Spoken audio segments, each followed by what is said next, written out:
And welcome to our stream. We are joining you now from Europe, and Jens is with me, who's gonna moderate a lot of these events during the weekend. Jens, how are you doing? I'm really fine, and I'm excited to see what's coming up this weekend. And before we start talking about what's coming up, I have to say how excited I am to be a part of this event, which started in the US, then switched over to Australia, is now in Germany, then we go back to the US. This is great. But just a small correction. Yes, we are streaming from Germany, but it's actually the Europe stream because we have Yeah, a lot of European guests. And I have to yes, we admit, have. I am actually in Germany at the moment. I just arrived here 2 hours ago. I was in in Estonia and Finland before, and this afternoon I'm leaving again. I'm going to be in Iceland, and so tomorrow and Sunday I'm going to stream from Iceland. So it's a truly European experience here. It is, But it is. before we talk a little about the program, let's talk about us a little so that people know who we are. Right. Jens, you have something there in your background, which, Yes, this one. of course, you have a yes, you have a logo. I wanted to ask you about that But after or asking do you you want to talk about about this one? about the more curious things in your background. What are those? Yes, there is from two of my favorite IPs. This is one from Doctor Who, Uh-huh. because I'm really a Whovian, and just beside this, there's a two aliens. So this is a toaster for the Okay. fans who know what I want to say with it. Yeah, this is a Cylon from Battlestar, the new Battlestar series. Um, I really love these two IPs, Battlestar and Doctor Who, and yeah, I'm a long-term nerd, I have to say. So started off Yeah, being nerdy from age of 10. and I think you're not just a long term nerd. You're also a professional nerd, I would say, because Yes, now I we get am. to the we go to your right side or the left side from the viewers. What's that logo? I've got a small company called Lurch und Lama, which is lizard and llama, let's say, a bit like that. And we are a small German gaming company, and for we are only two people, we do lots of stuff. We do conventions, streams, YouTube videos. We have a Discord community. We have a small role-playing shop, and just to be some kind of role-playing nerdism hub where nerds feel safe to do their hobby and meet each other. That's really a cool thing, and GaryCon is really about bringing all these nerds in quotations together. However, I don't think it's quite like that anymore. I don't think you can call gamers really nerds anymore because it has gone so mainstream, and that's a wonderful thing. Or do you disagree there? Um, yes and no. Okay. I'm totally on your side when you say that it's mainstream right now, but I would say that nerdism is mainstream. I still identify as a nerd, even if It it's. I don't think that being a nerd is something bad. It's just the flag I wave. yes, So of so course, I'm and proud of being a nerd. I completely agree with you. And the nice thing about that is you can celebrate being a nerd now, and that's really cool that we have come this far actually. Yes. One thing that I definitely need to say, because Jens already said that we are very international. We took over, or the Australians took over the stream from America, and then we are now talking over, taking over, sorry, taking over from the Australians here in Europe. Um, and that's really what GaryCon is all about, because GaryCon is really a celebration. of gaming. It's an event in the memory of the father of role-playing games, Gary Gygax, and the best thing to remember him is really to do what he liked doing best, and that Yes, it is is. gaming. And we love that concept, and that's why we are all on board. And when our friends in America asked us, "Hey, would you be doing the night stream for us again?" Because we already did it last year. We of course we said yes because we like this concept. We like remembering Gary, and we like honoring him for what he started. And we think just getting together with people from around the world and gaming is one of the most wonderful things you can do to bring people together. And I think Yes, it is. it's more necessary than ever before in the times we live in, where we have huge conflicts in the world. And sometimes you can just say, I wish everyone was a gamer. Yeah, of course. I think that games and role-playing games in particular unite people. You have these same point of interest with people all over the world, and this unites because you have one big story to tell, and stories is what brings us together.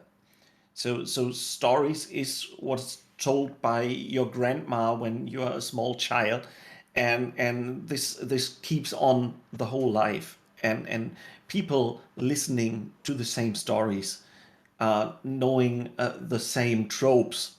Yeah, if you talk to a D&D gamer somewhere around the world, and you talk about a beholder, everyone knows what you're talking about. And if you are telling them about your last encounter or asking them what they did, you're on the same level. You feel like going on an adventure together. And yeah, we should do this more. Yeah, absolutely. And that's actually a great point you're making there. I think it's also a few other things like the teamwork. You're playing as a team, which is Yes. really wonderful because it really teaches you how to reach compromises, how to work together, how to incorporate each other's strengths and weaknesses in your plan and stuff like that. And it's really learning for life. But let's not talk too much about that. Let's spend the last minutes we have talking about the program that lies ahead. And you just mentioned D&D gaming and beholders and Yes. that kind of stuff. We'll we'll really dive deeply into really cool gameplay when we are done talking. I bet there are already people waiting for that and hoping that we don't talk too long. We won't. we'll We be done. won't. We'll be done in As 20 if minutes. as if I would talk too much. Ha ha. Right. No, I'm actually really looking forward to our friends from Yes. Ireland from Penny Dragon Games because they will start here at 11 a.m.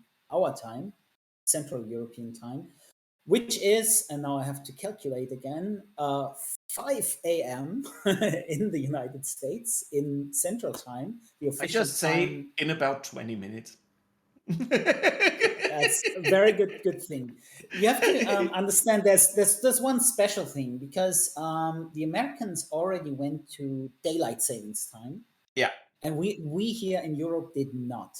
Or sometimes we're a little slow.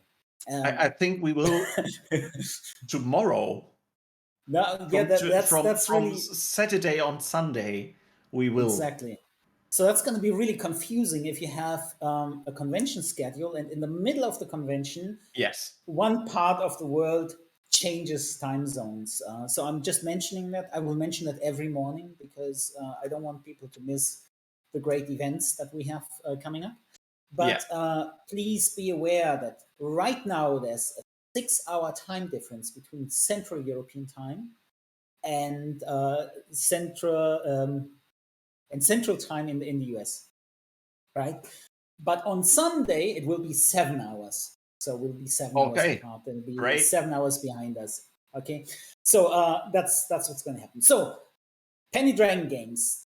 I have rarely seen such an enthusiastic group of gamers that is just having so much fun together, really getting into the game, and they have fantastic products based on Dungeons and Dragons Fifth Edition that you can use to really have the most fantastic adventures. And I think they will show us like a brief glimpse of what an adventure with them could be like. And Yeah, I'm as I really, heard, they will do a small actual play. Mhm, Really looking exactly forward to it. right. And after that, how do we continue, Jens? Yeah, we too will be back here again, and we will go in the far distant ancient times of role playing game when there were these game books, you know, like these game books. If you go right, go to section 622. If you go left, go to section 3, and then continue.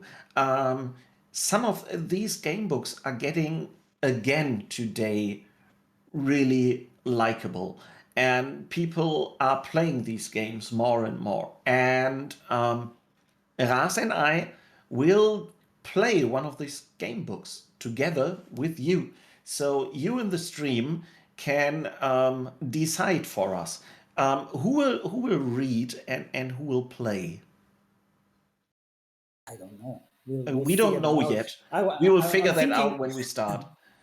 the thing is, we probably won't just go straight into just reading and deciding. We'll probably talk a lot because we are like that. We'll comment Yeah, on things. We'll remember things from the good old days. and Because we will I talk actually have to about admit, these. Yeah. I actually have to admit, I got into role playing through game books. That was my first Oh, time I cool. encountered, this kind of gameplay, and I was really hooked from the beginning. I did game books before role playing, but there Hmm. was a break between the game books and the role playing game. So I was brought by friends to role playing games. Hmm.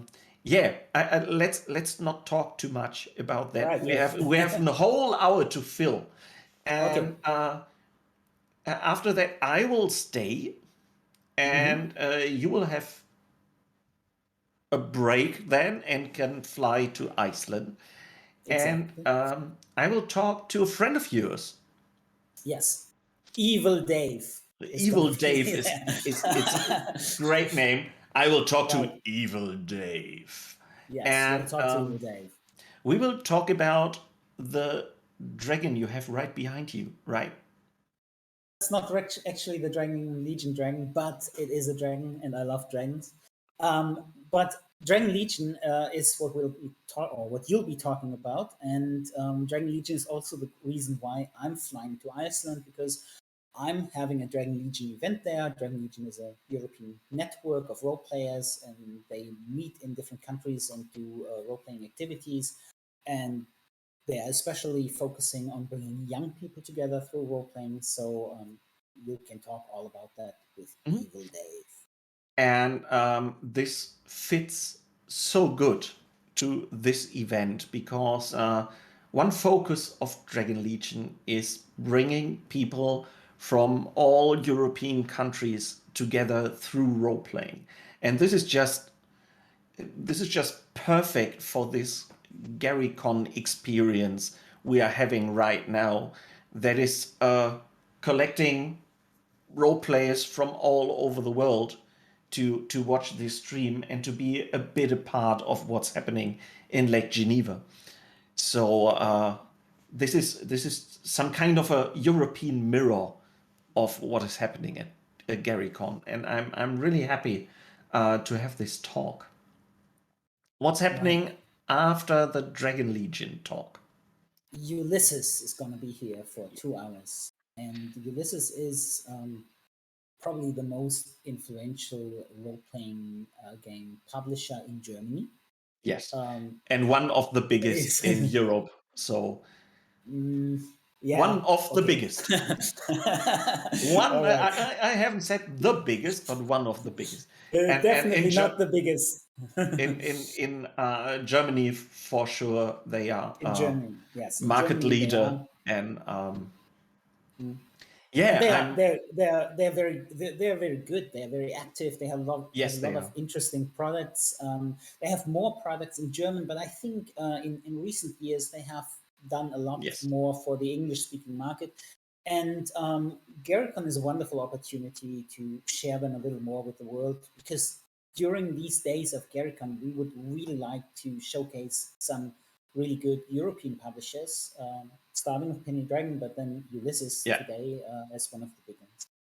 yeah, and they have some IPs that are really good known in the US, like Talk and Fading Suns, which are Mm, actually two really loved settings uh, with the US role playing gamers.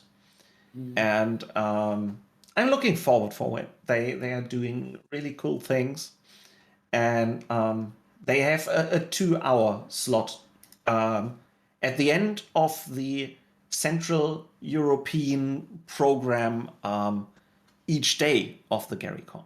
So they are not Yes, only today there for 2 hours, but also tomorrow and on Sunday.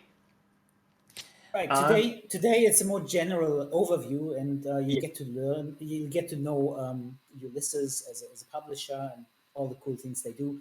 On Saturday and Sunday, they'll be more focused on specific products. But we'll get to that yes, because let's switch to Saturday. Um, yes. I think we have to speed up a bit. yes, we are Yeah, talking too much, definitely. yeah. Nah. Let's go. Tomorrow from 11 to 12, we have a GaryCon talk, and I think we still have to figure out what we are doing tomorrow, right? Oh, do we? I think. Actually, yes.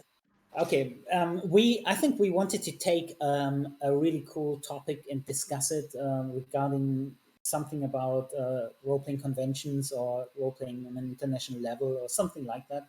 Um, yes, we'll be spontaneous. We might also just decide to have a spontaneous guest with us or something, and Cool. maybe we should have a call out to the audience and say if there's something that really interests you that you want to have discussed, then share it with us because we are flexible and we are good at improvising because we are role players.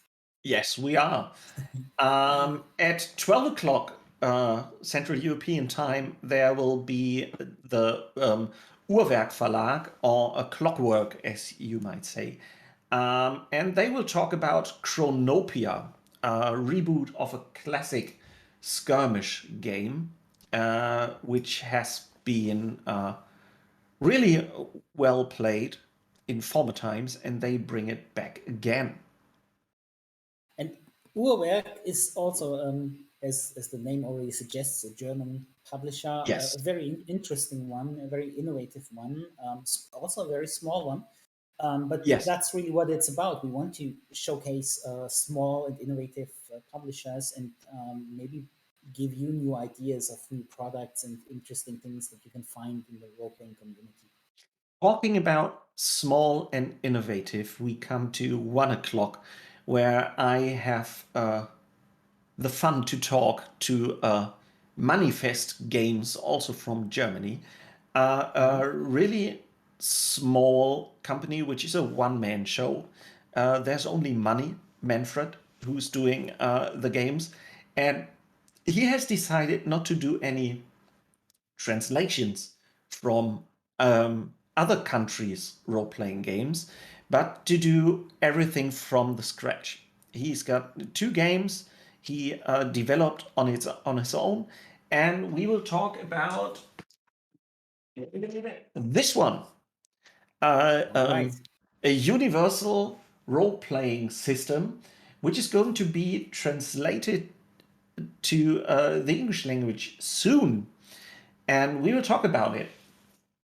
And All he right. does everything on his own. He's writing, he's doing illustrations, everything, and I really like that.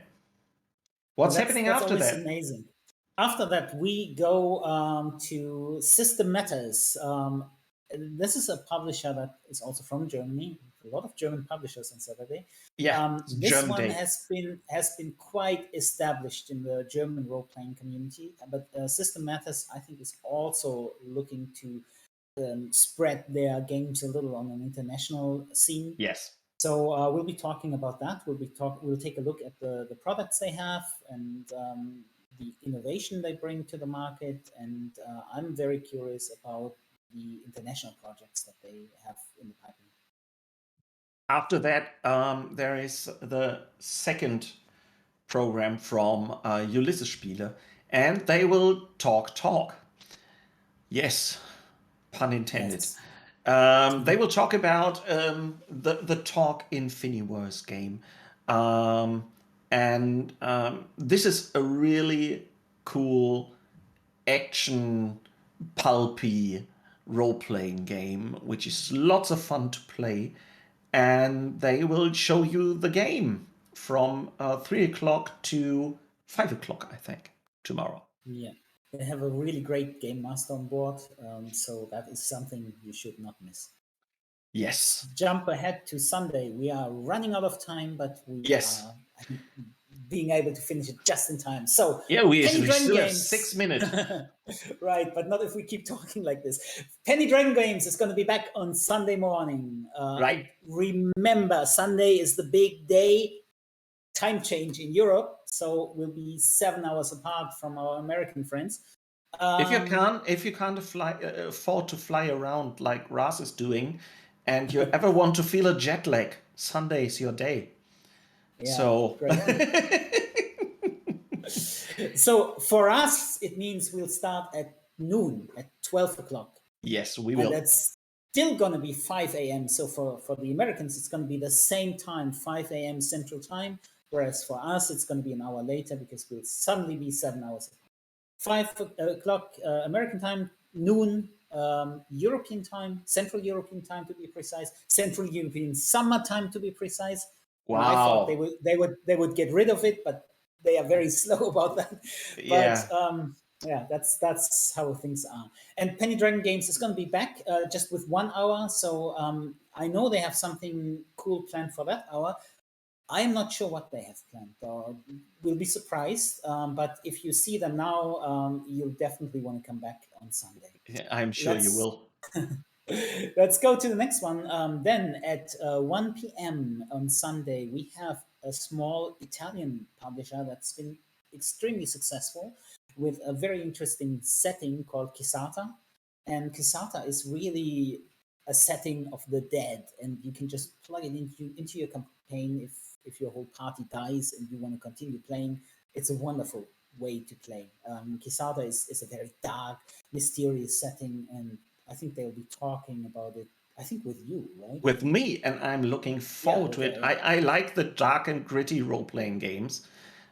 Even if our logo is looking funny, bright, and nice, I really like the dark and gritty stuff, and so I'm looking forward talking to them.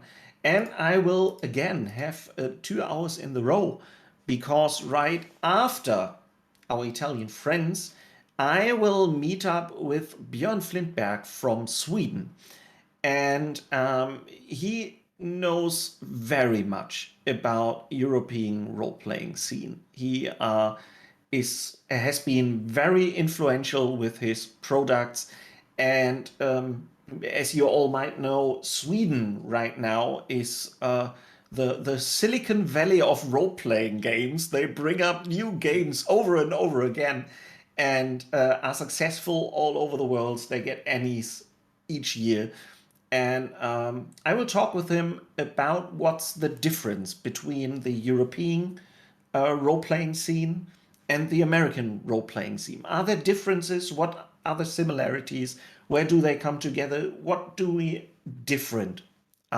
Very interesting. I'm very looking forward to meet Björn again.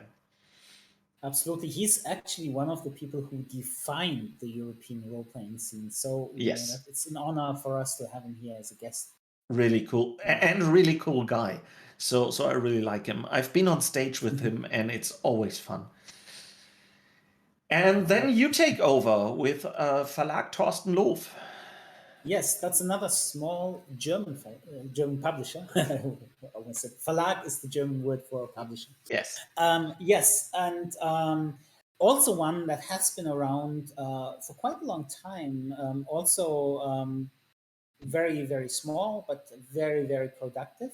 And we'll be talking a little about the products they have, their view on role playing, and I'm very curious about their future plans and if they want to become active on an international level, because so far, as far as I know, they are not. They are very focused on Germany. Yes. But they do have some innovative products, and so I am thinking they are at least considering the international market because they're here after all. So we'll see. We'll find out. We will see. And the European program will then be completed on Saturday again by Ulysses Spiele, and they will talk about Fading Suns, which is a bit like Game of Thrones in space. So there are noble families fighting each other with spaceships. Really cool setting, brilliant artwork, this game. Really, really beautiful artwork, and they will show us what this game is all about. And they have, again, a really cool game master with Bill Bridges, who is doing the game master on this. All right. So we have 1 minute left. We actually This is on didn't. point. On point. Exactly. So I think all that's left for us to do now is wish everyone a wonderful, long gaming weekend of GaryCon. It's great that you're here. It's great that you're with us. It's great that you're celebrating this international friendships of gamers in the memory of Gary Gygax. Have fun. Have fun. Bye. See you soon.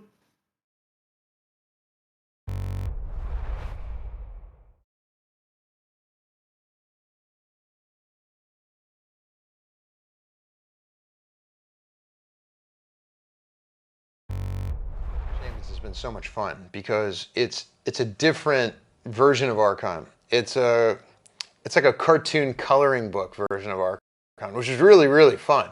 So seeing the artwork originally for Little Archon in the game, the way that he walks across the screen with his shield and he breathes fire, and then even the way that Chungo the Manticore comes down at different points.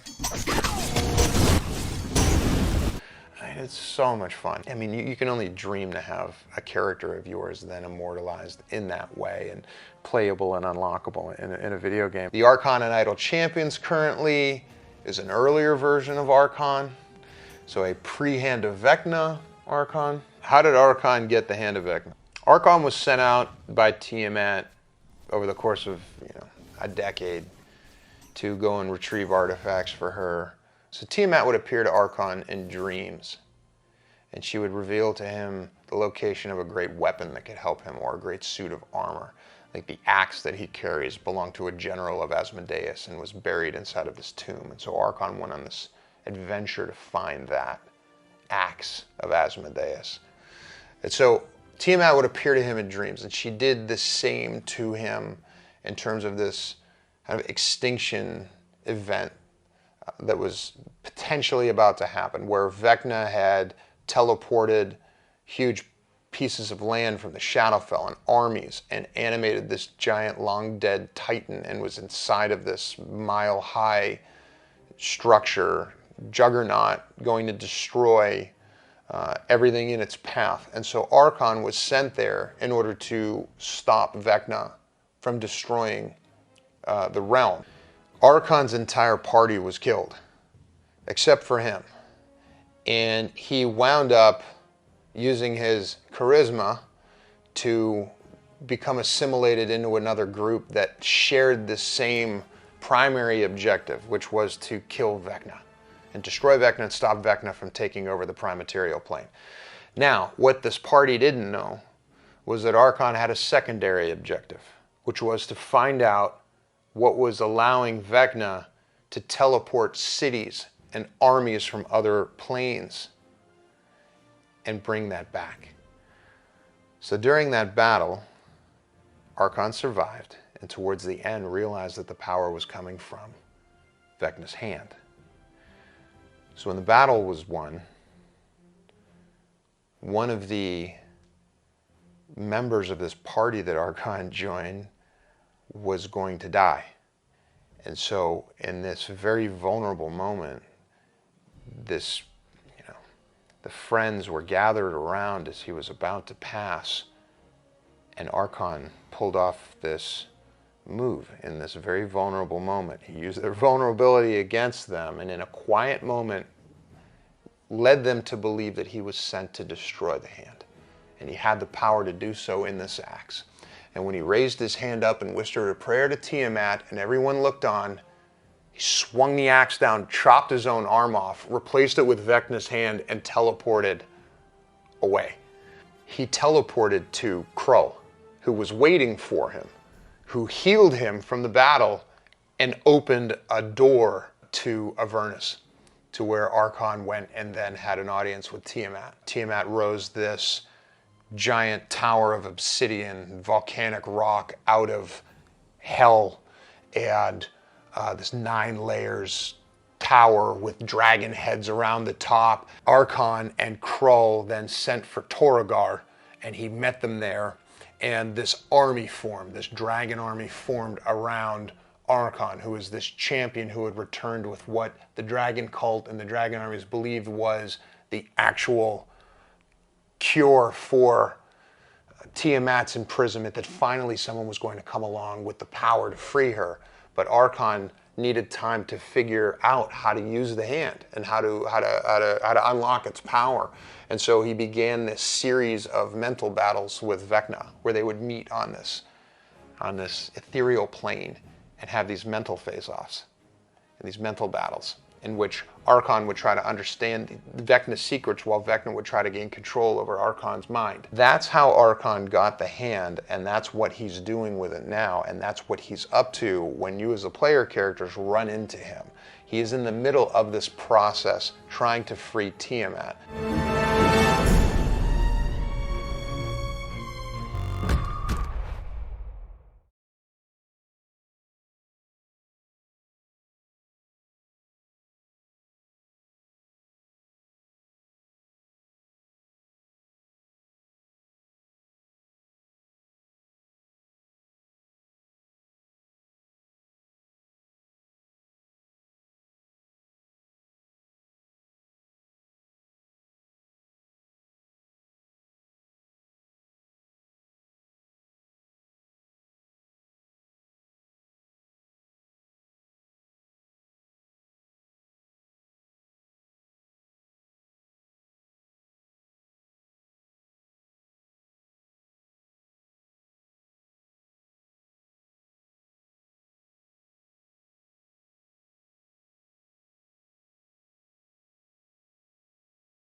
good morning or good afternoon, depending on where you're watching us from, or maybe even good evening. My name is Dave Gibson, and I'm the Dungeon Master, and we are Penny Dragon Games. We're here with a short adventure to showcase who we are and what we do. Penny Dragon Games is an indie publishing company that creates 5e compatible content for DMs and players to use in their Dungeons and Dragons games. We're currently in the middle of our latest Kickstarter, Bergen's Book of Beasts, which features more than 200 new beasts to be used as party pets, character companions, familiars, encounters, polymorph options, and of course wild shape shenanigans. We'll also feature a bunch of beast-flavoured subclasses. If you'd like to have a closer look, you'll find the link popping up in the Twitch chat. You can also find us on social media on our Twitter @PennyDragonG and Instagram and Facebook @PennyDragonGames. We have a YouTube channel that features all our VODs for our regularly streamed campaigns and one-shots, and we'll talk quickly about those streams now. Cloaks of Minehelm follows the city watch in the dingiest, most dangerous city in the known world. Their ranks are filled with the downtrodden and the desperate and the damned, and they're the best they've got. Violet Madness is a dark, mystery-filled adventure that pits a group of adventurers against a rapidly spreading disease.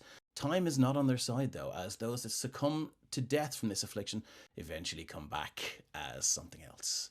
The Fellowship of the Fallen is a ragtag group of adventurers trying to make the world a better place, taking on the evils of the world one dragon, or should that be cult, at a time. Sophron Saga is a 5e stream run by myself, Dave Gibson, and is set in the Kingdom of Sophron, which long ago used to be home to the Dragonborn, but a dark pact with an evil entity granted the humans victory against the Dragonborn. But at what cost? And on Fridays opposite the Sophron Saga, catch the adventures of the Churn Gang as they try to stop the gods from dying. And that is also a Humblewood campaign. So before we crack into today's session, a quick word about the adventure we're running.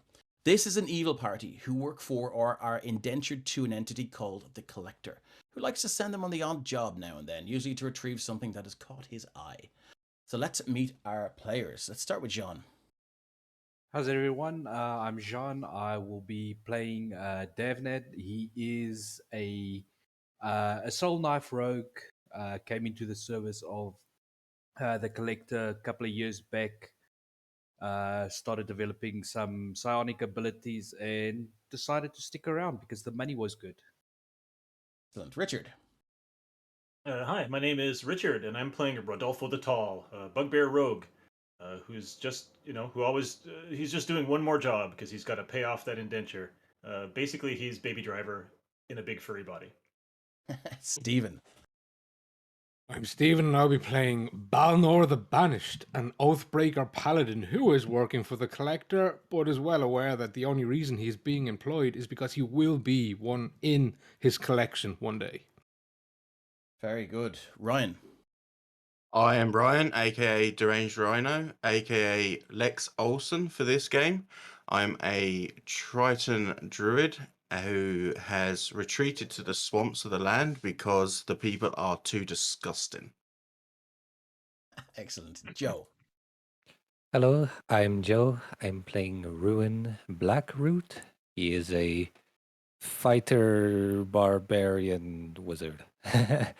And yeah, he's coming to the service of the Collector as basically a means to gain power, to get vengeance on a group of people. And yeah.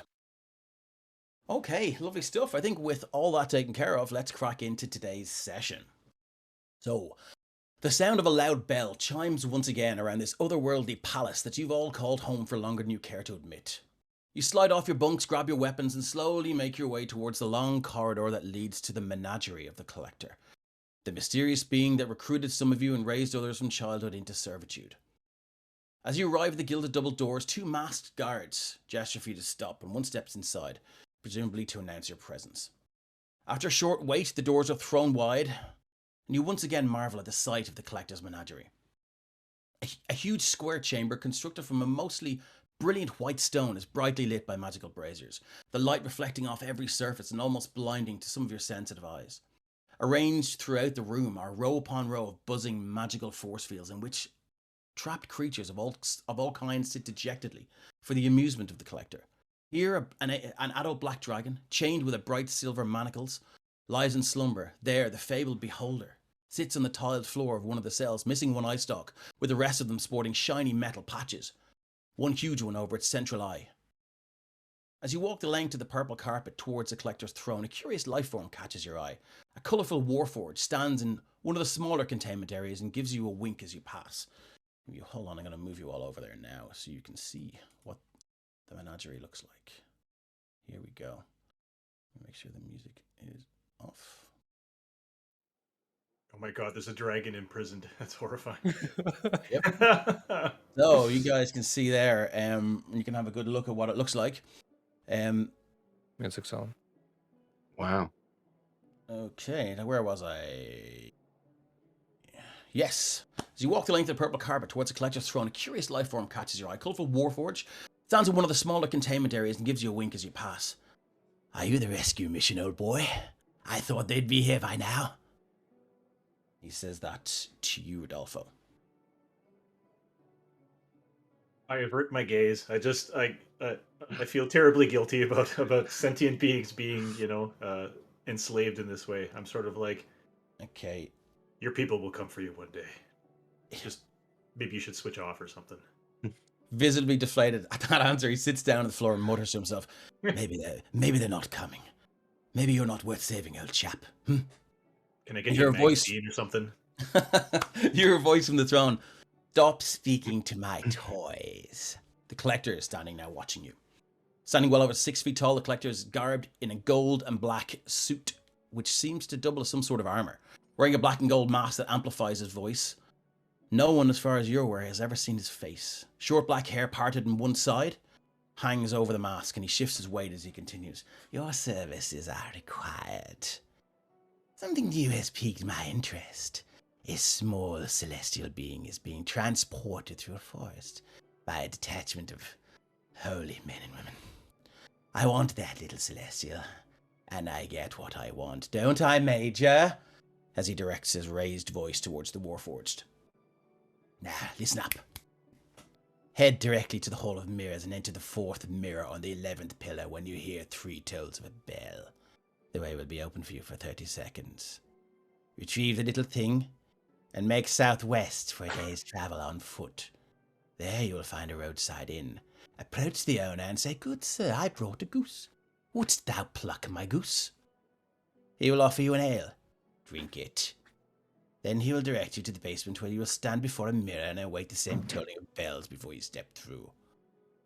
He throws you a small set of golden manacles. Place these on it to nullify its magic. He looks each of you square in the eye and says, "Don't screw this up." And he nods to the adult black dragon. "I'll feed you to Vermin Thraxila over there. Go!" What would you like to do? If no one grabs the manacles, I'll just kind of move forward and take them. Okay. Sorry, Dave, you said 4th pillar on the 11th pillar? 4th mirror on the pillar. 11th pillar, toll of the bell. I wrote it down. My mind is like a steel trap, I'll tell you. He doesn't seem like the kind of guy you would ask for a second time. For That's why I flanked said- he's flanked by 4 huge iron golems who are just sitting there. Jesus, I thought those were seemingly- statues. Oh god. No, they're okay. seemingly inactive, but they're just sitting there. Balnor, to your left, you can see some sort of drider is kind of curled up asleep. Its 8 legs just kind of curled beneath its massive carapace. Anyone who's familiar with rare or weird monsters, there's some sort of behir stalking the walls over here. Jesus. What would you like to do? I just realized I never actually said that I have a familiar. Okay, well then, Sorry, Okay. Dave. yeah, we'll worry about that again. Okay, just- so Make a thing. why am I still looking at you? Go. I'm gonna look at the collector and I'm gonna say, I'll take a knee and I'll say, "Master, Yes, what? is it What possible that this could be the last job for me?" Of course, maybe. We'll talk about it when you return. Oh, okay. You've been a loyal and faithful subject for many years. I've grown quite accustomed to you, though, you know. We'll see what we can do, Rodolfo. For now, concentrate on the mission, please. Did you say the target was guarded by? What is guarding the target? You see, he's starting to get impatient now, and one of the iron golems kind of... Time to go. It Time kind to go. of shifts a little bit. It doesn't stand up, but its weight shifts. Do I feel danger from it? I have a weapon of warning, which makes me aware of danger anyway. Yeah, your weapon of warning just kind of makes your stomach bubble a little bit, and you feel mild concern. Right now, it's a weapon. It's a weapon of mild concern. So, Master, I need a master. If you could tell me, I need to know what are these? What are these do-gooders? What are they priests from an and organization? paladins, I hear. My scrying abilities. They reek of goodness. They reek of purpose. They reek of sanctimony. Kill them if you wish. I shan't lose any sleep over that. But retrieve my little pet for me. Balnor, you hear in your head, are they friends of yours? I have no friends. Do you say that out loud, Balnor, or can you return? He can. You may reply to this return message. Can you reply to this message? Yeah. You can reply to this message, yeah. I'm assuming to be familiar with the ability and will say it in his head. Current party inclusive. Yeah. That's way too relatable, not having friends. But yeah, anyway. The collector claps his hands.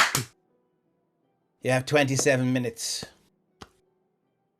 before before the mirror closes. It's out there now. Which way do we go? Run. As Back Rodolfo, through north through the double doors, the very north. As you pass his throne, it seems to just turn around a little bit and follow you. It's kind of creepy, cool at the same time. So as Lex has walked through and is walking around the throne to go out towards the north, he's leaving this like wet, slimy trail of like just dankness from the swamps. He's like a toddler. It's just slime everywhere. Okay, as you make your way up to the north of this building, again you're passing. You pass that beholder, which just seems to. It makes you think, for a creature with so many eyes and such a legendary perception, what kind of a life it must be leading now to be completely blinded.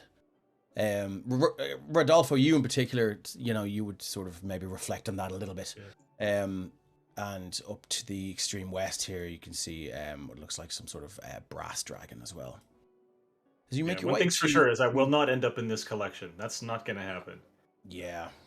as Balnor is the last to pass the throne, he'll turn to the collector and in the most sarcastic way, bow, your eminence, as he leaves his presence.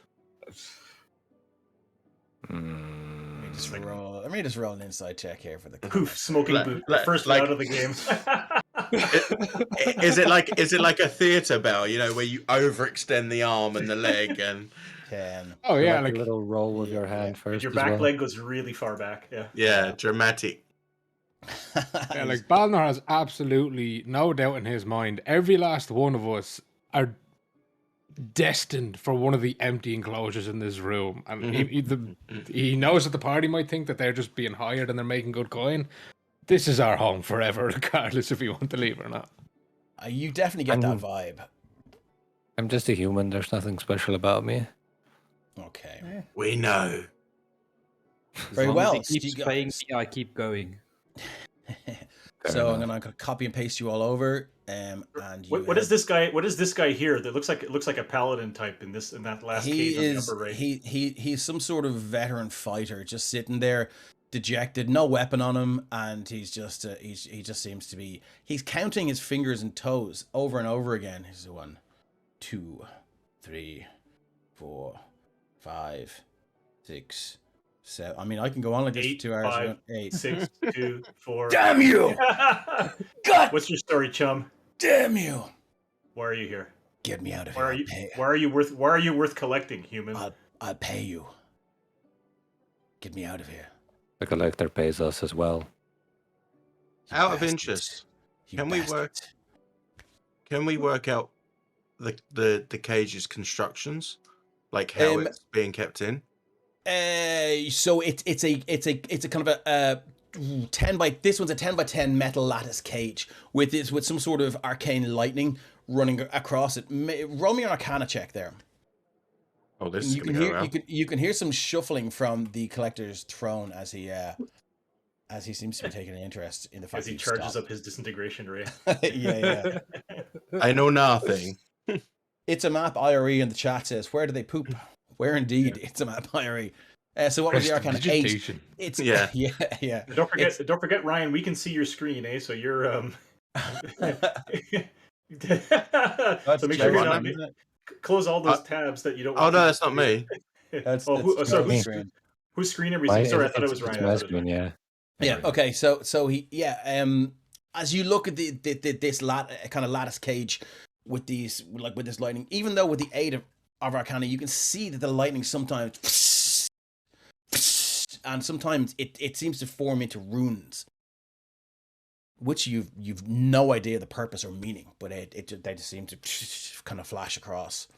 And this guy is very upset now that you've broken his concentration, so he goes back and he goes, I'll just be like, it's every man for himself 1, now. 2, if I ever get out of here, you're first. Oh, get in the line. Piss off. Excellent. I aim to do exactly that. Let me just copy Let's you. get going before we get stuck here forever. Okay, move you over to the Hall of Mirrors. For not to Do end that up in one now. of those cages. There you are. There. Now, as you scroll around, these marble floor. It's a massive square chamber. Marble on the floor, marble on the walls. Whatever light is here, it's magically generated, and it seems to reflect through every single mirror off the floors and walls, and you find yourself covering your eyes. There's nobody in this room at the moment. There's too many mirrors. How do we find the looking 11th pillar? Yeah, so pillar number 11, are they marked in any way? Make an investigation check. Can I join on that? Can I make an investigation check, or can I? You can all make investigation checks if you wish. Yeah, was that a 6 for an 18? Yep, that would be an 8 for an 18. Yes. Okay, an 8 for an 18. Sorry. Okay, excellent. 20. Okay, yeah, with an 18 and a 20, you can, yeah. Between each mirror here, there seems to be, they seem to be numbered numerically and numbered alphabetically, starting with the end of the common alphabet. So they ascend numerically and descend alphabetically. Please say again. They ascend numerically. They ascend numerically and they descend alphabetically. So 1 Z, 2 Y, and so on and so forth. So we are looking for 11. Yeah. So just going to assume that they run on the screen left to right. Yeah, 1, 2, 3, 4. Yeah, this is 5 here. 6, 7, 8, 9, 10, 11. If you were to follow them, that would be how it would look. I'm always looking in all the mirrors to see if I can see, my homeland. Basically, I don't know what can these see mirrors show. many lands, and as you look in each mirror, you can see, like, the first one that you pass there on pillar number 2 up here. You can see in this mirror here, there's a desert scene, a large, massive sandstorm is just. You can't hear it, but you can see it, and you can imagine what it would sound like.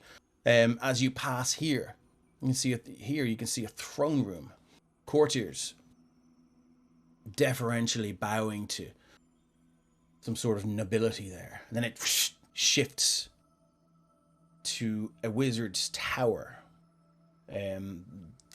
with some sort of noble standing beside the wizard. They're having an argument, and it's interesting because it's the same. The noble is wearing the same garb and the same sigils as the others were in the throne room. And moving down here, you can see this mirror here is focused on 2 ships sailing rough seas.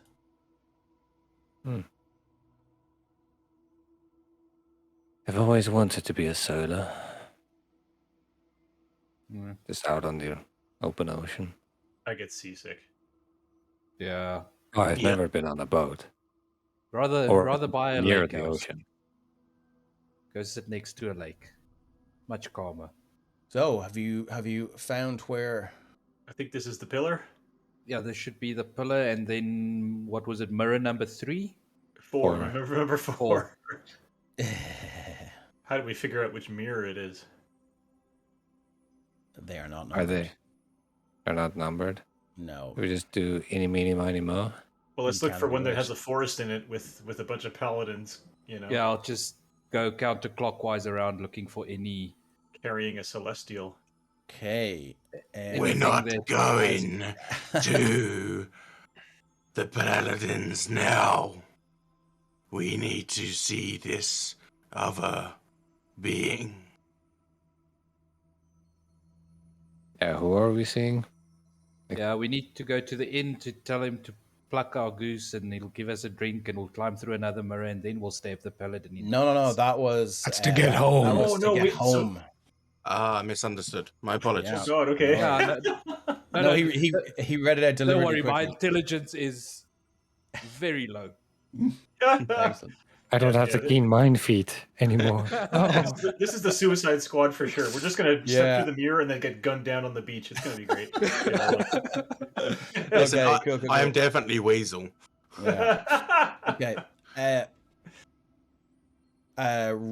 Sorry. Let's see where you're. Davnad, as you're standing there, you hear a kind of a from behind you, and out steps an half-elven looking gentleman with a large sort of four-stringed instrument over his back, and he goes, "Whew, always like those journeys, don't you? Hello, where are you off to then?" Fireball. No, I'm kidding. I knew you were coming. Where are you Just off? tell Wait, us wait. Go we're on. off to go pluck a goose. It's classified. Oh, you want to get room for that? Enjoy yourselves. All right. Oh, he's not engaging. Like I was hoping to bump into him, if you know what I mean. Oh, okay. Yeah. You can certainly. You're going to kind of shoulder check him.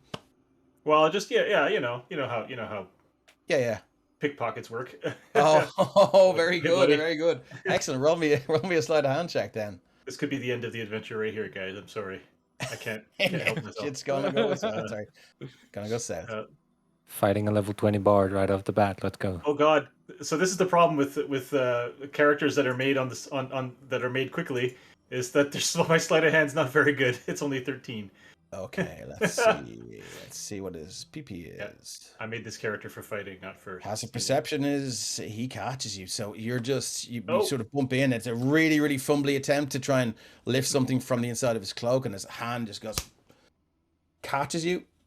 Doesn't stop your hand. Your hand still goes. If it wants to, can still go in because you're huge I'm very compared strong, to this guy. and I'm very strong, and I'm a grappler, and I'm like, Yeah, boy, you better let go. and he's just looking Sorry at you. about that.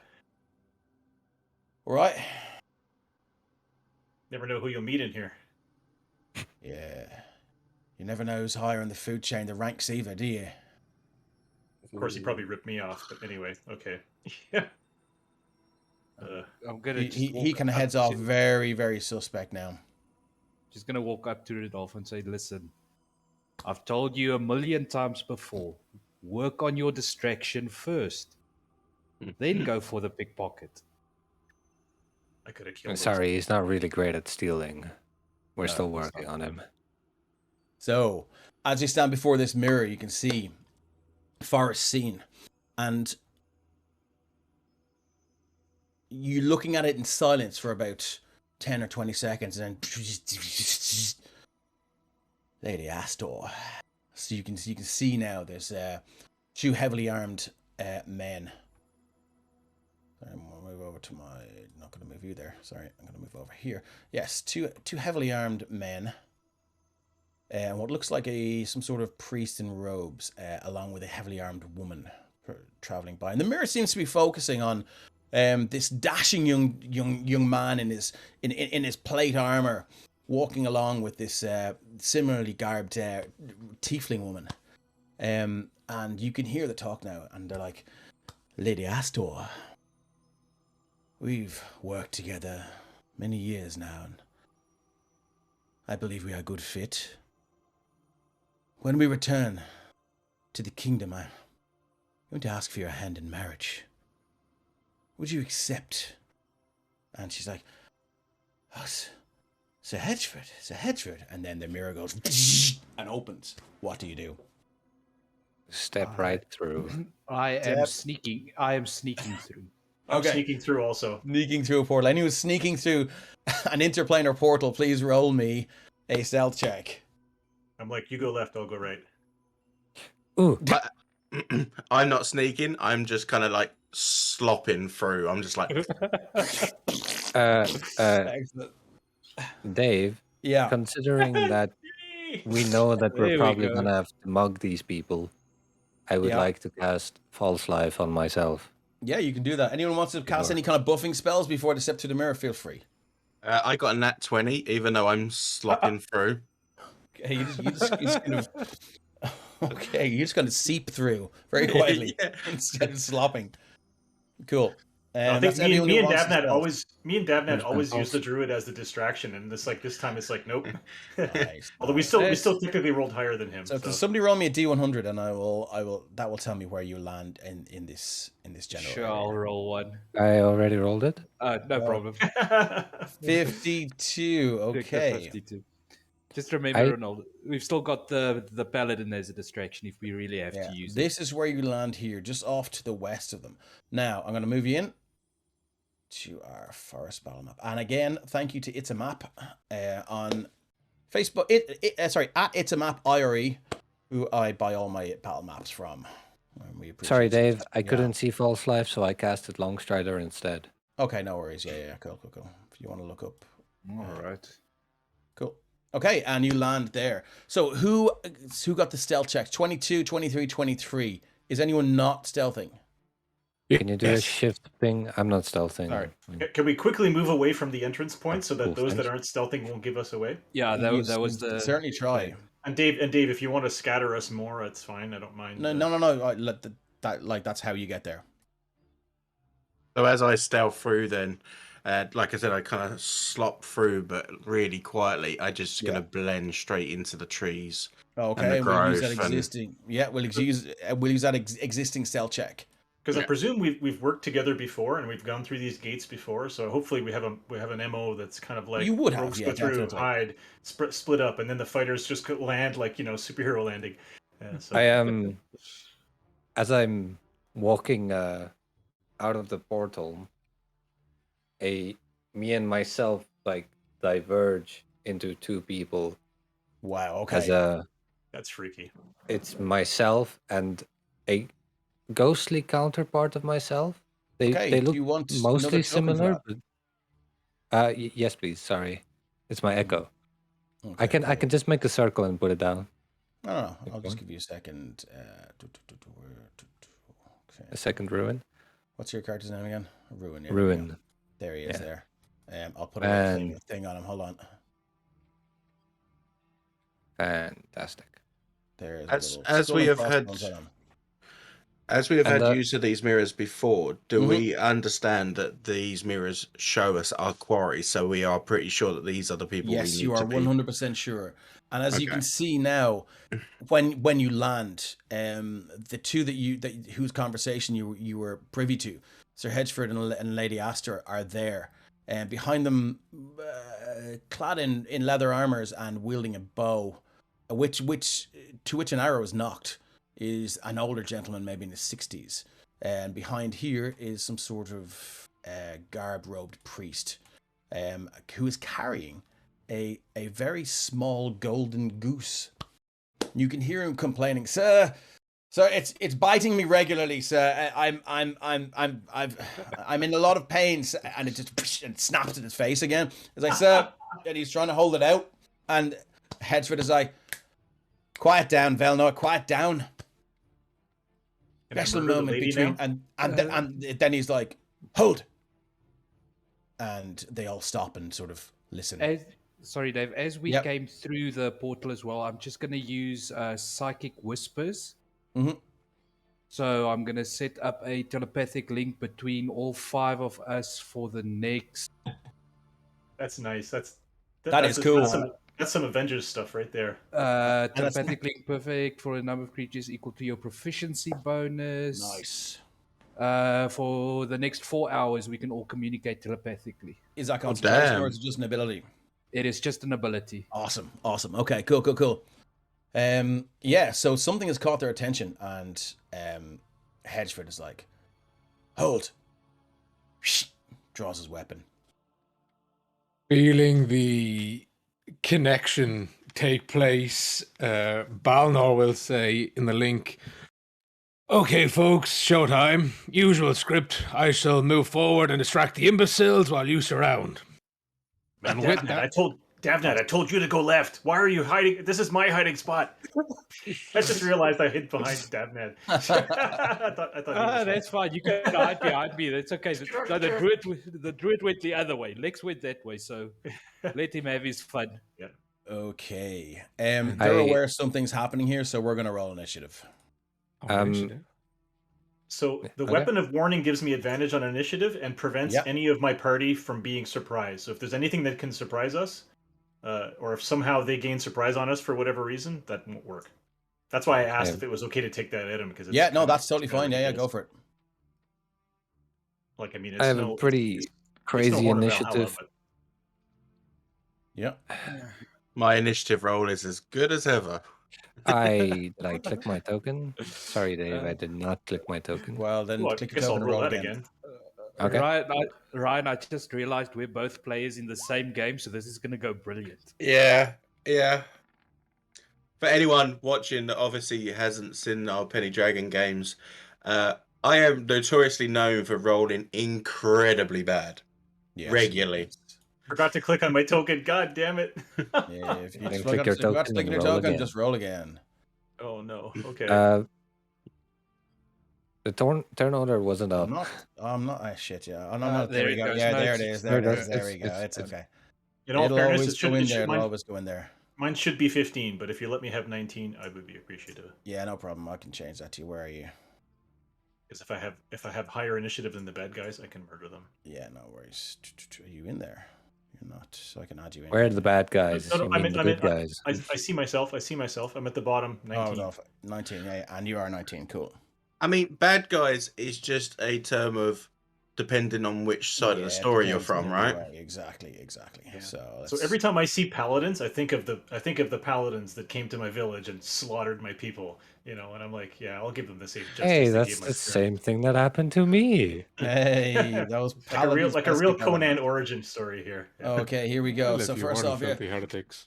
To me, holy warriors, Sir Hedgeford goes and gives Lady Aster a wink. What's this, Lady Aster? For your honor, 5, 10, 15, 20, 25, 30. And he's going to run underneath the boughs of the trees here. And he is going to reach inside, grab his holy symbol, and he's going to cast haste on himself. Oh. Ooh. This is going to be fun. You better believe it, buddy. You better believe it. And I'll stick a little out. What have we got here?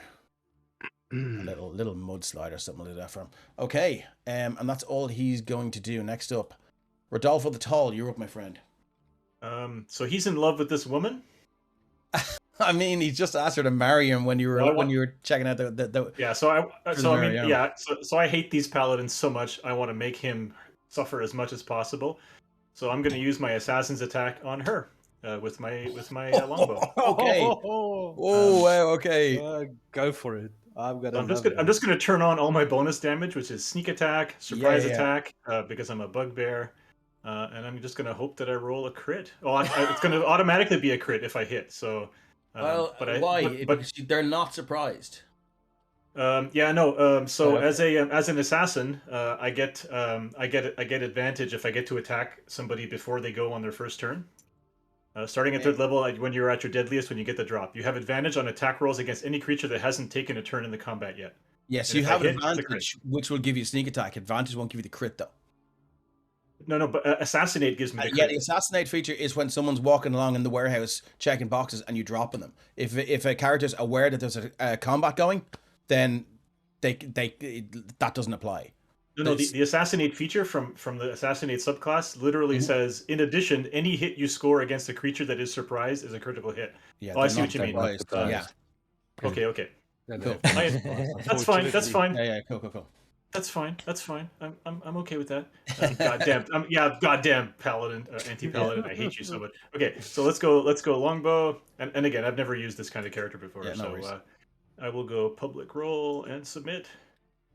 Oh, Oh AC, my AC god. 19 for 38 damage. AC That's a bummer. 19. Let's see, Lady Aster. That's Super sneak nervous. attack damage. Like you rolled like Lady Aster sees 4, it coming 5, and 4. she bends down, holds up her shield, shoots off the side of the shield. AC 19 is not enough to get her, I'm afraid. God damn it. She's wearing plate with a shield. I'm going to. This is very embarrassing. I'm going to. Now that I'm standing right next to my thief friend, I'm going to move away from him and then bonus action hide. Excellent, excellent. Okay, I run cool. away Roll your from him stealth after I there give for me. myself. Yeah. Well, that didn't go as well as I thought it would. 22. 22. Good to know. And that's my Good turn. to know. Okay, excellent. Moving on. Balnor the Banished. Balnor, irritated that he wasn't able to end this without effort, will step forward in front of the pompous fool and say, "Why must you overly hyped religious types always rush head first into everything?" And he will point at him, mutter a few words under his breath, and dispel that haste. The Emperor has no Oh, clothes. wow. Wow. Okay. So you just see him kind of, hold on, Lady Aster, for your honor. And he just places his hand on his holy symbol and he just seems to quicken his movement. He starts running. And then you just hold out your hand and you see him go, boom. And I do believe he is zonked for a turn as Exhausted well, for isn't a he? round, yeah. Oh. Okay, that's fair. Yeah. Anything else you'd like to do? Bonus action gloat? Oh, heavily. I'll put a little snail on him there, okay, for now. Excellent. Is that it? Yeah, that'll end my turn. Richard Brightmantle is up. So he sees is where, Sir Hedgeford? The enemy are abound. And Sir Hedgeford is, I know. As he's slowed. Richard pulls out his. Sorry, what's going on here? There we go. What is wrong with his character sheet? There we go. It's tiny. He pulls out his oath bow. And he whispers. Let's see. That's ominous. Yeah. Did Balnor yell out his name when he attacked? No. Okay. Swift defeat to my enemies. So he mutters in Elvish, swift defeat to my enemies. And when he uses this weapon to make a ranged attack, he can use the command phrase to say, a swift death to you who have wronged me. The target of your attack becomes your sworn enemy until it dies. Balnor, you're now a sworn enemy. ooh. And Rather he you is than me. He's going to take 2 shots with his oath bow. What does sworn enemy mean?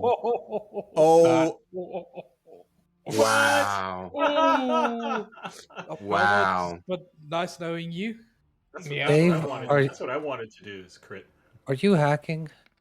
that is. Whoa. Let me just double check the damage for the oath bow is in there. Thank God Sir Richard's not a thief. Man, I feel like Boromir. Yeah, so that is 14 plus 5 is 19 plus 3 is 20, 32 points of damage. Wait, Sorry, Dave, yep. just give me 1 second. Just need to double check something. Yeah. Yeah, Dave does have the see. macros on. No, that's to be against me. Never mind. Okay, yeah, so just Balnor, what armor are you wearing? Some serious play. Oh! What? Oh!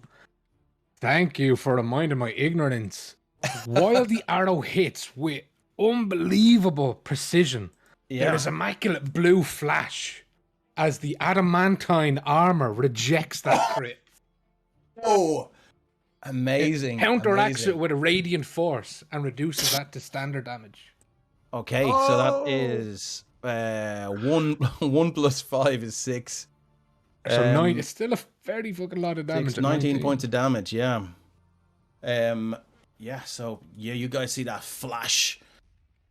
Balnor grunt, takes the damage. Let me see if there's anything else Richard can do. You reminded me of that. Adamantine armor, baby. Okay, that's all he'll do. Actually, no, he will use his movement to back up to here. To about there. That's all he's got. So moving on, Ruin Blackfoot, what are you up to? I am going to move up to this person who is, I believe, are they slowed or stunned or? Oh no, this guy here is stunned. Sorry, slowed one, because he well he just came out of haste, so he's discombobulated for 1 round. Okay. I am going to rage. Yeah. Bonus action So, rage.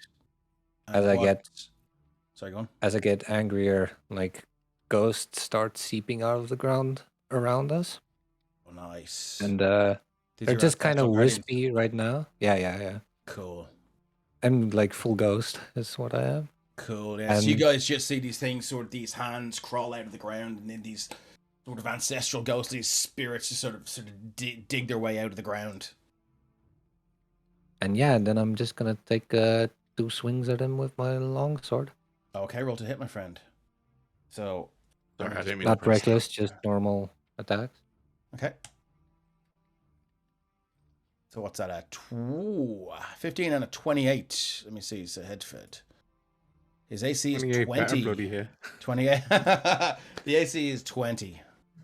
28 hits. Yeah, 28 hits. Great. He is marked.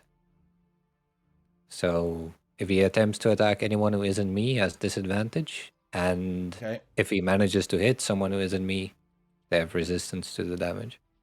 Nice. Okay, excellent. That it for you? And maybe. Okay.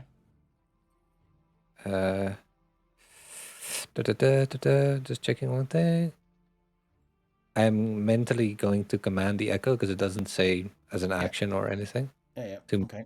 30 feet as well. So he's gonna move. What's up to there? Sure. Yeah. Straight in. That's my turn. Okay, excellent. Davnad Great Hollow, you're up, my friend. All right. Wait, sorry. I never rolled What's that? damage for the attack. Oh by yeah, the way. good call. Actually, yes. Yeah, very good. So 8 slashing. 8 points of damage. 8 slashing. Yeah. Okay, it sort of just finds the pauldron on his heavy armor, and it streaks up, and of course he had his helmet off when he was talking to Lady Astor, and it just screeches across his armor and catches him in the chin. It just starts bleeding. Next up, Davnad. All right. So yeah, I'm just gonna snap my fingers on my offhand, and a spectral blade materializes in my main hand. And as I chuck it at Sir Pretty Boy, I'm just gonna shout, "Hey, Pretty Boy!" And I will make a main hand soul knife. 23 to hit Well, that will do it, my friend. for 29 points of psychic damage. Okay.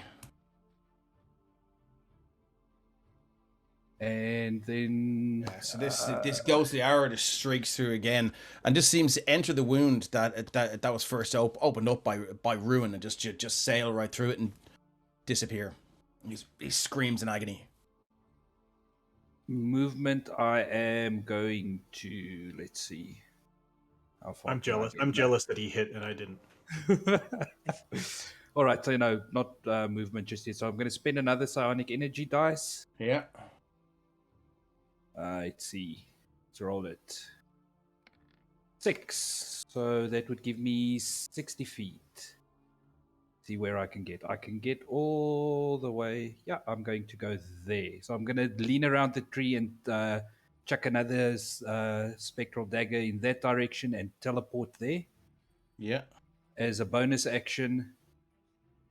And then movement, I'm not going to do anything. Okay. So you took the dagger where at this fellow up here, was it? No, to over here. Okay. And Okay, cool. just Oh yeah. So and then yeah, cool.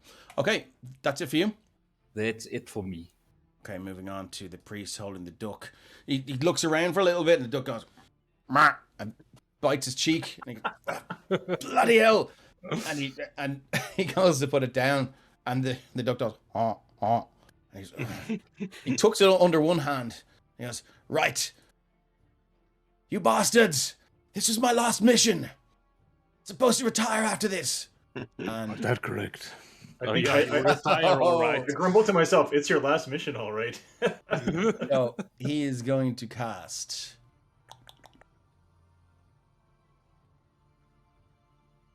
Yeah, so he holding the duck under one hand.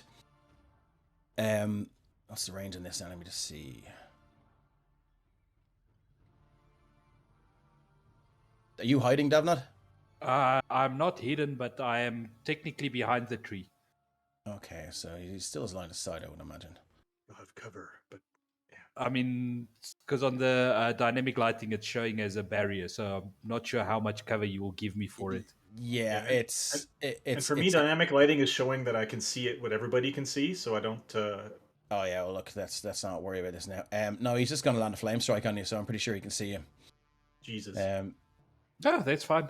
Yeah. So here we go. Flame strike. So he draws his hands up, duck in one hand and his casting hand. You see this sort of ghostly illusion of flame, and he just claps his hands, and it appears right above you, Davnat. This torrent of holy fire. And let me just roll it there. Start throwing it in a second time. There it is. Where's flame strike? There we go. Boom. At level 5. Not bad. So what's that? Well, that's That quite a bit of damage. is 21 plus 3 is 24. 44 points of damage. All right, so that'll be a dex save. Dex save, yeah. I don't know why it's throwing place, but 27. I think That'll that do it, my beats friend. Yeah. And So, because 21, of 17. evasion, Nice. you're subject to the effect that allows you to make a dex saving throw to take only half damage instead of taking.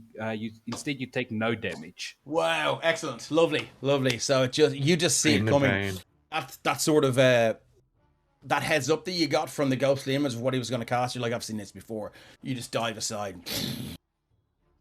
No effect. He looks pissed. Hey, idiot! You missed me. I would have done that too. Don't worry. That's what he says. He is going to. That's all he can do for the moment. Okay, moving on. Golden goose. This little celestial creature, just emits a little honk, and goes to the ground. And what can it do? Oh, quite nice with plum sauce, I assume. The goose fat potatoes. Yeah. Like a nice General Tso chicken or duck in this case. Or... Okay, so the goose just lets out this series of honks, honk, honk, honk, and grows. Big boy. Honk, honk. Oh, now it's a Canada goose. It looks pissed. So that's all it can do for this turn. Lex Olson, you're up, my friend. So telepathically, I'm just going to say to the guys, was the goose meant to survive? Yes. Technically. Preferably, yes. And I'll get up onto this log, look at this guy over here that did the sacred flame, and be like, "So you like fire, do you?" And I am going to use my wand of fireballs. Oh. So I need a you dex might have save of 16. Cooked your own goose here. What's that? Let me just drag in. Celestials are resistant to fire or what I we assume. Probably. It'll be revivified. Yes. Yes. Oh my man. Just make it non-lethal. Just make it a non-lethal fireball. Yes, of course. Everyone knows you can do that. I think What if is I it? if I 30 place foot, it right, 40 I foot sh- radius, is it? 20 foot radius? 20 foot. I think I should be able to get this guy over here as well, if I'm right. I didn't. Okay, so let's Right. go. 5, 10, 15, 20 foot radius. So you're going to Okay. go. So where do you. Yeah, I'm not That's- going to get the goose. I'm going to get him. Who, So this it's guy going to or be this like guy here? this Okay, one, yeah. Cool. Yeah, cool. Is no he worries. One square of the 5 feet or second 10 one. feet? Yeah, that's 10. Dave, so that's double the it's a size. 20 foot Twice- Twice that radius. size. Twice as much radius. Twice as much Sorry, radius. yeah, I did 20 foot diameter. Sorry, yeah. Yeah, There yeah, we yeah. go. It's radius, not diameter. Sorry, yeah. There we go, 5, that's 10, 15 no, Oh. no, that's too high. There we go. Yep. It is 5, 10, 15. Sorry. 5, 10, 5, 10, 15, 20. 5, 10, 15, 20. So one more down. Or just That's measure just 40 there. feet between two guys. There we go. and Yeah. that'll do it. That's what I don't want. 2, 3, 4. What is it? So yeah, if I can, then I'm going to get this guy, but I also want to get her. Okay. Without getting me. A little more to the right. A little more Yeah, to the right. if it goes over her and this guy, so like to the right once more. I think you can move it yourself as well if you want to click on it. Can you? I mean, the No, I goose can't. has to live, but no one said that and had to have all its feathers. Oh, Yeah. exactly. I mean, they Yeah, go but back what if- eventually. What if hitting it with a fireball pisses it off Bit of so the- much that there, yeah. Right once more. So basically, yeah. So it hits this guy and her anyway. Yeah, that. I mean, the goose is just it's gonna get mildly roasted. You're also gonna get ruin here. that's my echo. Okay, cool. I'd prefer you not screw kill that my guy. echo, Screw that guy. but Let me just see if we can. Yeah, I mean they're both pretty much in the same place. So if you want to get one, you're gonna get the other by the looks of it, unless you can come That's up with a fair. way. that's fair. Probably going to Yeah. have to knock a bit out of the goose anyway to get the manacles on it. So Yeah, it might yeah. not- Let's Roast shift the it duck. right a couple of Roast the squares there, duck. Dave. Yeah. Are you gonna cook the goose? Yeah, why not? Okay. I don't. Distract the paladins at least. Lex doesn't owe this, this guy anything. Okay. It's an old bugbear trait. An old bugbear saying is, if you want to make an omelet, you got to roast a goose. It's just how it Yeah, is. exactly. Gary 5122 says, "Is it actually one of the fireballs?" Yes, it is. This time.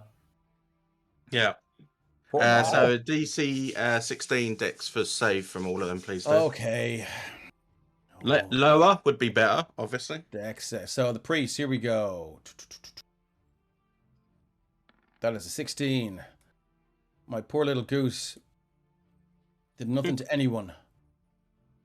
He's gonna roll a d20, no modifier. Here we go.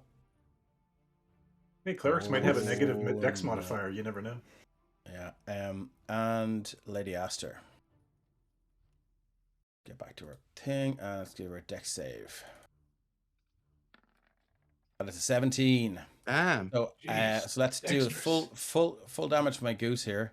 Only the goose took full damage. Yeah. I'm gonna have to just move I'm gonna delete Goose the is fireball cooked. for now. That's not Yeah. too much damage. Okay. Let me just knock its hit points in here. How much damage Is was it? 24 as full damage. 24. Okay. Yeah, they'll all have good saves because paladins. I was just returning Okay. his The fire duck, back you to can him. see this. What's good for the goose is good for the gander, says Xanthia. So as this fireball hits, the concussive blast, boom, the trees go bend over slightly, and then you can just see this wave of heat. And the priest, he just takes half damage, which is 12. Coolaboola, the duck has taken his damage. Lady Aster saved, so she takes 12. Alright, minus 12.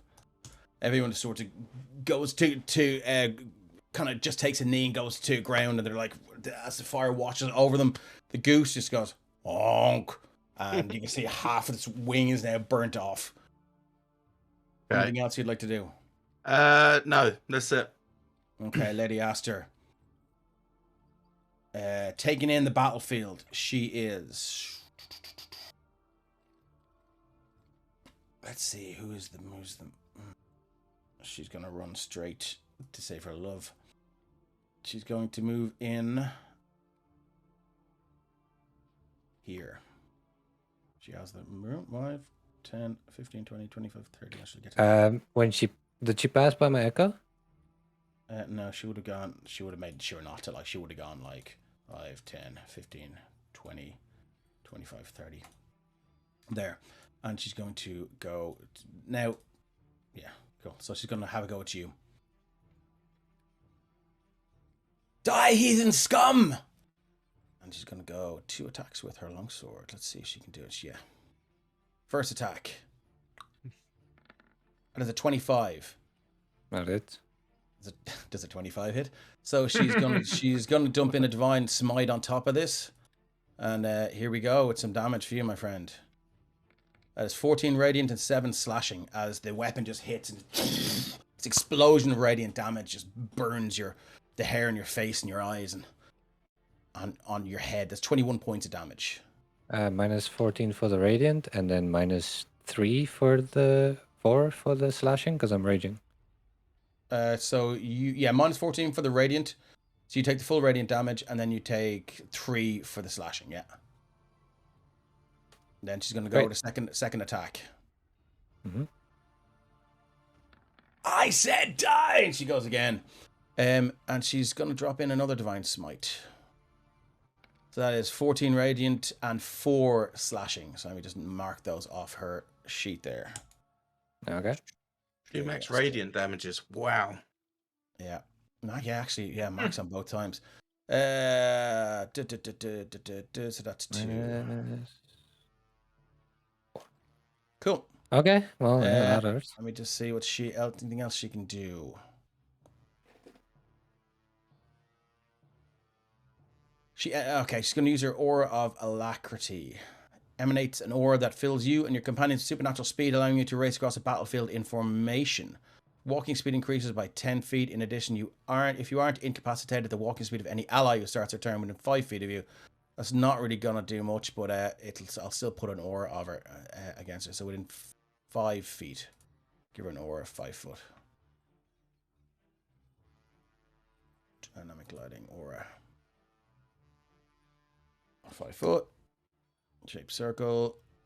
Save settings. And then just go to C, isn't it? With a never the end. Yeah, no, you're grand. It's just getting the auras in here can be 3 dots and C. So you guys should be able to see the aura now. And that is all she's gonna do. Moving on, Sir Hedgeford. He is zonked, isn't he? Mm-hmm. Damn it. So we're back to Rodolfo the Tall. do Nice you move have- with that dispel magic. Do you give flanking? Do you give flanking in your game, Dave?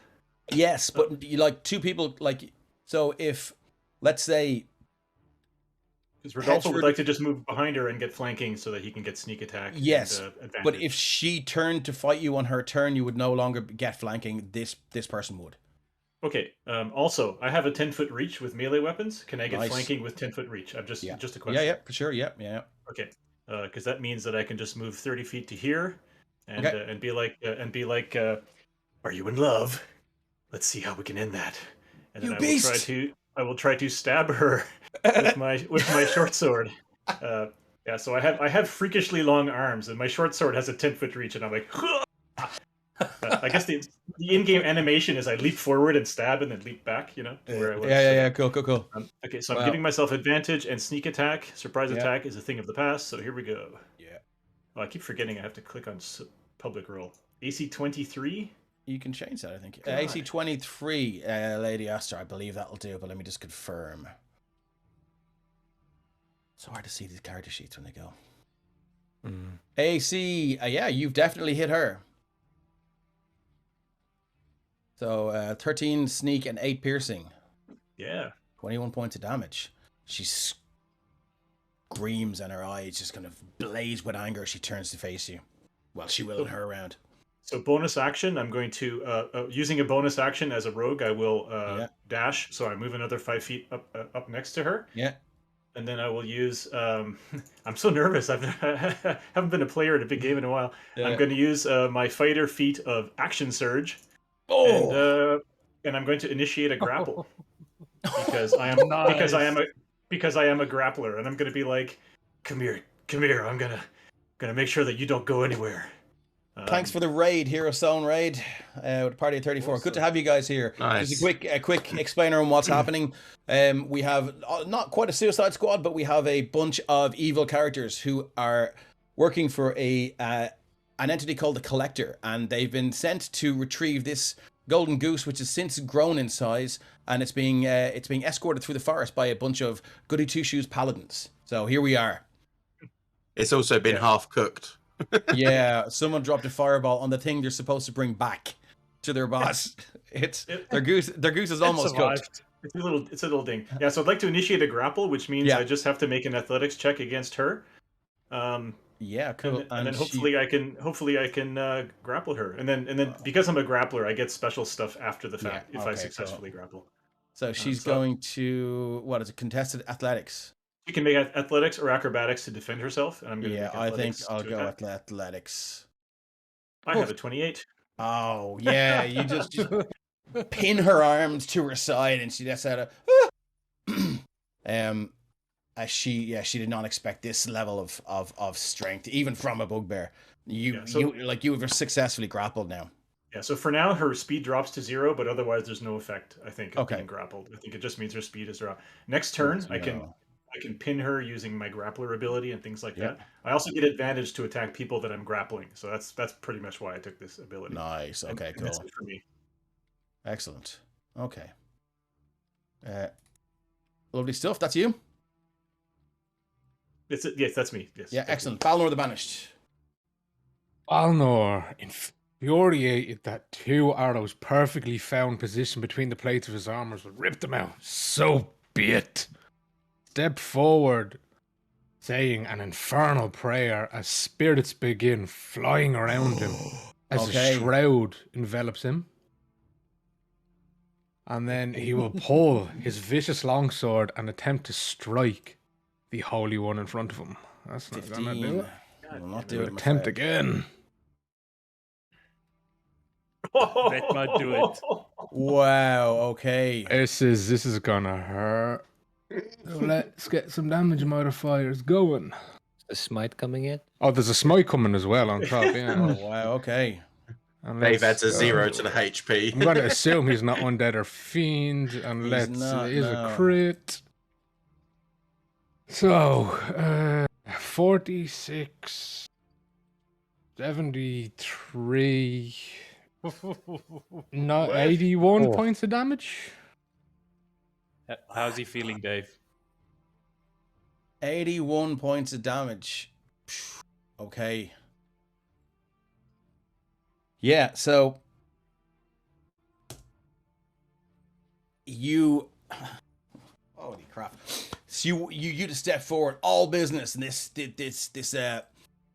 fell blade of yours just goes straight through, and because he's so lethargic and wrecked from having that haste spell cancelled on him, you just find a chink in the armor and you just drive it straight through, right through the side of his stomach and straight in. And you can see it come out the other side. Coughs up blood. And you pull it out. And he's on one hand now and one knee. And he's like, almost got him. But he's still going. Excellent. Now we'll end his turn. Sorry, I'm after coming out of the game by accident. Let me go back in. Oh, Dave, your lighting changed. You were I so know, right? I'm like, whoo, yeah. Sorry, let me back in there after reopen all the character sheets. There's a button on the side of my mouse that just keeps it moves you back one page in the browser, and it's really annoying. And as he lands on his knee, the spirits are calling into his ear from the afterlife. No, that's just my cousin. What are they saying? Join us. Oh, come. Okay, that's it for you, is it? Yeah, that'll do. That'll do. Yeah. Let's just kill this guy in one go. Okay, Richard Brightmantle is up. He sees what's happening here, and he's like, "Oh no!" So he's gonna let me just see what he can do. I've made the turnover huge here. Yeah, so his buddy is mortally wounded. His female friend is being grappled by a monstrous bugbear. So you have some hard choices to make, friend. And there's a 20-foot duck in front of him. Yeah, exactly. I think that's the most threatening part, actually. Yeah, the only real question is how far can he dash away? Yeah. Okay. So he's going to use his oath bow, and he's going to take 2 more shots at Balnor the Banished. So first attack. Let's see. He's going to move to here. Yeah. A good shot in you there. First shot with the oath bow. And it's a 24 to hit. That'll hit. Now, why did it not, or did it calculate? Hold on, I might need to recheck that box. Did I click Oathbow? I did. 1d8. It should do 3d8 damage. It didn't. Let me just double check. Oh, that's no joke. It's normally in the... I have to look it up again. It's normally in the character sheet, but it seems to have disappeared for some reason. Oathbow. I think it's just an Sorry, additional 3d6. No, 3d6. Yeah, cool. So I'll roll another 3d6 there for you, Stephen. There you go. So as this arrow just seems to find its way unerringly towards you. It just through the chinks in your armor again. I'm gonna use my reaction to use Spirit Shield from the Okay. barbarians and reduce that damage by 2d6. 2d6. Okay, excellent. Roll 2d6. So the damage will be 1d8 plus 5, 11. which is 9 plus 8 is 17, minus 11. So you Yeah, take 6 points of damage. So my he's- echo just lifts his shield and blocks the arrow. Okay, good to But know. it still goes through Emboldened and by hits my him, spirits, but, they're like, playing together. You hear a scream from across the forest. Damn you! Well, I've got some more for you. And he takes another shot with his oath bow. 22. He sees it coming and moves out the way. Okay, that does not I've hit had your enough AC. of you. Okay, so that didn't hit your AC then. No. Excellent. I just wanted to check you weren't using some sort of ability. Okay, he's going to action surge and he's going to go again. Yeah. As he takes another shot with his oath bow. 26. Yeah, that'll do it. That is 11 plus 3d6. I can't do anything about that. 24 points of damage. All right. And he's going to go once more. 14. No. Okay. The spirit shroud hold. Okay, good to know. Let me just see anything else he can do. He's used his action surge. Let's knock that down. What does that do? Let me see. Here's something here he can do. Okay, that's it. That's it for him. He'll probably... Yeah, he'll stay where he is. Moving on to Ruin Blackfoot. You're up. So I look back to the paladin who is on the ground, Yeah. or the dude, and I'll say to him, "I'm glad you stuck around for this," and I'll move my echo Okay. up to here, Yeah. and this woman who is restrained in front of me. Yes. Scrappled. Yeah, currently grappled and restrained. Grappled. Yeah. Is that advantage for me, or? It would be. Technically, no. Technically, when No? you're grappled, your speed drops to 0, but there's no other effect. Oh, okay, excellent. So The she's- there's DM might a grant some kind of non-necessary. special benefit, but yeah. no. Okay. And I don't get flanking. Or do I get you- flanking? I'm going to say no, given that Rodolfo just has her held. Okay. You know, he would have to be harrying her and distracting her. Like, I mean, Could yeah, the I'm gonna real, say no. like, Fair enough. could the real Balnor have flanking, or just not the Echo? so if you guys were engaged here and she was fighting you, Rodolfo, the person behind her would get advantage, would get the flanking. The way That's I read it, perfectly fine. you both don't get it. That's perfectly fine. In that case, I will reckless, Yeah. and How I will barbarian attack. levels. And I will attack her twice. Okay.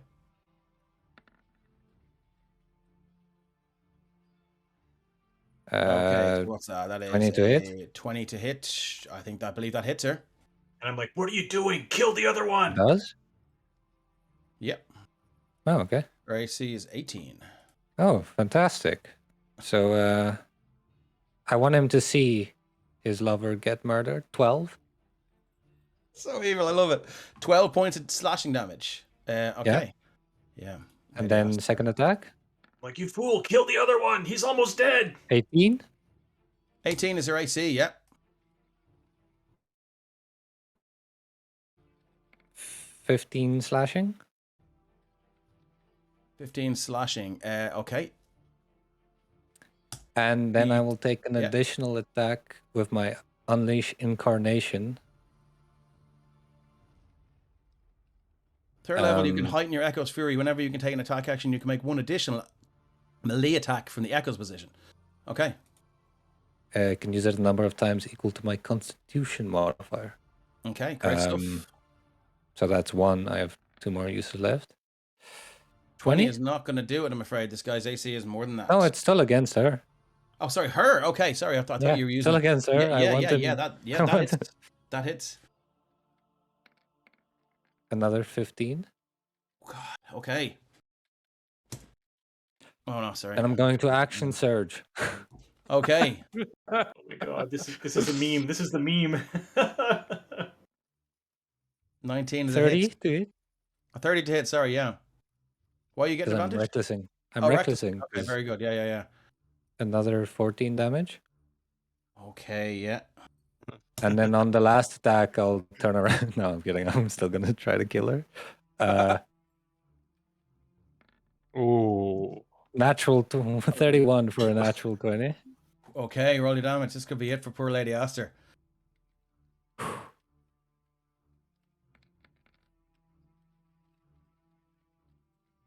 $15 17. Plus 15 plus 9, 6, 15, 15, isn't it? Oh, plus 17, yeah, so 32.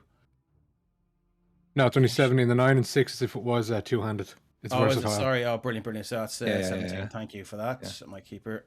I was like, no, it's 17. Cool. Okay.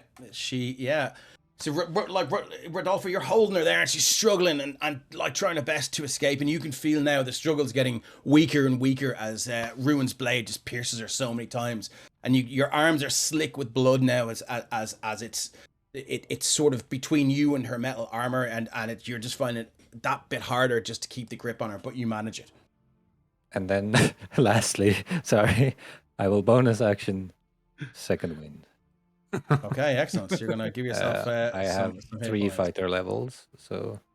I thought you were going to bonus action attack 6 more times. Yeah. No, sorry. Hey, that's my line. So it's 1d10 plus 3. God. Okay. She's going, stop. Hold on. Stop. And you go... And you just feel that power coming back into your body as you regain hit points. It's my ghost and stuff helping me. It's just going. Yeah. Like extra arms coming out of me and stabbing her. Okay, awesome. Is that it for you? Yeah, that's that turn of turns. Everything I can do. Yeah. Okay, Davnak Great Hollow. What'd you like to do? I'd like to start off with a bonus action hide. Yep. Stealth check, please. 23. 23 will do it, yeah. All right, then I'm going to move 30 feet to behind our friend with the bow. Thank you. Okay. And I am going to whisper in his ear, looks like your friends are dying. And then I'm going to stab him in the back. I'm assuming I get advantage because I was hidden. Yeah, I'll give that to you, yeah, for sure. And sneak attack. That's a 22 to hit. That'll do. Let me just double check. Richard Brightmantle, AC 18. Unfortunately, looks like this could be the end for him. All right, and that's what's that? 32 points of damage.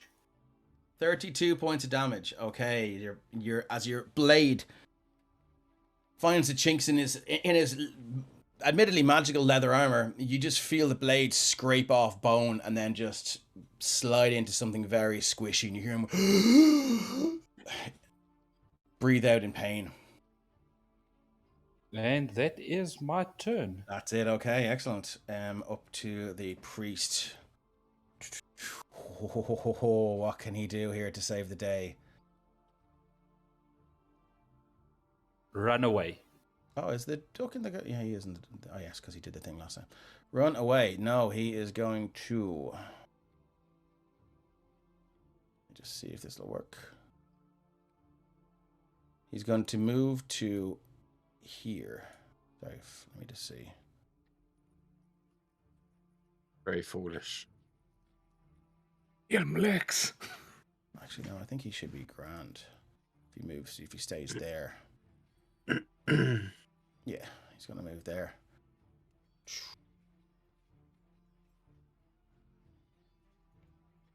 He's going to cast Mass Cure Wounds. Oh, okay. This is A where wave our of party healing doesn't have a wizard. Our party doesn't have a wizard to counterspell it. Choose up to 6 creatures within a 30-foot radius. Sphere. It's it's 3d8 plus your spellcasting modifier. Spellcasting. Where's the spellcasting modifier? Unfortunately Yeah. for Sir Self-Righteous, the spirits and block all The healing. spirits what? The spirits block all healing for Are him. you serious? No way! Yep, Spirit Shroud is You a pain. evil bastard. Okay. Don't out paladin me, Dave. Wow. Yeah, but throw it up in the chat so you can get a read. Oh god. Okay. Well, he doesn't know that, so he's just gonna. Yeah. So will he get there? Let's just do it normally. It's done. Yeah, and he'll he's, get him. He'll get him. Right. He'll probably have to take like a 5-foot step or something. I think he will take a 5-foot step. He'll probably move to here to try and get everyone. He's cast his spell before. She is in. She might get it as well. So it's 3d8. Where was it gone? Did I throw it in there? No, I'll throw it in now. Spells. 3d8 plus the spellcasting ability, which is wisdom. So 3d8 plus 3. That spirit shout is amazing. Oh, that is I love it. horrific. So 14 and 3 is 17. So Lady Astra goes up by 17. Isn't she in the shroud? I don't No, think. Is she? It doesn't look like it. She wasn't attacked by it. yeah, she has to be damaged by it too. So Oh, plus okay. 17. But the guy who's basically dead is still basically dead. Oh, she's gonna get healing, but not okay. Yeah, I always Yeah. thought Spirit Shroud was kind of crappy, but the whole not being Why able to can I get not? healed thing is pretty nasty. Yeah. Oh, it's very useful. Okay, is this wave of healing? You guys can feel it, and Balnor, you especially just feel this horrible, uncomfortable tingling on your skin, and this is magic that that you've used before, but it's from a source you despise. And I think that is all he can do. Golden Goose is going to move. Let's see what its movement is. Let's say this. Low I'm so terrified of this thing. Honk. I don't know what it does. It's got a 60-foot fly. It takes off in the air and goes 5, 10. Sorry, I'm after moving aside. 15, 20, 25, 30, 35. It's going to go there. Oh, thank God. There. And no, it's going to actually go to there. And it is going to make an attack with its bill. Rodolfo, remember you have the Against manacles. me? And it's going to attack, yes. This person here, which is Ruin, I think. Ruin. So it just flaps over, and it's just this chaos of gold wings, one burnt to a crisp. So it's kind of flying in a weird angle, and as and it lands, it goes honk, and it just goes and takes a bill attack against you. Can someone talk to chickens? I'm like manacles. Need help. They are too small. You, that you hear rolled- you hear in your mind, I can. that roll probably, but it's a 19. 19 to hit. Yes. My AC is 18. Okay, I will so it's use gonna my make reaction. to do- uncanny dodge, or It's not an uncanny dodge. what are you gonna do? Arcane deflection. Plus 2. Plus 2 bonus to your AC. So my AC is 20. Okay, so that missed by 1. So just again, this arcane Yeah. shield is going, and you can see it's Bill, just kind of snap at this thing, and it's going to go Literally again. everything is ghosts. Even arcane deflection, it's a ghost that did it. Nice. Okay, cool. And it's going to make 1 with its talons. So it rears up and it just takes a scratch at you now with the talons. This is set to whisper. I don't know why. It doesn't matter. As a 22. Yeah, my AC is back down to 18, so yeah, Okay. it did. Cool. So that is its talons rake across your body, and it does 2d6 piercing plus 3d6 radiant. So here's 2d6 Ow. piercing coming at you, which you will be which you can have. Why is this doing that? Okay, that's 4 points of damage down to 2. Yeah, I I'm don't know not if that worried rolled about for the you. radiant. Could you Yeah, see I did. that? I did. Yeah, I did. Yeah. And then 3D. What is it? 3d6. Yeah, 3d6 radiant damage. And this is coming at you as well. You cannot. You're not resistant to this. However, it's shit. So that is 4 points of radiant damage. Yeah. I believe that is all the Golden Goose can do. Lex, you're up, my friend. What's the classification of the goose? Like, is it a monster? Is it a beast? It's a What is it? celestial. It's a Canadian. Yeah. So it doesn't count as a creature. It counts as a celestial. Okay. Changes things very slightly, but not too much. Okay. I know we need to catch this goose, so yeah. Okay. And he's flying a little bit, you said as well, is he? Yeah, he's big now, but he's also flying. Yeah, and it's very chaotic. If you've ever seen a kind of a hen or a chicken try to fly or jump for a while, that's the kind of thing he's doing because one of his wings are absolutely screwed. Due to the fire damage. In that case, I'm gonna just look at him and I'm gonna go, "Get back down to earth," as I cast Earthbind on it. Choose one creature you can see within range. Yellow strips of magical energy loop around the creature. The target must succeed on a strength saving throw. Its flying speed is reduced to 0. An airborne creature affected by this spell safely descends. So you've just stopped it flying, basically, yeah? I've stopped it flying and brought it down to the ground, so it can still. It's not restrained or anything. It doesn't say that it is there. No. No, Okay, it doesn't cool. restrain it specifically. Okay, cool. So it needs a strength saving throw. Is that right? Yeah. Okay, so that's just a flat. There you go. What's the DC? 14. 15. It's kind of flapping, and these yellow strips of energy sort of, kind of wrap around it, and it looks over at you and goes, honk.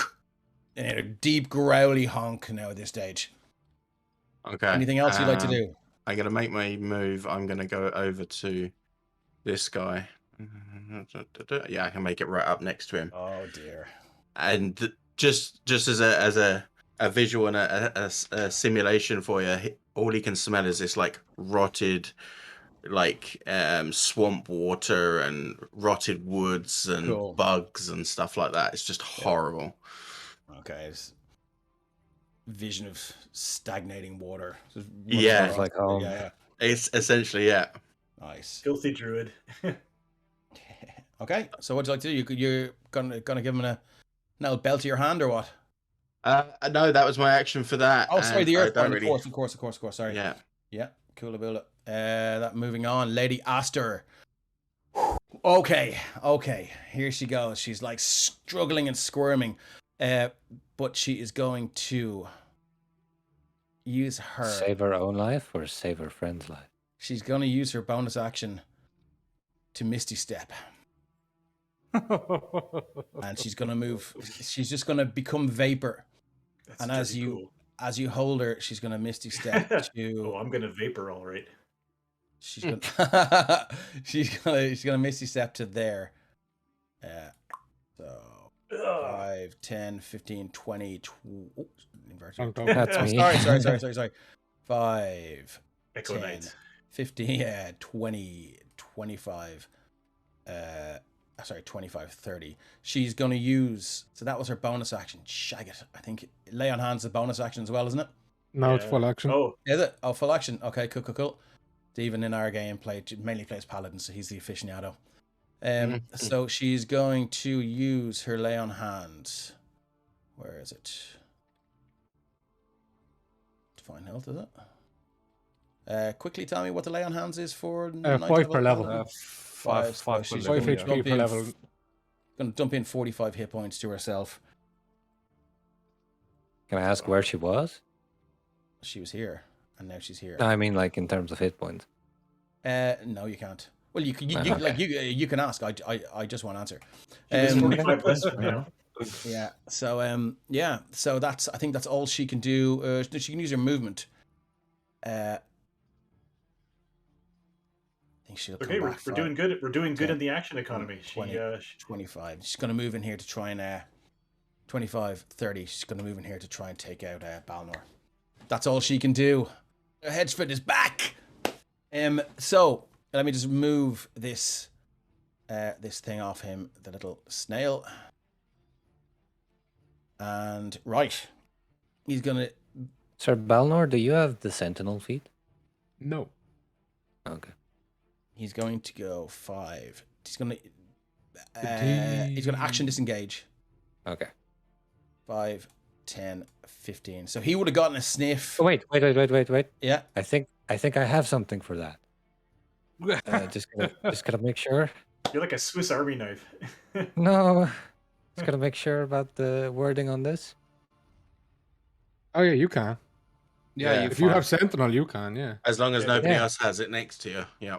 Even if they take the disengage action. Yeah. Purposely. Okay. Yeah. So You If get hit, knocked he for the goes back. nowhere. 20. His No, AC isn't doesn't higher work. than that. God, he is so Swoosh. close to dying. He is so close. Oh, He- actually, he just wait. throws the shield up. you can What? even retcon that because I just realized I used my reaction when the duck attacked me and it Oh hasn't yeah, been my okay, turn. cool. But So 5, 10, 15. It's gonna move out here because he realizes what's going on with Balnor's thing now. He'd still not be healed though, I think. No, not till the end of my turn. Really? Can he heal himself? No healing. No healing. healing magic. Oh well, then if that's the case, then I think he's just gonna stay here and he's just gonna unload on Balnor, so and try and take out the. That's why I wish someone was attacking when he was on his knees bleeding. I wanted to be cruel. Okay, so he goes, Yeah. "You fiend! I'll purge this land of your corrupted essence." And he takes 2 swings with his longsword, which is I changed it out because the other one was way OP. That is an 18. He's not using his great weapon master. Sorry, that shouldn't be in there. So that is 18 does not 18. hit. 18 does not hit. Second attack. What did he roll? 7. Come on. 25. I No. think that is. Okay, here we go. Let me just make sure I've no damage boxes checked here. You'll be fine. I will. He's definitely going to dump in a divine smite though, for sure. You might be fine. Okay, here we go. Probably not. Boom. Oh, look at the radiant damage. No! First hit. 19 points of damage. 19? Yeah. What's the one the The radiant. it's a sorry, versatile 4 weapon. The 4 doesn't count. No, yeah, sorry, 15 points of damage. Yeah, because he wilderness shield. Sorry. Yeah. 50 fuck that goddamn divine smite. Okay, cool. So that is that's pretty much. Can you use a bonus action? Let's see what Edford can do. Anything to keep him going. Yeah, he will also bonus action Misty Step and get out of there. God damn it. Yeah. Where's my ruler gone? I'm gonna have to kill this guy with My regular ruler's gone anyway. damage. So This he's is just gonna go terrible. 5, 10, 15, 20, 25, 30. Just get rid of his girlfriend first. Actually, he's just gonna Misty Step there because he can't Just leave too her. many hit points. He can't leave her. So that's all he can do for his turn. Rodolfo the Tall, you're up, my friend. Does he look like he's like very, very close to death? He is in a bad way. Like there's blood, there's huge wounds in his torso area, and his armor slick with blood. I pull up. I And still wanna his kill his face girlfriend is because of- grey, his before I eyes kill are her. kind of sunken in. He looks exhausted, and you can see he's shook as well. This is excuse me. This is the closest he's come to death in a long, long time. Yeah, so I pull out my 2 short swords and I'm like, I look at Deadpan as I walk past him and I'm like, you idiot! We could have had this done by now! I have a certain amount of artistic flair. Hang on. Actually, okay, yeah. I'm just gonna walk right up to him with my 2 short swords and just fucking straight up attack him. Oh, sorry. Yeah, cool. No worries, yeah. yeah. Okay. Roll to hit, my friend. He's a high AC. He might make it through this. Oh yeah, I'm not. I don't have Let's too see. much hope. However, I do have 2 weapon fighting styles, so I can attack a second time with no penalties and still do regular damage. Okay, so, go. You're looking for AC 20 here.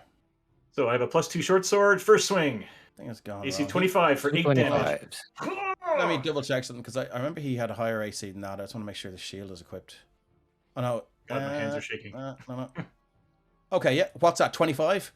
25 to hit for 8 damage. Okay, you can see this one for 8 damage. This is just flavor now that it's not going to have any kind of gameplay penalties. But he raises his sword up, and your sword just shrieks down over the crossbar, cuts through his gauntlet, and you can just see 2 fingers just land on the ground with a plop. He screams, "Ah!" The weapon falls out of his hand. Yeah, so I'm kind of like, I would have spared her seeing this, but you're gonna die anyway. Second swing, short sword, nat 20 For 7 damage. It's actually not. It's actually not a nat 20, but I crit on 19s because I'm a champion fighter. Amazing. So I only do 7 damage. Minimum That is damage. enough, my friend. What happens? Minimum this man? damage on the crit. And you killed him. What happens Yeah. here? Well, no, you haven't killed him, but he's technically down. What do we see? Yeah, so I'll look at her, and then look at him, and I'll be like, I'll give you the same justice you gave my parents. I don't Short know sword who you are. right under his ribs. Yeah. Okay. This is the for you it was a Tuesday. For me, my family died. Yeah. So, yeah, pretty yeah. much. The blade goes in. You kind of lift him off his feet a little bit, and he just looks you and square in the eye, and you can see his eyes kind of glaze over, and you just throw him off your sword, and he lands on the ground, a clank, bleeding out. Anything else you'd like to do? I have a bonus action left, but I feel like I've done enough. So and my hands are shaking. So I think that'll be it for me. Okay. Balnor the Banished. I'll turn to her and I'll be like, "You can join him now, when it's my turn." Not without you. I'll take you to the grave, my friend. So be it. Balnor, you're up. Balnor will Oh, I think I know what he's gonna do. no, he's gonna clench his fist as the spirits retract into him and heal him for 50 hit points as he lays hands on himself. Are you Nice. are you sucking up my uncles and brothers and shit? No, I have my You're not own allowed spirits, to do thanks very that. much. And then as a okay. bonus action, we'll cast Shield of Fate because that is a Nice. big goose. Bonk. And yeah, he'll end it there. Richard Brightmantle. No! You bastards! I'll kill you all! Richard's gonna take 2 shots at Rodolfo the Tall. Disadvantage because he's in melee with me. Yeah, he's still gonna do it. Let me just see if he might have something for that. That's Sir Hedgeford, God love him. Richard Brightmantle. So he's used his action surge. Hey Dave, you remember how you've given each of us a rare item? Yeah. I've forgotten I have a rare item. Yeah, well. That's That nice. suits me. I don't think you needed it. You gave us 2 rare items. 1 rare, 2 uncommons. Okay, rare, he's just gonna take it. He's gonna take it and make 2 attacks at Rodolfo with disadvantage. He won't get the oath Rodolfo is bow. hittable. But he's not going to get the oath bow because it's currently Balnor. Actually, will he just? No. He sees what you've done, so he's going to go 2 attacks with the oath bow. At disadvantage, that is a natural 1 and a 14. No. 14 doesn't that's hit? good. Yeah, no, my AC is 17, but for some Okay. reason my character sheet has defense clicked on, so it's actually 16, not 17. Okay, no worries. So that's we're not going to use tables here because I don't have them up. So he just takes 2 shots and he's just too harried by Davnad to go shoot by you. Close enough now, Rodolfo, but yeah, not enough. Well, I think one of them like strikes me like right in the shoulder blade where the thick armor is on the back. Nice, nice. And yeah, I just turn around and I'm like shaking my head. He's still going to go 5, 10, 15, 20, 25, 30. He's going to take that opportunity attack from Davnad. All right, no sneak attack this time. Yeah. I don't know why I rolled with advantage, but that's a natural 1. Natural 1. Oh. Okay, excellent. Ruin Blackfoot, you're up, my friend. Oh, sorry, Like a actually, root. 1 second. He's going to use his his own second wind. Oh, I'm after doing that. Yeah, cool. So he's going to go D10 plus his fighter level.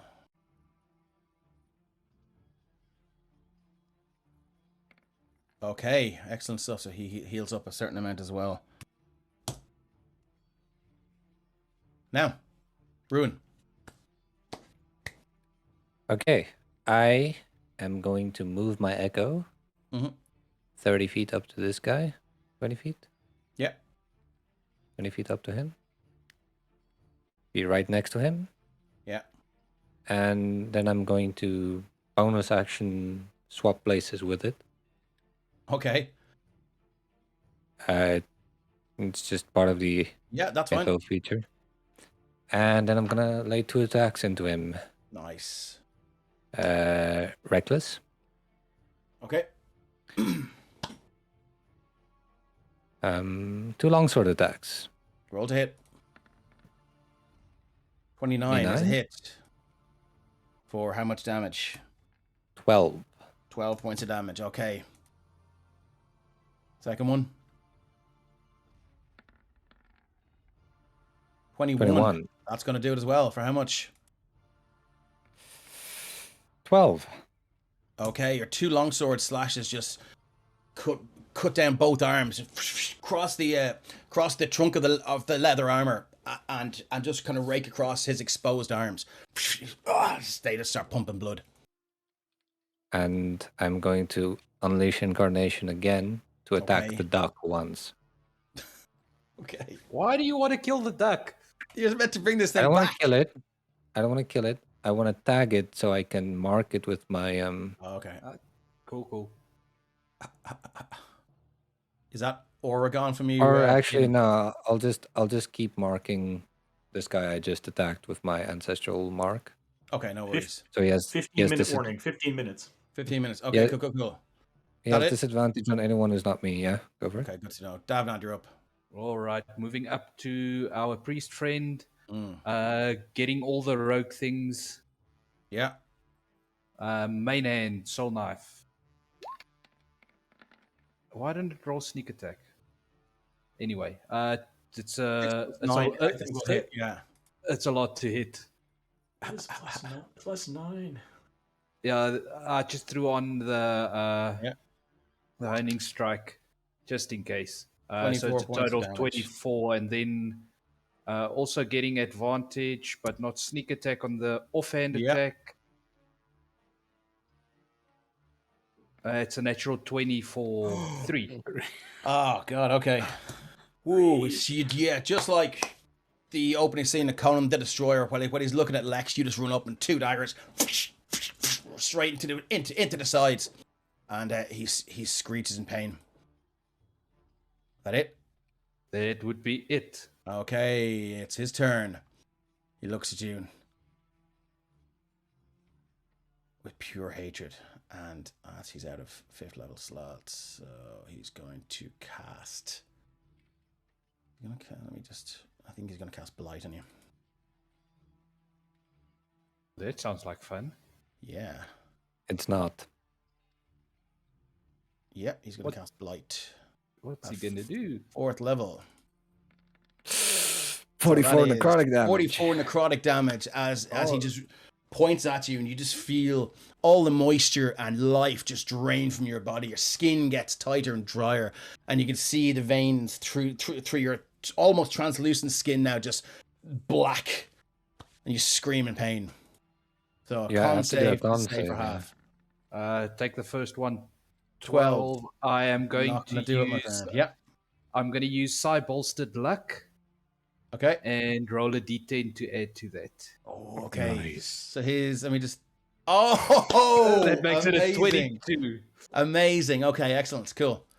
So yeah, you just take half that to 22. Okay, 22. that's his turn. The golden goose. I will yeah. also use my reaction to reduce that damage by 2d6. he's within 30 feet of me. Have you not used your reaction already? No, not this turn. He's had his Okay, turn. cool. No worries. Have You my can do that. Golden goose is going to take another multi attack at Balnor the Banished here. So he's going to go first attack with the bill. Thank you. There we go. Sorry. That is a 13 to hit. Flangs off. And talons. There we go. Fixing it to the public roll. So just two attacks, and they just amount to nothing. Lex Olson, you're up. Seeing what Okay. this guy has just done to Davnad, how rough is this guy looking? Which guy? This Yeah, one. he's hurt, but he's got a lot of fight left in him.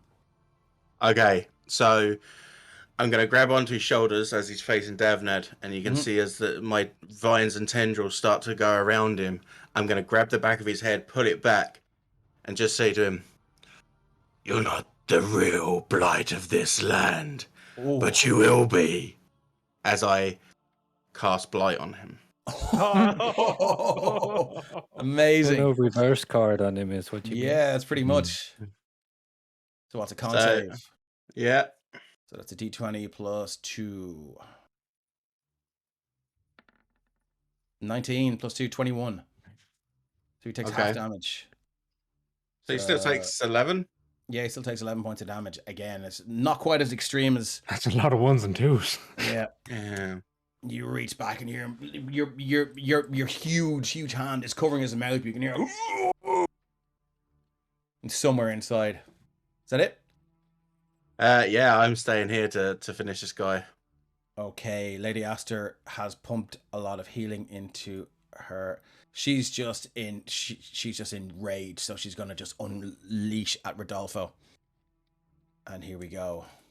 You bastard! You bastard! She's gonna take 2 attacks with her longsword. First attack. Hurt. 14. Oh my god! What? That's a Yeah. 5. I'm just kind of like standing there, and she's just, the whole kid, kid swinging around. You killed my friend. The tears in her eyes. She's seen double, and she's gonna go again. Come on. Oh my god! I was gonna dump a 5th level smite in there as well. I cannot believe it. Can I just kind of like Darth Vader, knock her blows aside with my swords? No, it wouldn't have been 5th. Sorry, it would have been 3rd. Sorry, I think. Let me just see. Scare me, Dave. Yeah, it would have been a 3rd level smite. Sorry. Yeah, sorry. Yeah, go ahead. Yeah, can I just casually knock her blows aside? With my 2 swords. Yeah, you're just a vision of calm and purpose, and you're just like, and she's definitely kind of losing her cool as she sees this guy here. Yeah, she doesn't know the details of the healing. She just knows that it didn't work, so she's just trying to end you guys. That's all she can do. So Hedgeford is on death saves. Let's go. Oh, that is a failed death save for Sir Hedgeford. I can just see in my mind him getting a natural 20. Ah, yeah, so can I. Standing up and then killing the Where are guy. his death saves there? So what's 1 failure?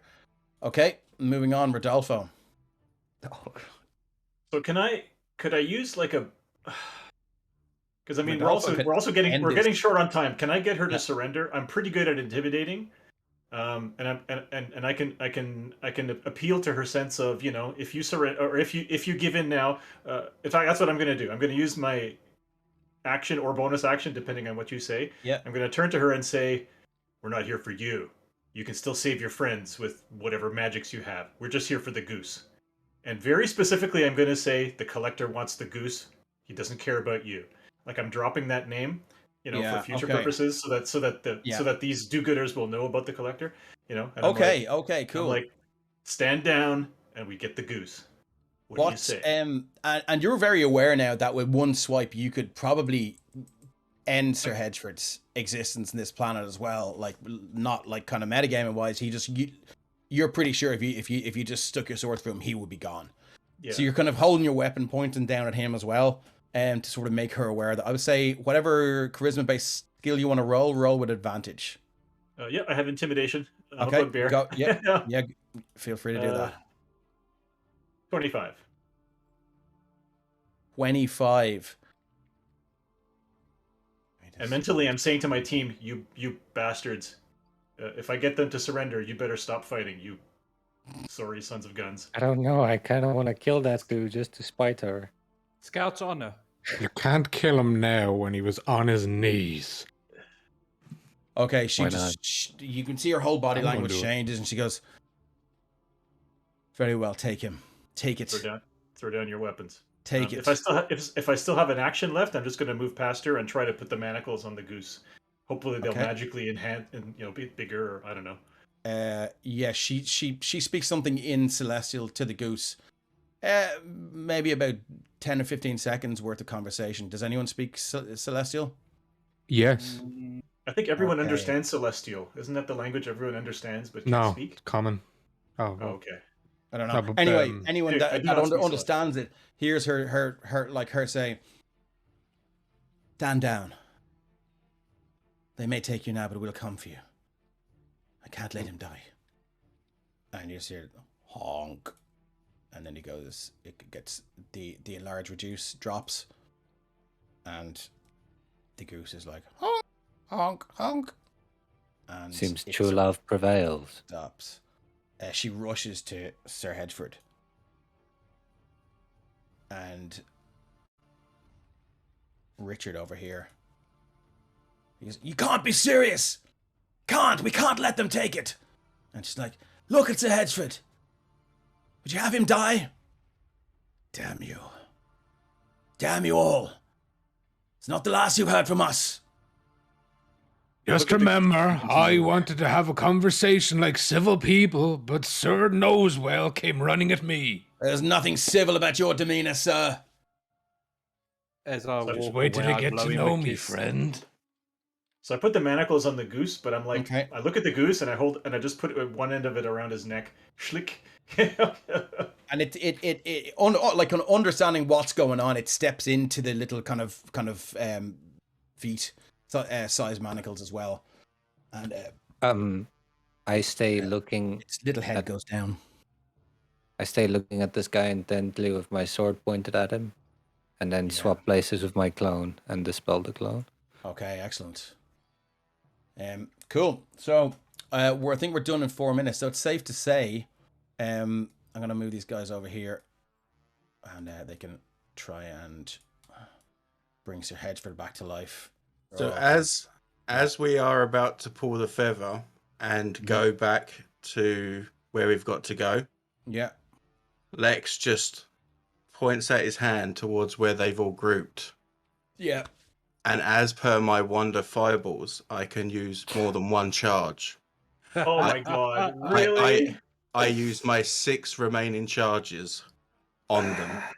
I can't believe it. Oh my god. PM Workshop You're just so raided with a party of evil. 28 guys. You're just right at the end of this thing. They managed to get a bunch of paladins and priests to surrender and give up the celestial being that they were fighting, given that one of them was near death and is pretty much in a relationship with the other. And instead of going their own way with the thing that they were sent to capture, we've got a level 6 fireball coming at them. If any of Oh no, them, we got 6 of them. Oh my god. Okay, let me just I just really hope this doesn't ruin the mission.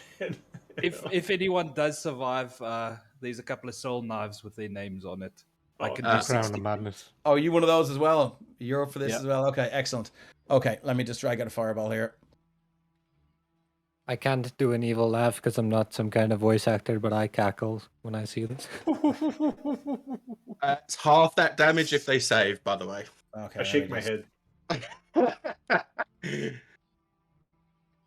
I will rid this land of every blight. Wow, okay. Cool. So Yeah, like Johnny Cash, I shake my head. That just lands there. So you're dropping 6 of those? 6 charges. What? Okay, so what's the total damage? Oh, there it is. 167 points of damage. No, Or I don't think half 6 if they charges. save. No, I don't think 6 charges cast 6 fireballs. I think it just does 6 extra dice or 12. Pull it up there Oh, in is the it? thing. Yeah. I don't. Yeah, because I mean, like, why didn't you start with that?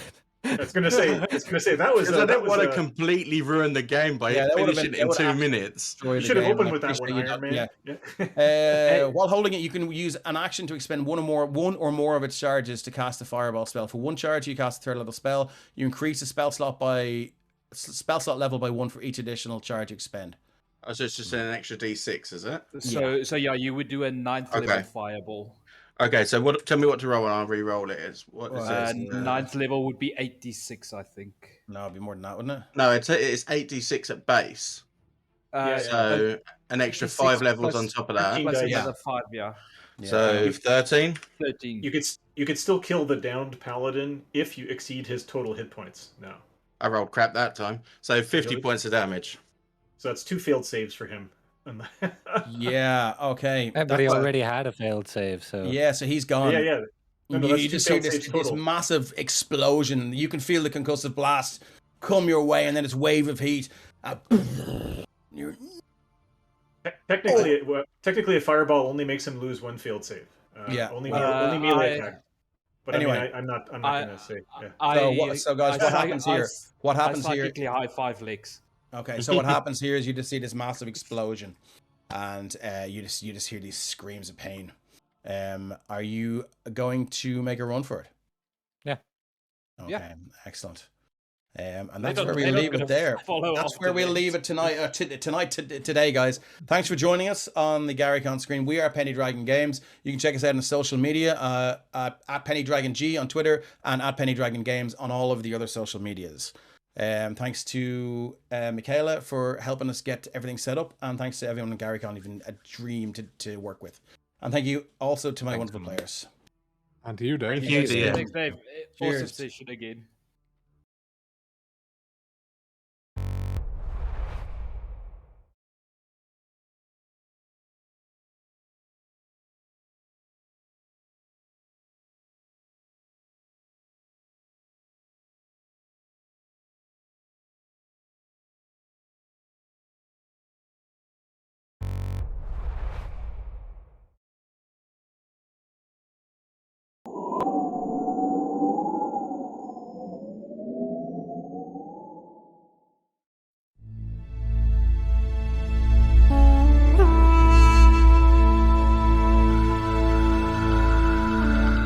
Eons passed. Okorum was crisscrossed with waterways and burgeoning with fauna, a land replete with resources for its inhabitants.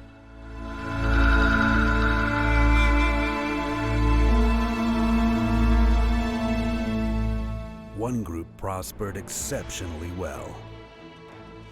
Eventually, through the systematic conquering and incorporating of neighboring peoples and their lands to its own, the Empire of the Idrisid was born. The Empire's might was its mastery of Dweomercraft, and through it, their dominion covered the entirety of Okorum in relatively short order. Over the course of many centuries, their influence extended even into other planes of existence. But at the height of its empire, they erred grievously and unleashed a cataclysmic elemental force in the heart of their civilization. Idrisid arcane might was outstripped by its hubris, and it cost them everything. Centuries have passed since the disaster that changed Okorum, creating the Blighted Land, the wasteland it is today. Though new civilizations rose from the Idrisid ashes, its secrets remain undiscovered. And while many Shintufi structures survived the wrath, its populace was decimated. Yet the city's populace teems anew, a mishmash of folk both human and otherwise, drawn by the grandeur of the surviving structures and the undiscovered treasures and knowledge of the former Idrisid Empire. Hidden somewhere in the desolate, dangerous reaches of the Blighted Lands, the Idrisid's ancient treasures await discovery.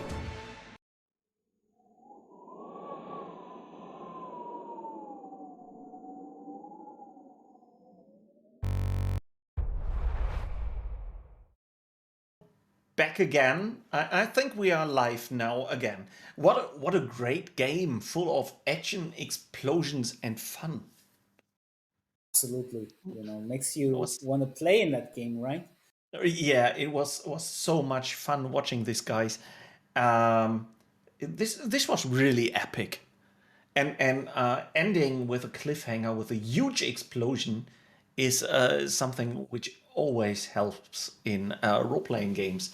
So Raz and I, we are back here again with our next topic, and we are getting a bit historical now. We are talking game books. Game books, as you might remember, in the former times, long ago, before there was role-playing games, there were some guys making books to play. It started off with a French guy who's wrote a novel of 150 pages that you could read in random order, and to end up with a story. And always you changed the order of reading. It was a bit a different story, right? Experimental. And this was the start of the game books, as you know it, in the 60s. As you all might know, in the late 60s, the grandfather of role-playing games, Gary Gygax, who gave the name to this event here, also started with a game that should become Dungeons and Dragons. When have you first heard of role-playing games? In our first talk, you said you started off with these game novels, these game books. Yes, actually, I was 6 years old, and I was curious about the world, like no other kid, I would say. And I got my hands on a book called The Warlock of Firetop Mountain, which is a big classic because it's the first of the fighting fantasy books by Yeah. Steve Jackson and Ian Livingstone. And I You were was, six. You're a bit of a poser. You were six when you I was, played this book. yes, I just I started was. reading Well, when I was six.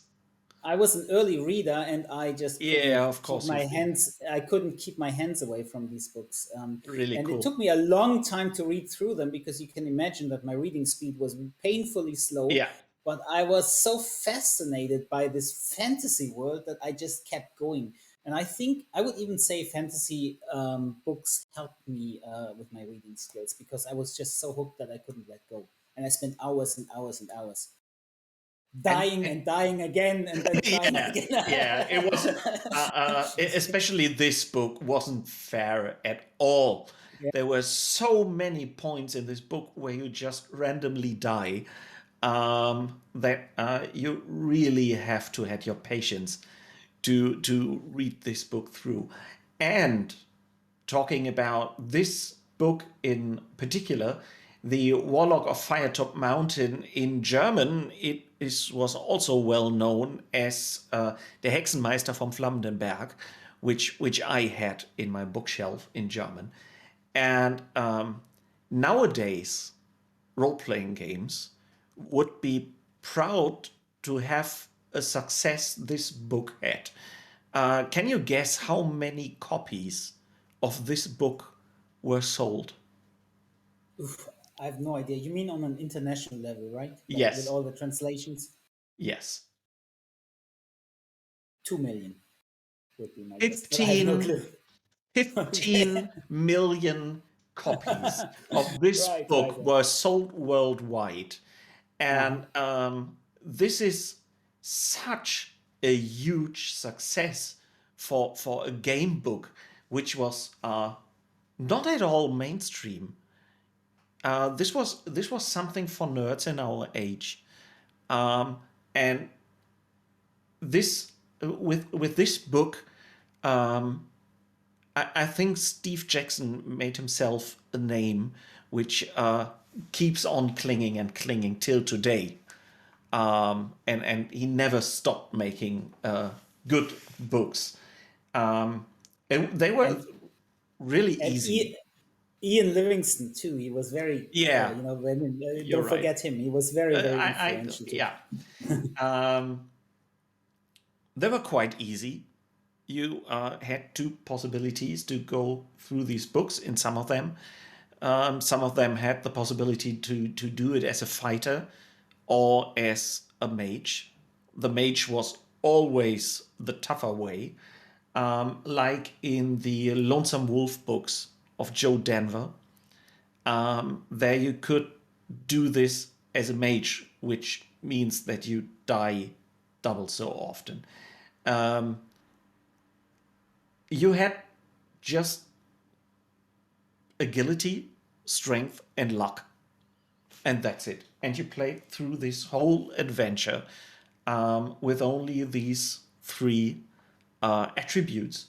And there were lots to come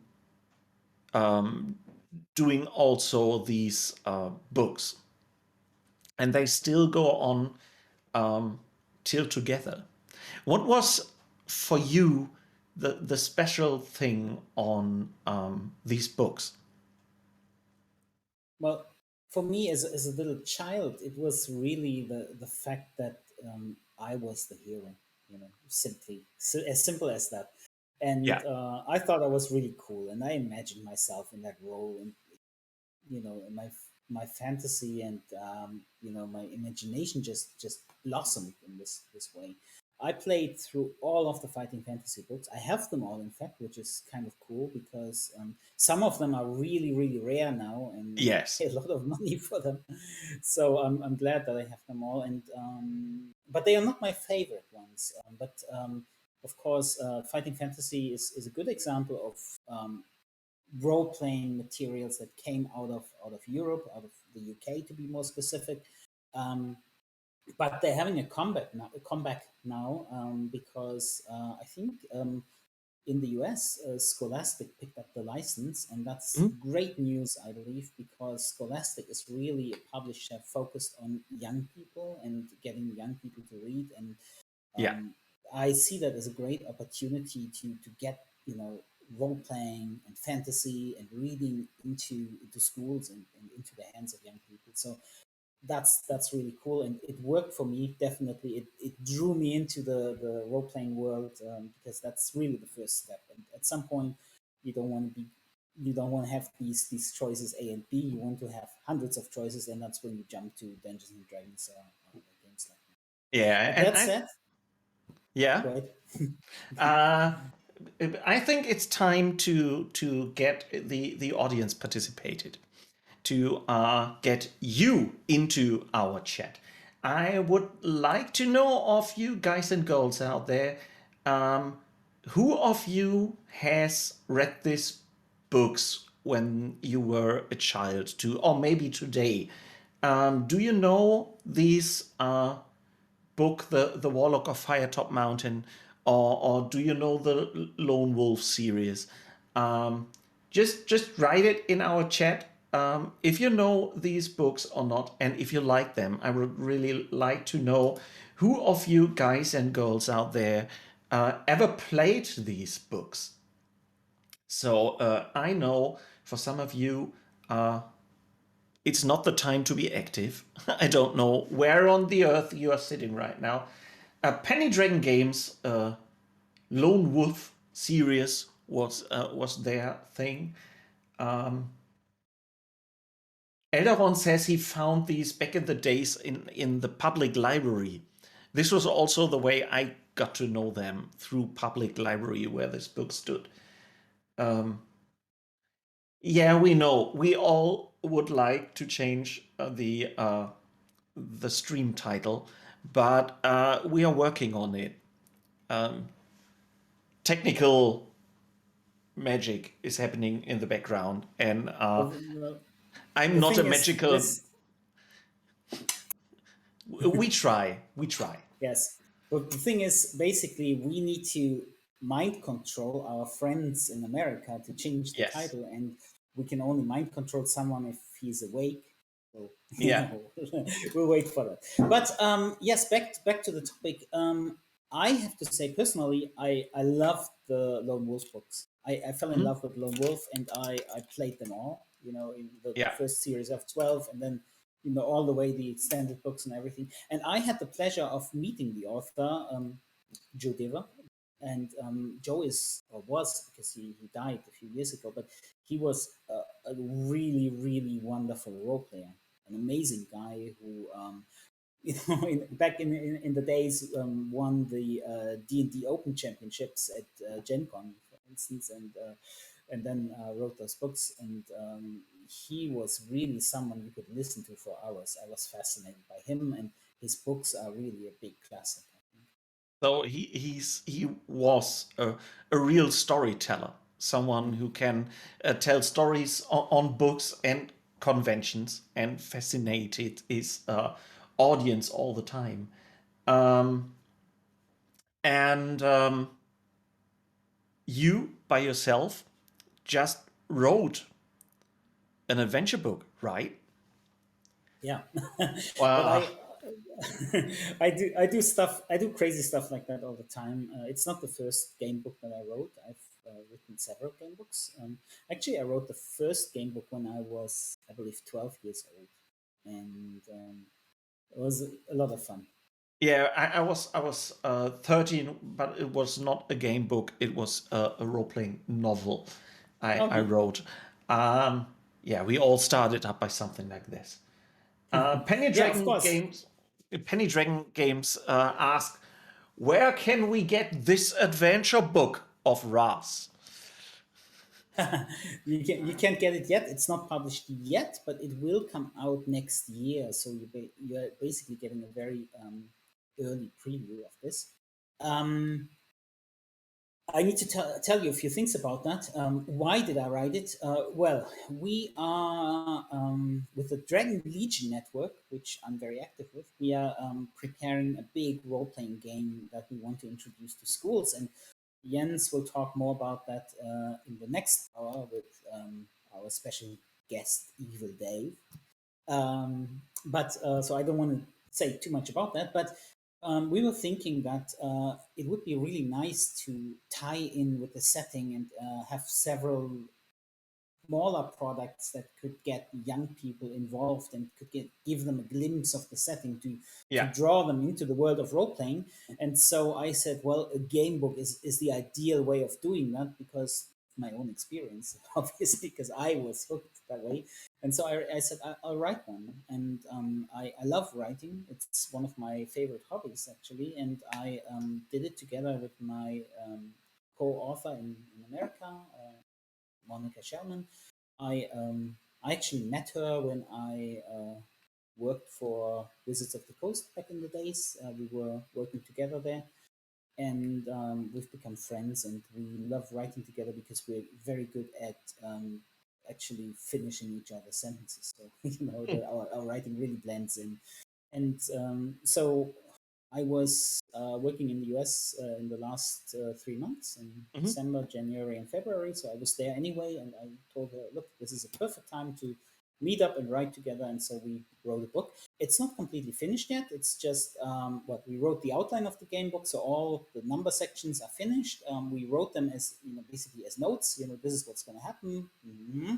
But then we went back and started polishing the text a little to make it sound good, to create the right atmosphere and stuff. So we are in the middle of finishing that. We're about, I would say, a third of that is done now. The rest is still very, very rough, but it's getting there. Next year, when we will publish the game and the starter box and everything, we will also publish this book. To give you out there a glimpse on what Ras was working on, I just want to read you the first sentences of book 2.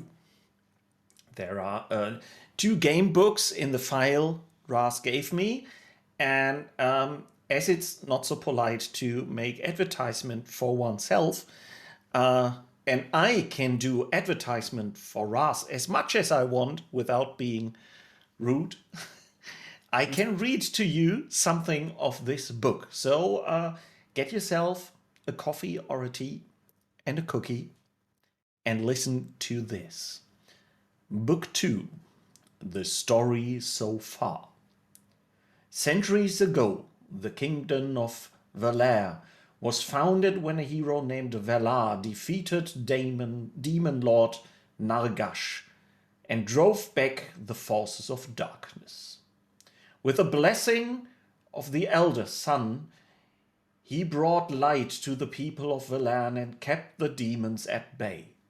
In order to establish long-term stability, Valar set up an order of knights, elite warriors who were trained from a young age to keep the kingdom safe. This order was called the Knights of the Golden Flame. You are Kalen, a young knight who has just passed the trial of knighthood. You still have vivid memories of the long years of training as a squire. Many of the girls and boys who aspired to become knights did not make it, for the Knights of the Golden Flame only select the best. However, despite your young age, you've already proven your skills. On your first mission, you were sent to an ancient city of Nexor to deliver a message when a demonic book fell into your hands. Realizing how important the book was, you kept it safe against the forces of darkness who tried to steal it from you.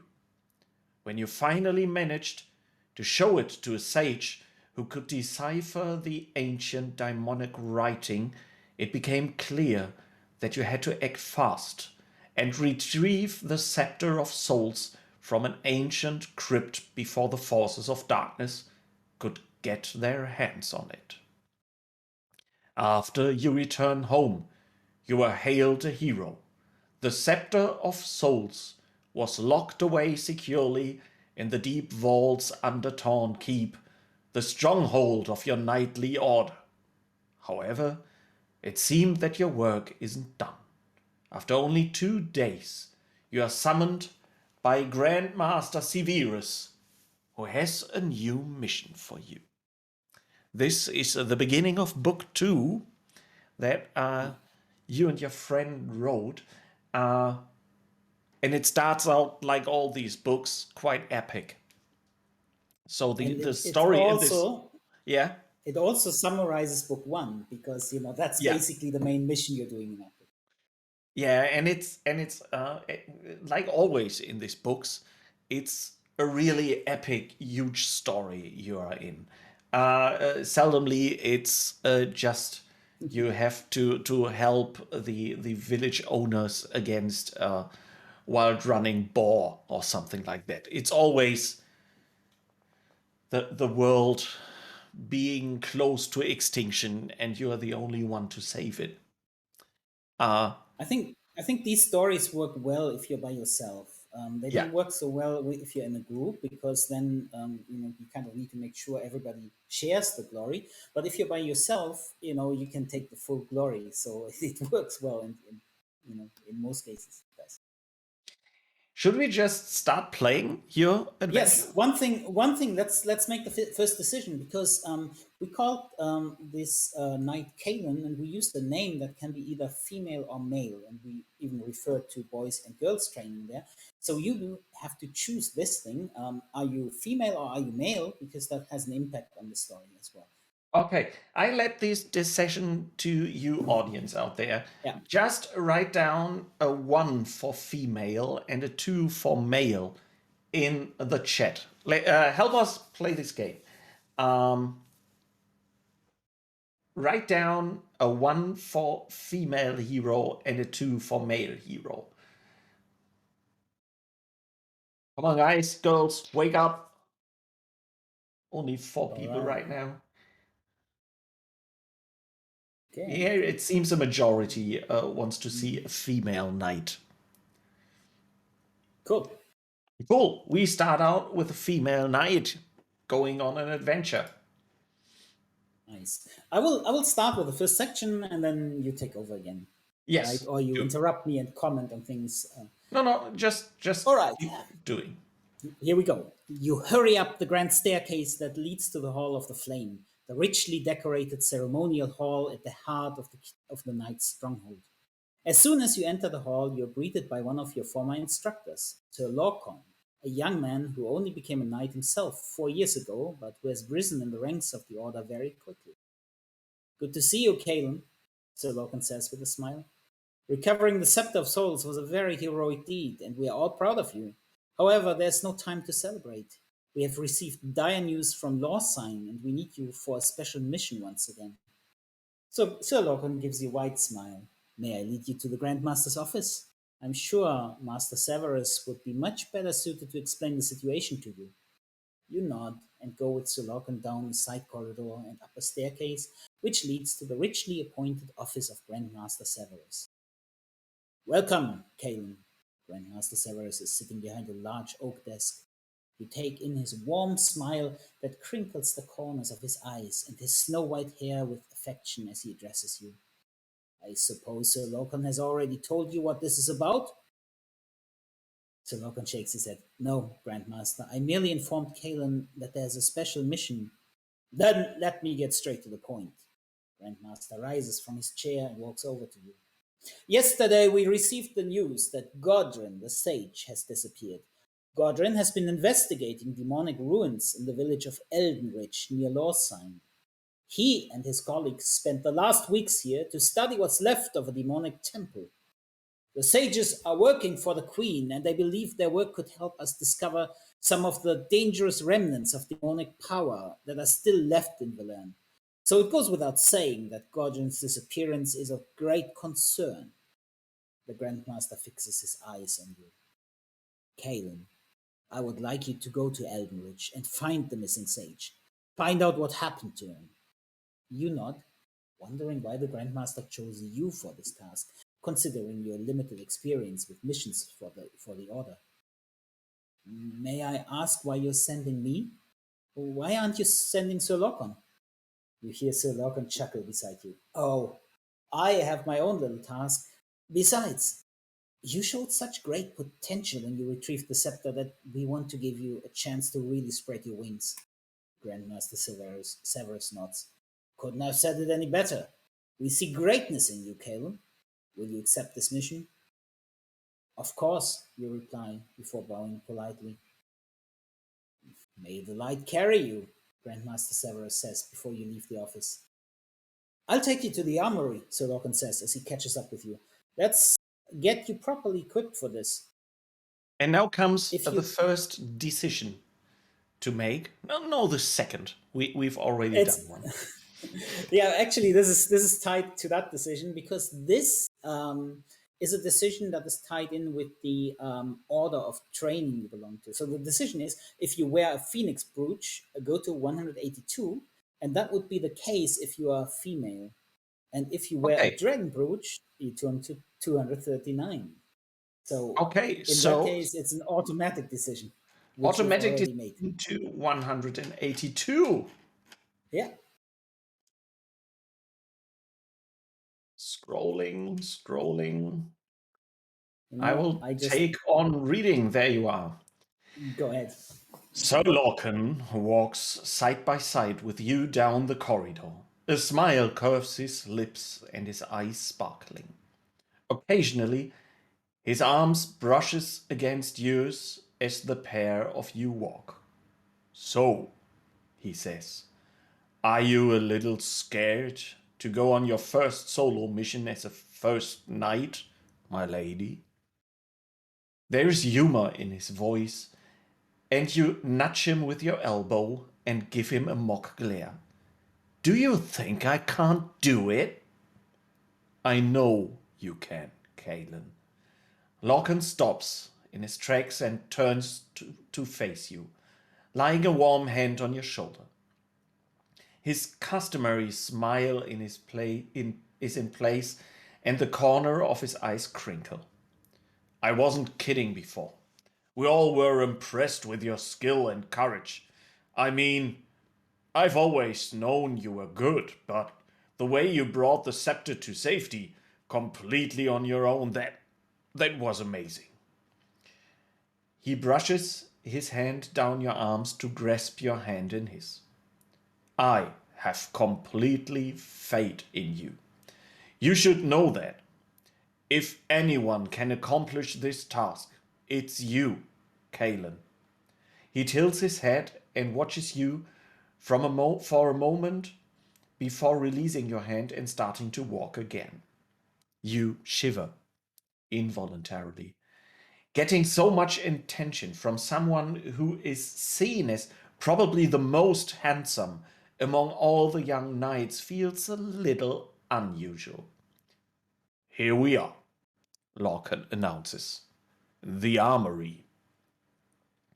Go to 375. Yeah, you can see Nice. there's a spark of a romantic element in there at this point. Yeah, of course. Uh, but that's part of the night setting, I think. So Yeah. let's jump ahead. 375.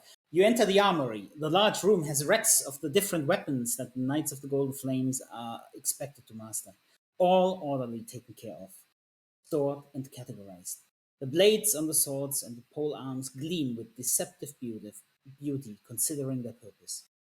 Ah, it's young Kalen again. Master Perrin, an old veteran of many battles, speaks, interrupting your thoughts. He winks at you with his one remaining eye. Choose the weapons you want to take. Grandmaster Severus told me to show you the full selection. You watch as Master Perrin presents a selection of weapons to you: a long sword, a broadsword, a short sword, a spear, a battle axe, a mace, a morning star, a longbow with arrows, and a dagger. You can choose as many weapons as you like. Write them down in the appropriate slots on your character sheet. Remember that you are limited in how much you can carry. In addition, you can also choose from the following list of equipment: healing potion, rope, shield, torch, flint and steel. Once you have chosen, Master Perrin escorts you out of the room again where Sir Lorcan is already waiting for you. I also have this map for you that you don't get so that you don't get lost on the way. He grins and you give him a glare in return. Write down map of the land on your character sheet. The map is the same map as the one you can find at the beginning of this book. Write it down under special items because its weight is negligible. Come on, let's get you a horse. So Logan nods in the direction of the stables. And here we're asking for an alertness check. And the question is, are we winning this check or not? How is the alertness check working in this game? I'm getting some dices. Are you okay? So basically, I have dices. yeah. Do you have two 10-sided dice? Yes. Good. Even more of that. Yeah. 10. Two of them is enough. If you want to know more, you ask Evil Dave in your next talk. But I will. the basic dice we're using is 2d10. Just roll high, and I would say if you get higher than 14, you'll probably make the check, and otherwise you won't make it. I just add them up. But yeah, you add them up, but you can probably add something to it. Let's add 4 to it, okay? Let's add 4 to it. I rolled a 6 and a 5, which is 11. I add 4 to it, 15. So we made the alertness. Okay, very good. So we get on 51, scrolling again. While you're scrolling, I'm already reading. As you're speaking with Sir Lorcan, you so spy out of the. I have a secret. I'm just clicking on the link, which is on the left side of the thing. I'm not scrolling. Oh, this is just Yeah, cheating. it's cheating. I know. So as you're speaking with Sir Lorcan, you spy out of the corner of your eye the distinct green and gold livery of the Lord High Constable. Excuse me for a moment, Lorcan. Can you meet me at the stables? I have something I need to do yet. He smiles at you and nods. Certainly. See you then. He gives you a cocky salute, then saunters towards the stables. You head straight toward the officer, curiosity burning in your chest.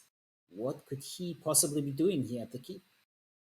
Pardon me, you begin after giving the man a brief bow. I was wondering if I could speak. The man gives you an irritable glare. Not now, youngster. I have to see the Grand Master. If you have something urgent to discuss, come see me at the palace. He distractedly scribbles on a piece of paper and signs it with a flourish before handing it over to you. Here you are. Show this to the guards and they will take you straight to me. Add letter of introduction to your character sheet under special items and go to 252. 252. I'm already there. 262. No, 252, it says here. Oh, no, 262. Sorry, your cursor was hiding the number from me. But you're right. You reach the stables where the knights keep their well-trained horses. You remember how often you had to muck out the stables when you were still a squire. This building is very familiar to you. If you were a Phoenix Brooch, go to 110. There we go. 310. Sir Locke smiles warmly at you, his green eyes sparkling. Lady Caitlin, please take this and keep it with you, he says as he hands you a small green ribbon with a decorative four-leaf clover embroidered in gold on it. He folds your hands around it and peers into your eyes. I hope this will give you good luck.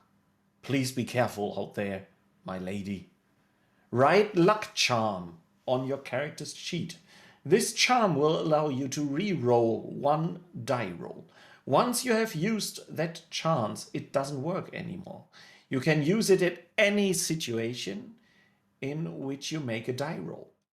You thank Sir Lorcan, not exactly sure what to say. You are not used to him paying you so much attention, but you can't deny that you like him. 328. I'm Much to already. your amazement, Sir Locan has already seen to it that the horse is saddled up and ready for you.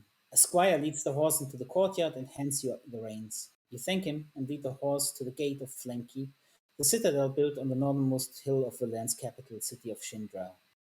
Good luck, Kaelin, Sir Locan gives you a radiant smile. Always uphold the honor of the Knights of the Golden Flame, and may the light carry you. You bid you farewell and leave the citadel. It is only a short distance to Tamarho Square, a large square next to the northern gate of Shindral. People in the streets stop and look at you. Some wave as you ride by, and others shout a greeting to you. As you stop at the city gate, a paunchy man dressed in a fine purple tunic hastens over to you, bows deeply while catching his breath, and addresses you. Good night. Are you by any chance planning to ride along the main trade road toward Tarjin? If you are, I would gladly offer you 20 silver crowns for the honor of traveling in your company. I have a wagon with merchandise which I would like to get to Tarjin safely. He looks at you expectantly. This is indeed the route you're taking, but riding alongside a wagon could slow you down. On the other hand, merchants are always good sources of rumors, so he might be able to provide you with interesting information. If you agree to the merchant's proposition, go to 17. If you decide to travel on your own instead, go to 154. Or if you're not ready to leave Shindrel yet and decide to stop at the Royal Palace, continue with 62. I think I will leave it up to you, but I think the Royal Palace would be a good place to go right now because there's someone we have to meet. He Well, you don't gave have us a to, but letter. Yeah, you have we his don't letter. have to, but we have to. But let's ask the audience again. I Let's mean, ask the audience. you know, Should we leave the town without the merchant? Then write down 1. Should we leave the town with a with the merchant? merchant. Then write down 2 in the chat. Or should we go to the Royal Palace to talk to the guy who watched us and gave us the letter of introduction, where we managed to do the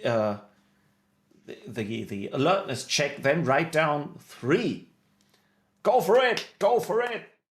I think you're just afraid that, after your fantastic role, that will be wasted because people won't even. Yeah, but 2 people follow. always wrote 2.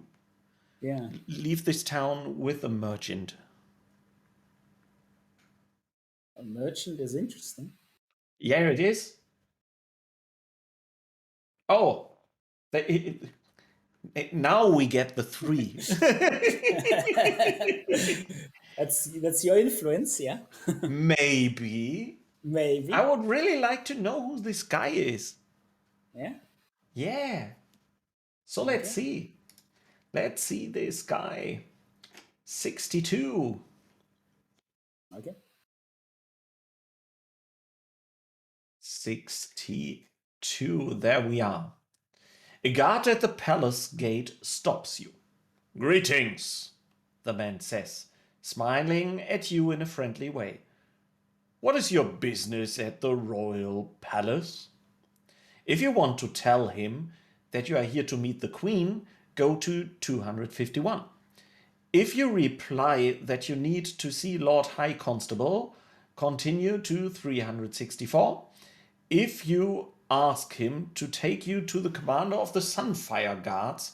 Go to 99. That's a tough one. Do we know where to meet this guy? Ah, Up to you again. So number one is we tell them we're here to meet the Queen. Number two is we tell the guards we want to see the Lord High Constable. Or number three number 3 is we is, want to. yeah, the Sunfire Guards. Where do you want to go? Sunfire Guards 3, the Lord High Constable 2, or the Queen 1? Go on. 1 for the Queen. You're quiet out there. Maybe too quiet. Yeah, now Lots of now there twos. comes the Lord High Constable. Yeah. Yes. Okay. That's Let's. actually a pretty good choice because you could not just go and see the Queen. I mean, you do need an appointment for that, and Yeah. that would just make you look silly if you said that. So well done. It's a good decision, actually. Let's go there. Let's go there. 364. The guardsman raises an eyebrow. Do you have an appointment? If you have a letter of introduction, go to 25. Otherwise, the guards inform you that the Lord High Constable has no time at the moment. You head towards the north gate and leave the city. But we have one. Exactly, and we jump to 25. You And pull you out the read. piece of paper. Yes, you pull out the piece of paper that the Lord High Constable gave you at the keep and hand it over to the guard. He looks it over carefully, then nods. Very well then. Follow me and I will take you to him. The guard turns on his heels and marches down the corridor, clearly expecting you to follow him. You rush to keep up with him, not certain what would happen if you lagged too far behind. Eventually, the guard stops before a large carved oaken door and knocks on it.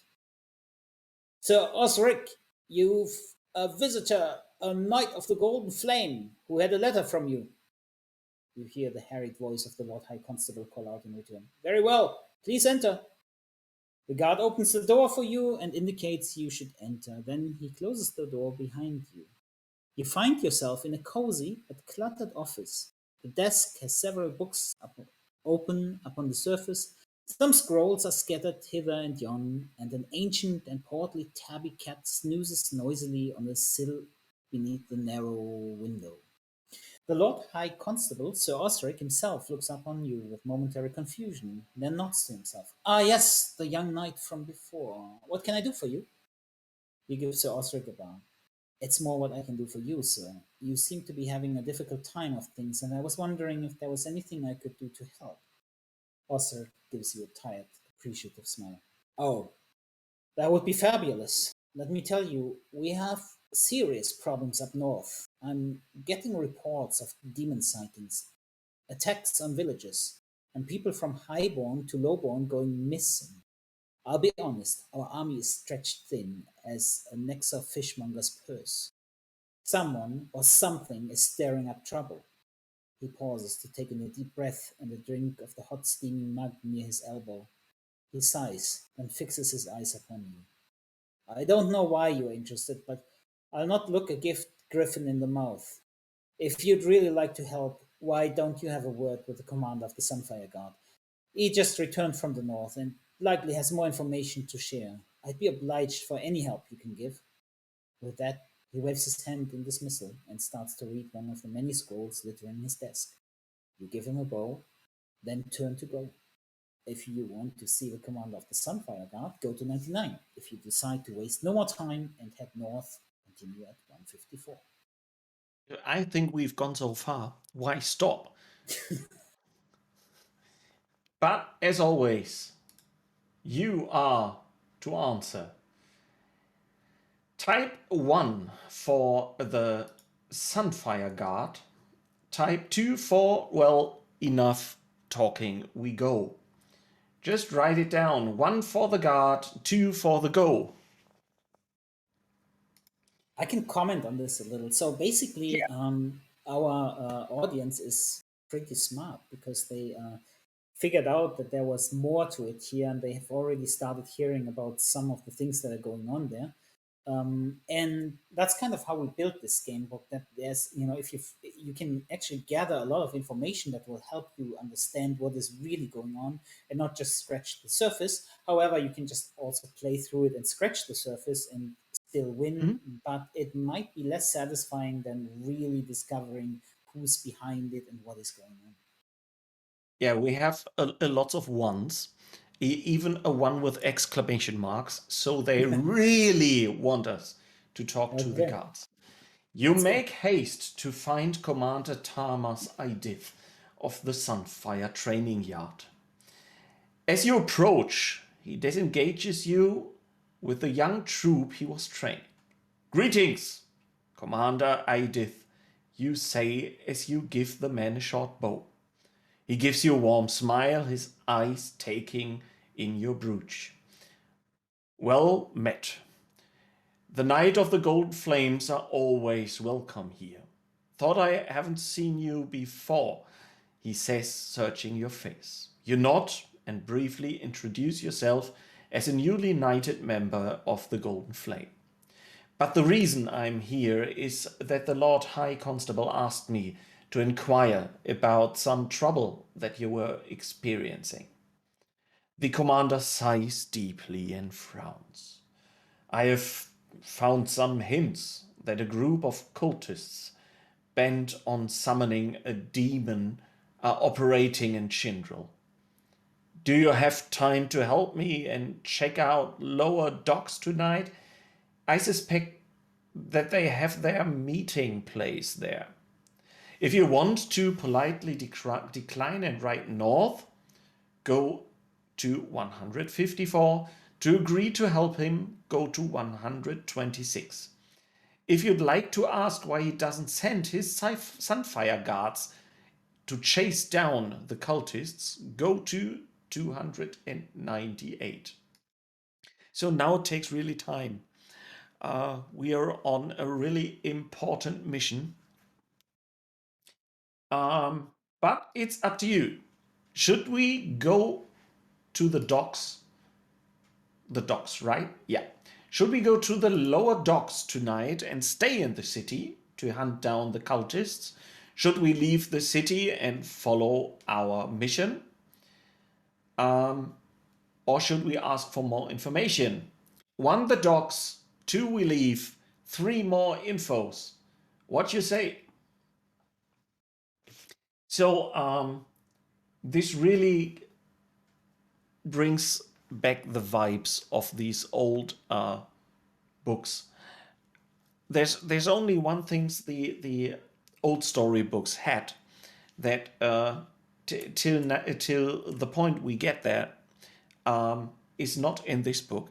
There was always these special kind of comedy in these old adventure books.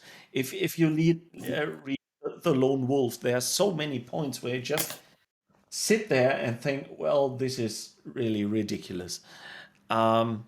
This book we are reading like right now is taking it more serious, right? Yes, we are trying to create really the atmosphere of this setting with it, and the role playing game, as even Dave will tell you in the next one, is kind of a dark setting that really needs heroes to save the world in a way, and because everything is falling apart without people who step up and take the initiative, and so that is a more serious thing in itself. It's very story driven and very much not just a dungeon crawl or something like that. It's really something where you are supposed to find out who's behind this, what are the plans, what is happening, and this game book reflects that. Yes, indeed. So we have a decision. They want to ask us why they don't do it by themselves. Okay, and that's a very good decision because I would be curious too. The Yeah. commander sighs and shakes his head. I'd love to do that. You don't you think I tried? But as soon as I started arranging things, I got orders from my superiors to stop. He grimaces. They say they're worried about spreading our forces too thin. Doesn't make sense to me, but I have to obey my orders. He looks at you with pleading eyes. Listen, the Knights of the Golden Flame are free to act independently. I just cannot approach the Grandmaster in an official capacity, but if you offer to help us out, I could scarcely refuse, could I? He smiles weakly at you. What do you say, young knight? To agree, to help, go to 126. Would lightly decline and leave the city, go to 154. So another once decision. again, it's up to you. 1 for help, 2 for go up north. Just write it down in the chat. Go up north is our original mission, and we are kind of getting sidetracked here. But this is also kind of interesting. And what you have just seen here is that it's a little more complex, I would say, than the fighting fantasy books and stuff, because there's a lot of stuff going on behind the scenes here. And there's a lot of intrigue, at high places. This guy is in a very high position. He's the commander of the elite guard of the queen, and still he is not really free to investigate as he likes for several reasons, which we don't know in detail. And you've made a decision. And I go on reading because we want to help the gods. Yeah. You agree to Commander Idith's request and head towards the lower docks. As you walk, you begin to wonder if delaying your primary mission was really a good idea. You sigh and shrug. It's a bit late for that kind of thinking now, you tell yourself. You gave your word to Commander Idith, so you must now stay true to that word. The lower docks are located in the southwestern and western edge of the city. They are the center of food and cattle trade and are always very busy. You look at the many river boats that are loaded or unloaded cargo, loading or unloading cargo, and at the market stalls where food is sold. You realize how difficult it is to find anything here with so many people milling around. If you have the special ability Danger Sense, go to 207. If you want to talk to the guards, go to 389. If you decide to hang out in one of the seedy taverns where many of the sailors go, continue to 180. Do we have Danger Sense? It's a good question. We actually get to pick one special ability in the first book, and in the second one, if we've played the first one, we get to pick a second ability. And these special abilities are, Danger Sense is one of them, but there are other great skills that you can have, like healing or, I roll a d20. Or if it's 10 or higher, then we have it. Okay. It's a 13. So we have Danger Sense. Then you're either really lucky today or you're influencing your roles. Very good. Let's go. By my Jedi Force. Great. Yes. 207. 207. Yeah. It was just a 50-50 chance. So 207. Your senses alert you that one of the sailors is observing you closely. Spider senses. Not only, this is not reading there, not only does he watch your every move, he also seems to follow you around at a safe distance. If you want to approach him to find out why he's interested in you, go to 43. If you want to talk to the group of guards, go to 389. If you decide to hang around, go to 180. So it's up to you, folks out there. Sorry, just a quick correction. Last one is hang out in one of the seedy taverns, not hang around. Okay. So you go to the tavern, yeah? Yeah. 1 is confront the sailor. 2 is talk to the guards. 3 is go to the tavern. What do you say? Tavern is always a good place in adventures, I think.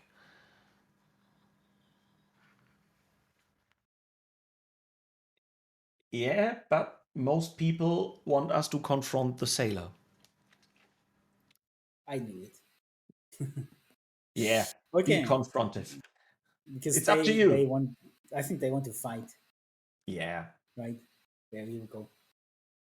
Without looking directly at the sailor, you meander towards him, trying to appear as though you are simply wandering and looking around.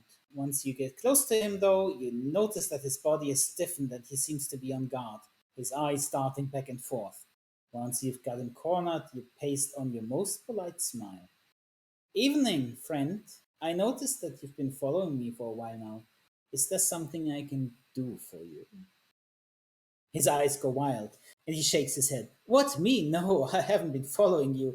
Has it ever occurred to you that we are both simply going the same direction? Seriously? You frown thoughtfully. If you decide to let it go, go to 352. If you want to attack him, go to 133. Or if you have the special ability Discern Lies, go to 360. Okay. Now up to you. I think one last decision. We have 5 minutes left. Yes. Do you want to first let him go, 2 attack him, or 3 let me roll if we have this? What do you say? I think we still won.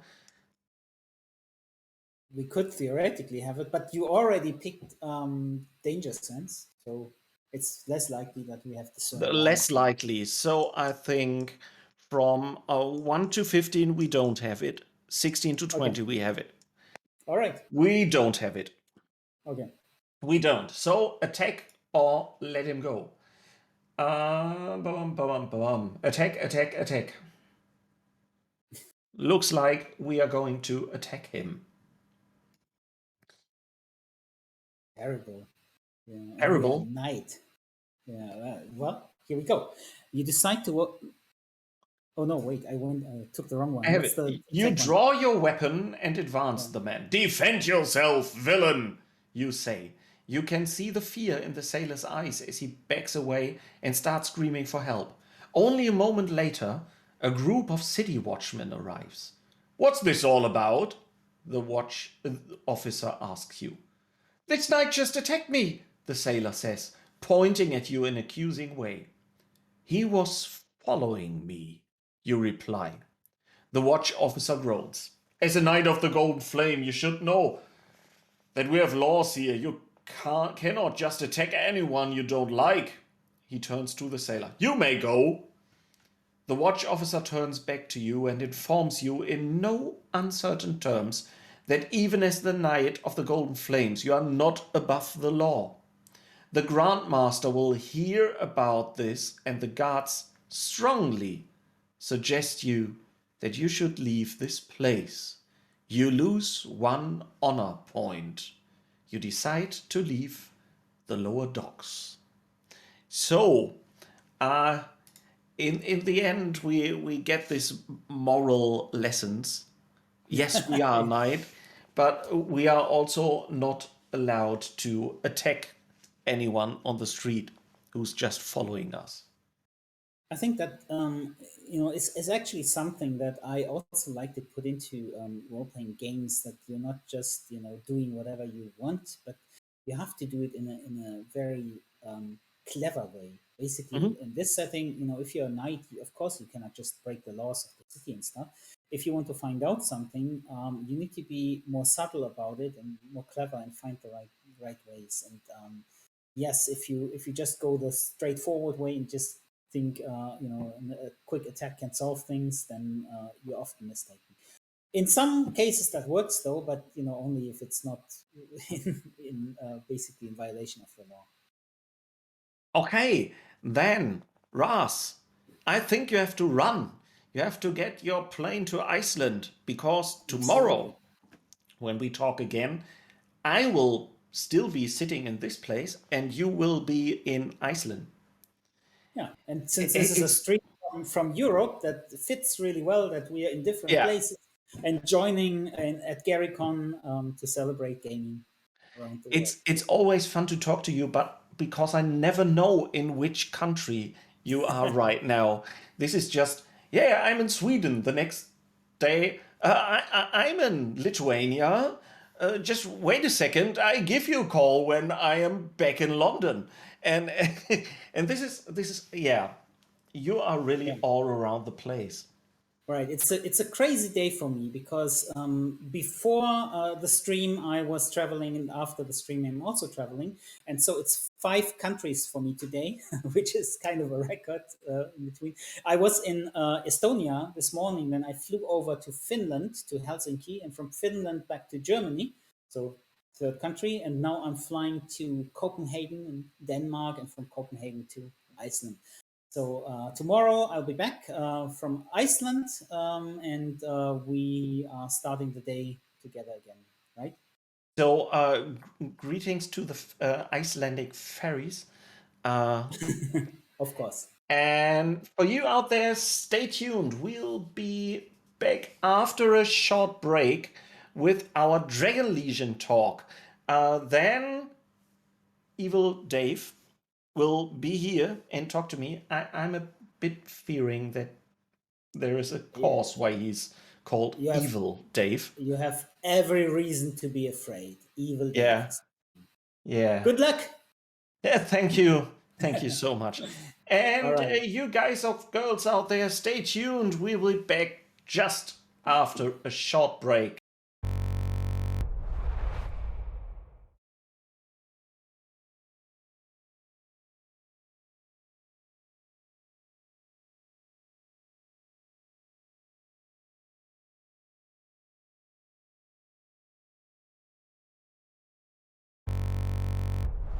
This has been so much fun because it's a different version of Archon. It's like a cartoon coloring book version of Archon, which is really fun. So seeing the artwork originally for Little Archon in the game, the way that he walks across the screen with his shield and he breathes fire, and then even the way that Chungo the Manticore comes down at different points. It's so much fun. I mean, you can only dream to have a character of yours then immortalized in that way and playable and unlockable in a video game. The Archon and Idol Champions currently is an earlier version of Archon, so a pre-Hand of Vecna Archon. How did Archon get the Hand of Vecna? Archon was sent out by Tiamat over the course of a decade to go and retrieve artifacts for her. So Tiamat would appear to Archon in dreams, and she would reveal to him the location of a great weapon that could help him, or a great suit of armor. Like the axe that he carries belonged to a general of Asmodeus and was buried inside of this tomb. And so Archon went on this adventure to find that axe of Asmodeus. And so Tiamat would appear to him in dreams, and she did the same to him in terms of this kind of extinction event that was potentially about to happen, where Vecna had teleported huge pieces of land from the Shadowfell and armies and animated this giant long dead titan and was inside of this mile-high structure, juggernaut, going to destroy everything in its path. And so Archon was sent there in order to stop Vecna from destroying the realm. Archon's entire party was killed, except for him.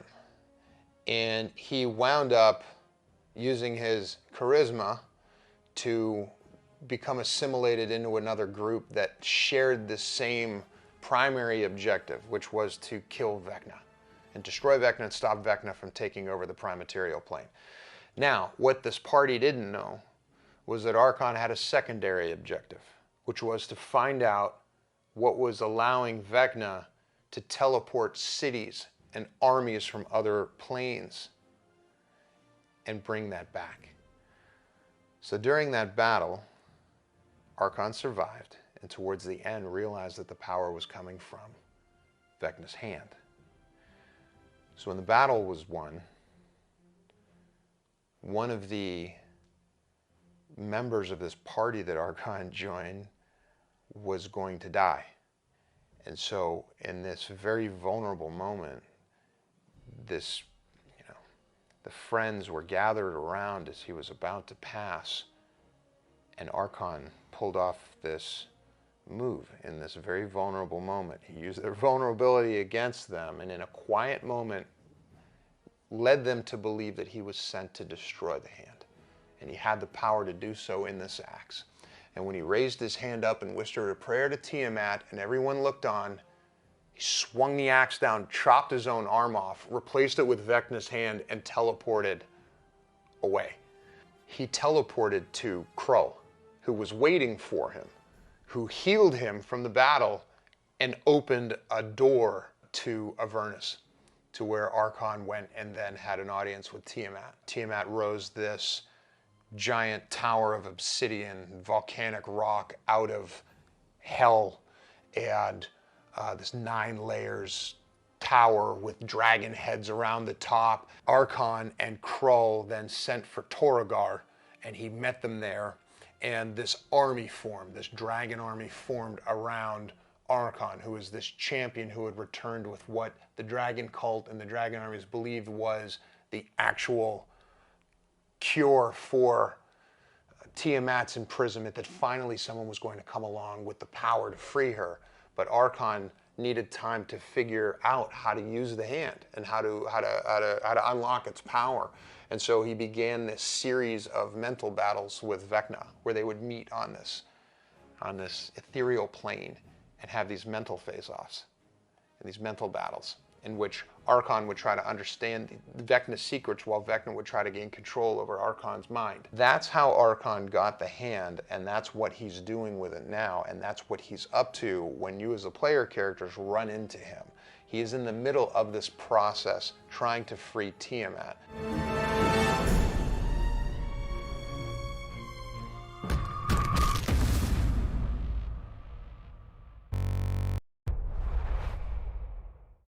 Hello and back again to all your folks out there. Ross, you've changed recently in the last... No, that's a fun.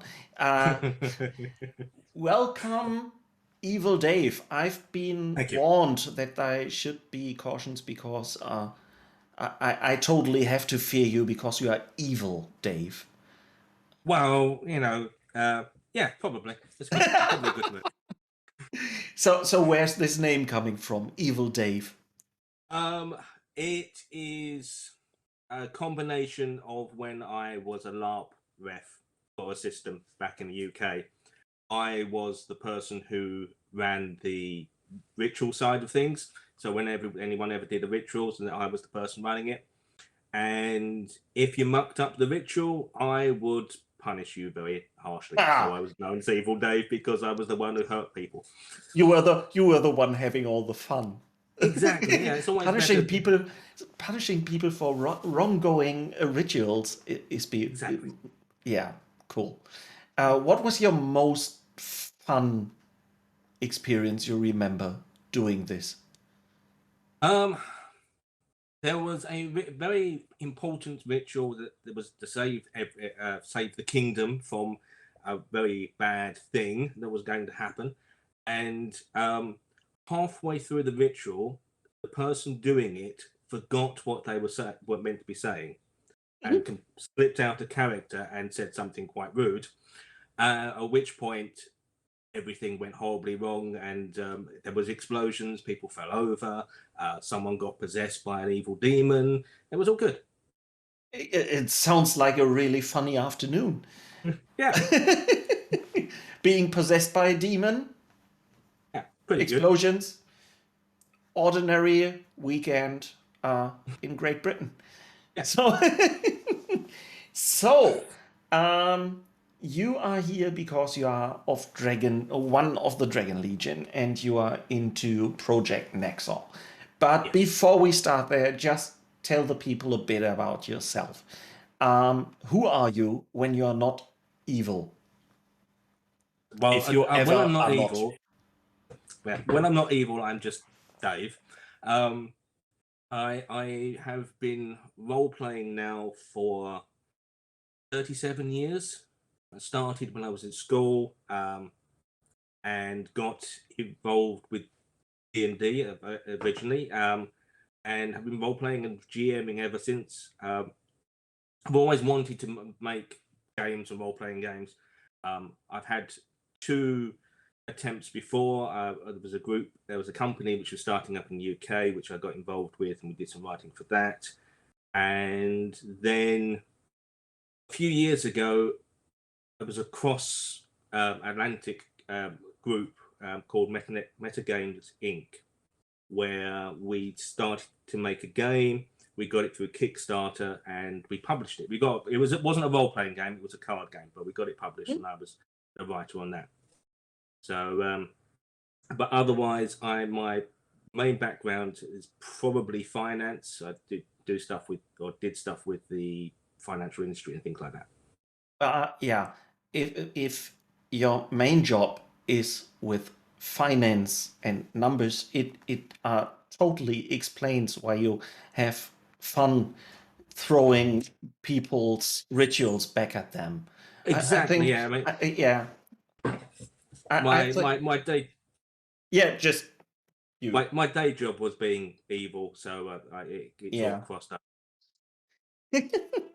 Yeah, the hell, the door to hell, I think has to do with numbers and financial things.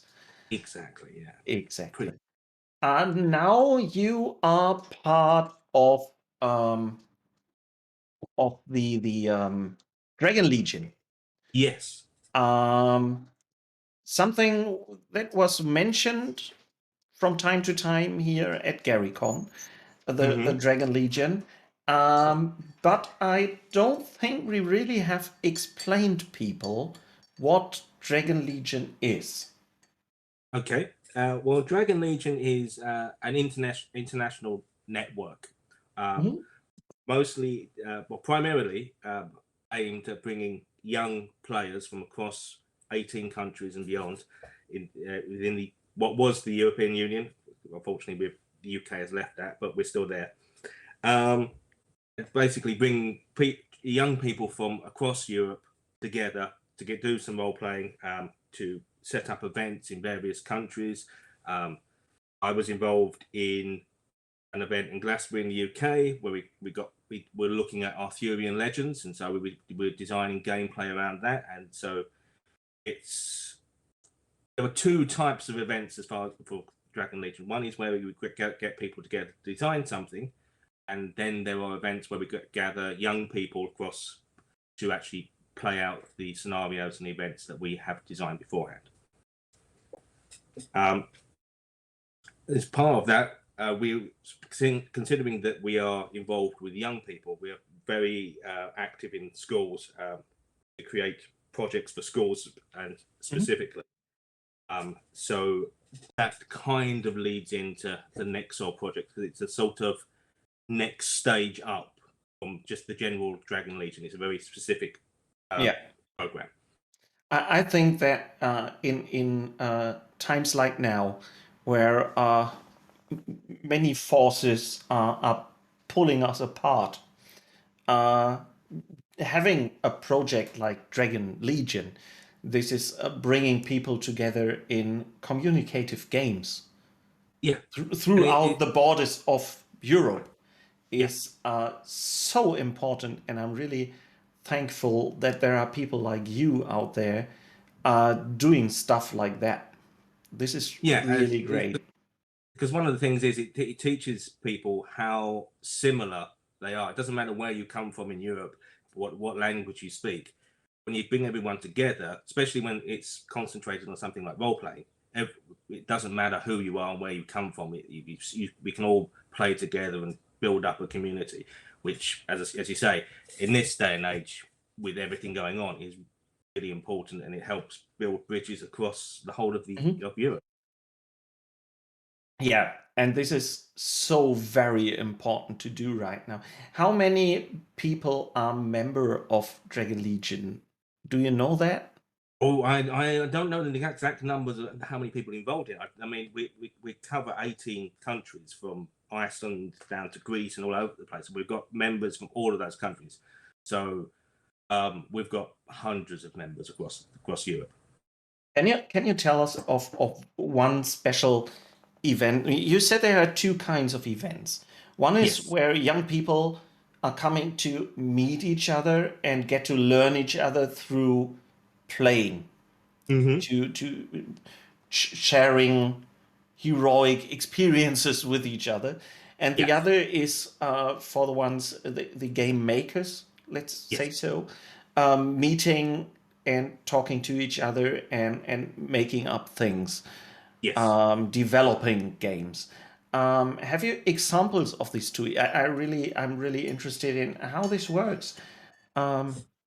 Well, I primarily been working on the game making side of things, and Okay. I was one of the lead people because it was based in the UK for the Glastonbury event. So we brought people from Germany, Iceland, Italy, Estonia, and various other countries all came together in Glastonbury. It was a week-long workshop. So we would do team building exercises, and we would study the Arthurian legends, and we got experts in from Glastonbury who knew about Arthur and everything. I mean, in fact, we actually had a real life bard turn up and tell us about the Wow. Arthurian legends, and so during that time, we had individual workshops where people worked on various aspects of the game. So we had the people who were looking at the rules, we had people looking at the adventures, we had people looking at the characters, and it all worked together to set up an event in the future, which is when all the younger members come together to play what we had designed. So it was all along the lines of we were planning and setting up for something that was going to happen in the future.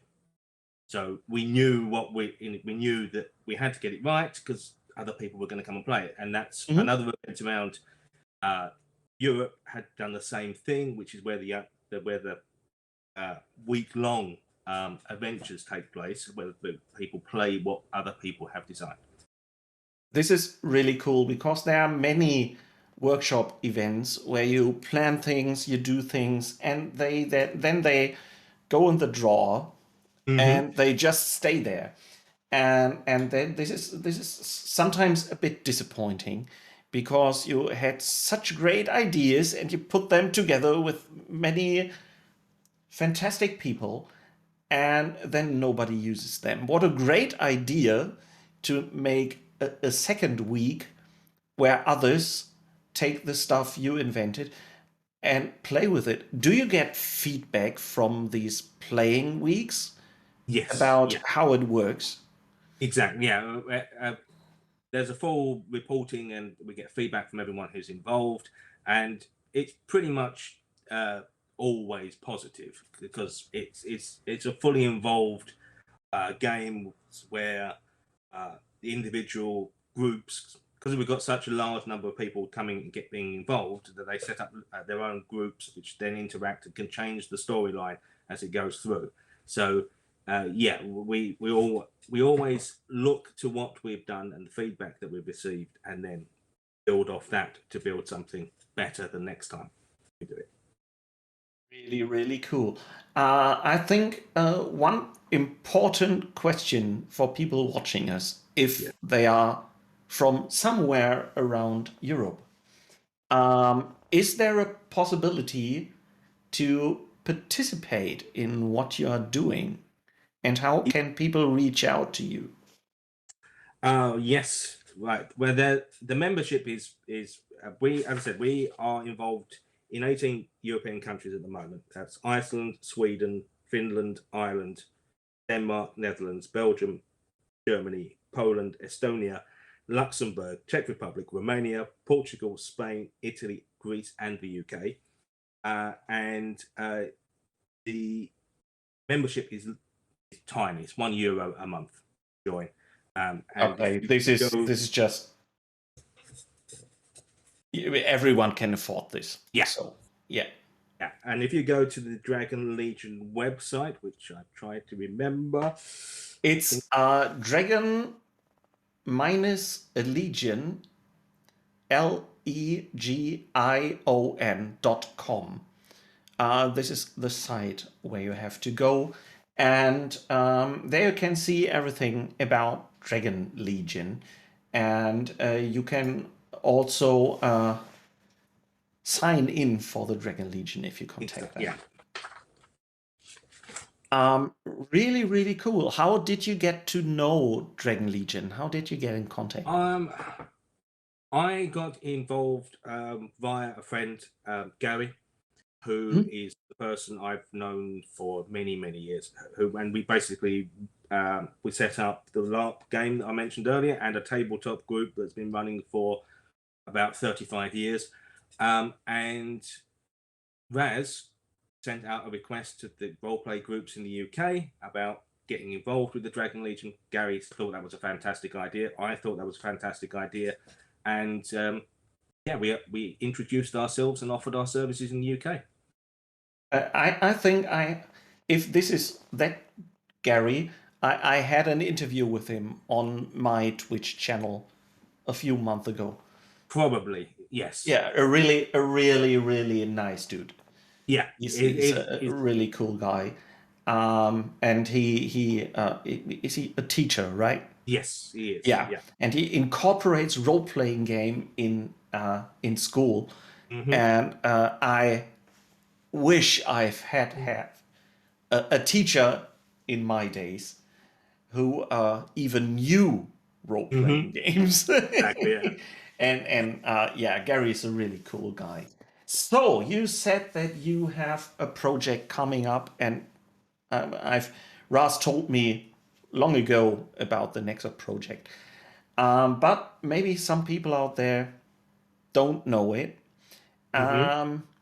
It's a project called Nexor. We had a short look in it just before our talk here. Yeah. Because we just played a really short part of a gaming book that Raz made in the world of Nexor. What is Nexor? Nexor is a role-playing game that we are writing now. It has rather uniquely, it's very not a specific aim in that we are partially designing this game for being used in schools. That's our primary aim at the moment. It's not going to be purely just for school children. The game will be complete enough that it can be played by people like myself who've been role-playing for decades. But it is to introduce role-playing in schools as an educational thing. It's going to be in English, so for those countries, well, the majority of countries in Europe where English is not the first language, it can be used as an educational tool for learning how English. And once we've started, well, it's complete, rather, we will be sending out the starter sets to schools across Europe. We've got 5,000 copies, which we're going to give out free to everyone once it's done. 5,000 copies you will give out free to schools. Yeah. Wow. And in addition to that, there will be ongoing support. So we have an adventures team who are at the moment away writing adventures all the time, and we are going to be supplying the same schools or anyone who signs up an adventure every 3 months, which will then build up to be an ongoing campaign. Cool. I know several teachers. How can they apply for the Nexor program so that their school will be presented? Okay, you just need to go onto the website, which is Designed for Nexor, and then sign up there. And we are actively at the moment looking for play testers, which are school groups across Europe. I know that we have a playtest group in Ireland. I believe there's one in Germany and one, I think, in the UK as well. So if you go to our website, which is thediscordia.com, which is The Discordia. Yes, the game world is Discordia. So it's TheDiscordia.com. And you can sign up there. And we will be launching, as I said, we'll be starting the play test now. We've got the first part of it going, and then the full play test will be starting shortly. I have to say the artwork that is on the homepage is really cool. Yeah, we've got some really good artists involved with. It's a bit dark. The Nexor project is a more leans more towards sort of Scandinavian dark fantasy theme. Okay. So there are some gribbly monsters in the wilderness which the players can face. The city of Nexor itself has undead which are actively trying to attack it, and so our heroes will be trying to stop those forces. But as we start, let's talk about the world. We've talked about why you built up that game. Let's talk about the world of Discordia. Yeah. How would you describe the world of Discordia to someone who's never heard of it? It is a medieval European, more Germanic, and as I said, Scandinavian styled than say other games which tend towards English and fantasy. There is a main city, which is the city of Nexor itself, which, as I said, is under siege from an undead army. Beyond the city, there are various kingdoms and countries which surround the city of Nexor. But in the wild places away from there are old and ancient creatures and powers which have been there since the dawn of time. And the characters that the players will be playing are ordinary people who have been given a sort of a spark of destiny to fulfill, to fight, to combat darkness and prove themselves worthy. This sounds really cool. As you describe the setting, for what age do you aim this game? We're looking at the moment for it's between 12 and about 25. So it's high school children upwards is our main aim for what the player base. So secondary schools with that we'd be aiming at them mostly. I see on the page that it's co-founded by the Erasmus program, so this is also really cool. There are so many things going around my head right now. Is this game something that you've started on one of the Dragon Legion events? The world is based, in the world of Nexor is based on an existing Dragon Legion game. The rule set is new to the project. We've got I'm one of the rules team, but we also got in Skip Williams as our lead rules designer, and we are putting together a full rule set as we speak. Technically speaking, how much is it fluff and how much crunch?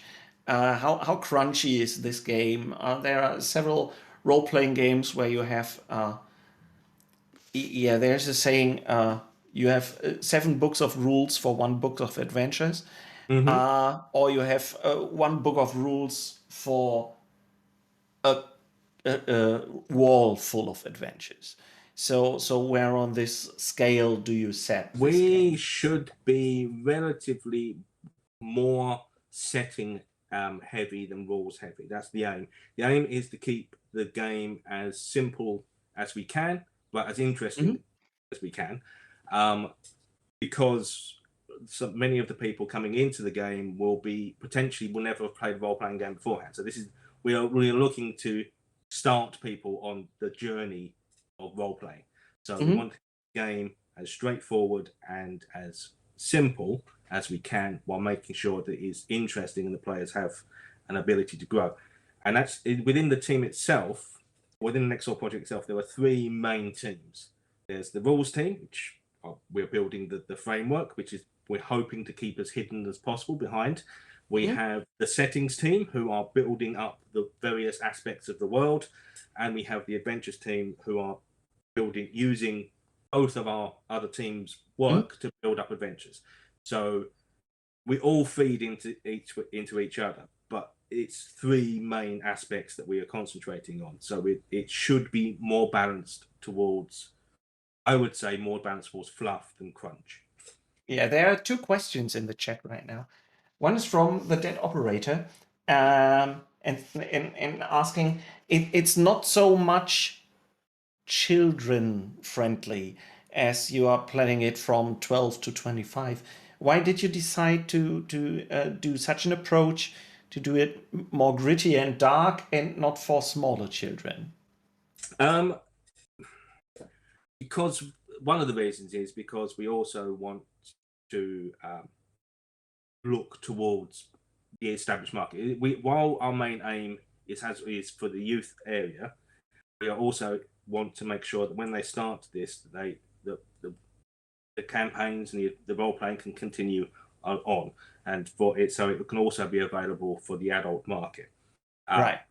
So it being slightly darker and grittier would appeal more to older people, and we are a youth organisation rather than a children's organisation. Our mandate under Rasmus is to help teenagers upwards. Okay. So the aim you had is to work with teenagers and not with children. Yeah, we are. Okay. Yeah, we are more youth rather than children.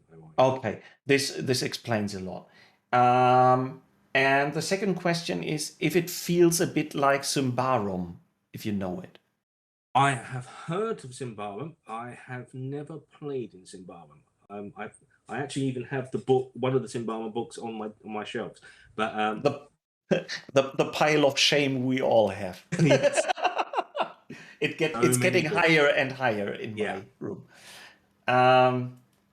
Well, it's Symbaroum is from the atmosphere, just being on the edge of a wood where is the dark danger, and having just a small town, and so it's a small place confronted with a huge world of dangers and darkness and ancient animals and things like that. I hope I describe it in your mind, Fantasy Grounds Academy. Okay, so yeah, sort of a points of light setting style thing. Yeah, I mean, Nexor is like that, but the main area, or the main point at the center, is Nexor city itself. So that's a major city, and there are other civilizations. It's not quite as wild as that, but it is a very much a sort of points of light style setting. Is it a hero setting? Is it a setting where you play? Well, nowadays we have many role-playing settings where you don't play exactly heroes. You don't play the good ones. There are so many settings out there to play questionable characters. Right. How are the characters in your game? We're more traditional than that. While there are possibilities to play darker characters, it is very much hero based. The characters and players are expected to be heroes and good guys, going out in the world and sorting problems. There are you can play a dark wizard if you want, and it is quite possible, but the main aim is to play good guys. Is there I would say I'm one of these guys who's saying rules form the game experience. So if you have special rules, they can change your game experience a lot. How do you incorporate in the game? Is there a system for I'm getting loose of words. For helping people being heroic, Yes. are they presented if they do good stuff? Yeah, and we have a system of talents which are a bit like feats in, say, Dungeons and Dragons Pathfinder, and these give bonuses and abilities for those people with the feats, and so many of those are dedicated to how you help other people in your party. So there are feats which allow people who aid others to get a bonus not only for themselves but for other people as well. So and most of the options available are, you start off as pretty much ordinary people. That the character innovation goes from, is a 3-part one where you choose your origin, so where in the world you come from. It's like whether you grew up in the countryside, where you grew up in the city, and then the backgrounds which are more sort of grounded than sort of what type of job you did, and then the final part of that is your destiny, the thing which happened to you which made you a hero. You saw something, you survived something, or This is nice.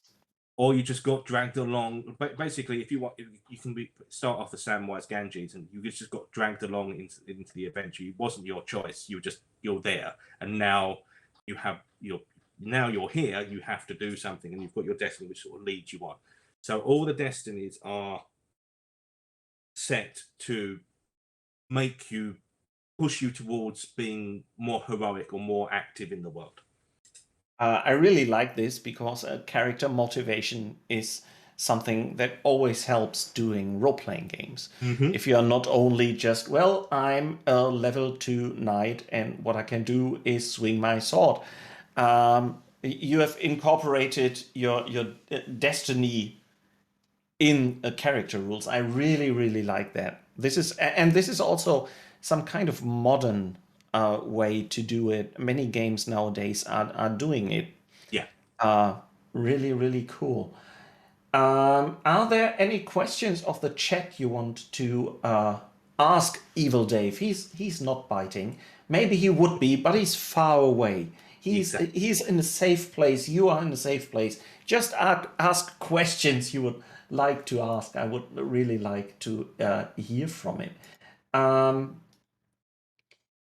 How can teachers incorporate this game in their classes? Many of them have a really tight plan to stuff knowledge in these poor heads of children.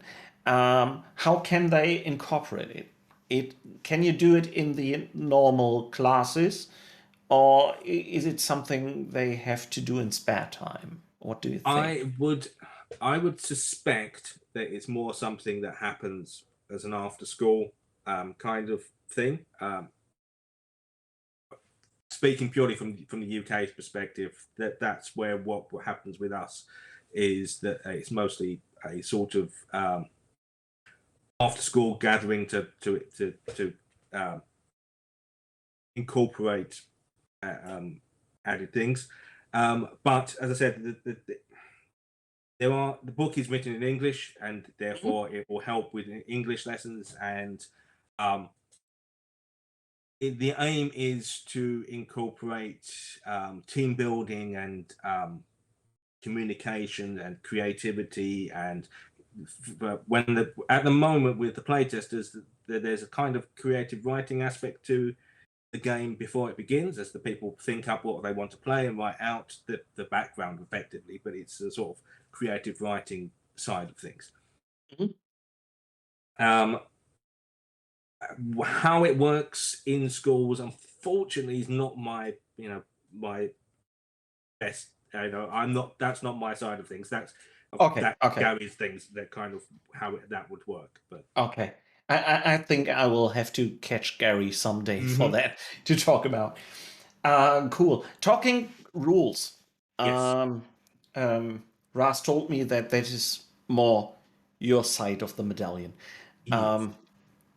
How is it working? Is it a D20 system? No, it's a 2d10 system. So it is relatively simple and straightforward. You roll 2d10, add the relevant statistic, and add the relevant skill level, and you try and get above the target number. It sounds a bit like, isn't PBTA also 2d10? No, it's 2d6, right? 2d6, yes. Yeah. Yeah.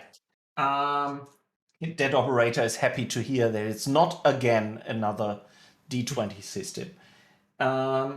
Is there a do-it-yourself approach in the game? Support for writing your own settings or adventures?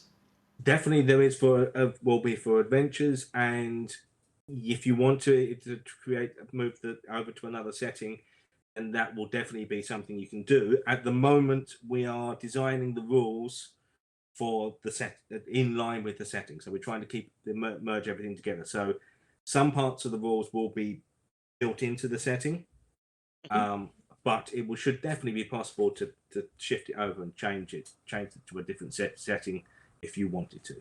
So you keep white areas on the map where people can fill it up with their own ideas and definitely, and maybe do world building things with your students. So that I think that could be. Yeah, I see so many possibilities. You can incorporate it in literature classes, in English classes, or in geography classes to just build up a functioning climatic system or things like that in a world building. Do you do this at Dragon Legion? Just talk about climate systems? Yes, that's part of it. We look at how to make build up a map and make sure the map makes sense, and so the forests go in the right place, the mountains are where they should be, and the rivers all flow towards the sea. So yes, definitely that's an aspect of our world building already. Yes. Is there a way to get a pre-start and to get to know something about your project, even now when it's not done? Yes, you as as said, to get involved, just go to the Discordia website and you can sign up, and we will be releasing bits and pieces there as we progress on. The game itself is still in design at the moment. We're hoping to launch it next spring. But if people want to get involved, then they just need to contact us and we can put them in touch with the relevant people. I just present you a whole community, and now I'm doing a bit advertising for myself. Sorry for that. We have a community with several teachers also. I think they would be eager to play test. Excellent. Yeah, that would be great. And I will let the relevant person know, which is Beth. Beth is the person who's sorting out the playtesting side of it, connecting with schools. We two were right, and then Dead Operator, he's one of my community, so he also playtester. He also already wrote down in the stream. Yes, I tried to write the link in the Twitch chat. I don't know if I'm allowed to and if you can read it. I just say it again. The link is the Discordia, just one word written, the Discordia without any break. It's blocked. Okay, thediscordia.com. For my community, I will put it on our Discord. For everyone else out there, just I'm asking Tim, can you just blend it in here, the address, so that people can read it? Unfortunately, we can't put it in the chat. But for all the other people who want to read it, just please, Tim, write it down in our screen so that people can read it. I'm really looking forward to meeting you on an event from Dragon Legion. Raz invited me, and I hope to meet you soon. What are the upcoming events this year? Do you know anything?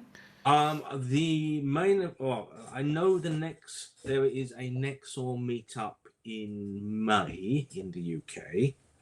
As for the Dragon Legion events, sorry, I'm not really sure because fortunately, being in the UK, we're slightly cut off from bits and pieces of that side of things. But yeah, there will definitely be more gatherings and things going on with Dragon Legion throughout the year. Mm-hmm. What I know is that the next Dragon Legion event will be also in May. This is why I could not participate. We have our own convention there. In Finland Right. will be one the next one, and this will be one for the older ones. One of the builder event. You can, if you go to the page of Dragon Legion, you can sign up for events like that, and with a bit luck, you can participate these events. I think it's really great to meet makers from all over Europe. Talking to about Europe and someone from the island, has the role playing scene changed for you? Do you feel Brexit? Yeah, it has. One of the things, what unfortunately for us, is that part of Brexit apparently meant that we had to leave the Erasmus program, which wasn't great.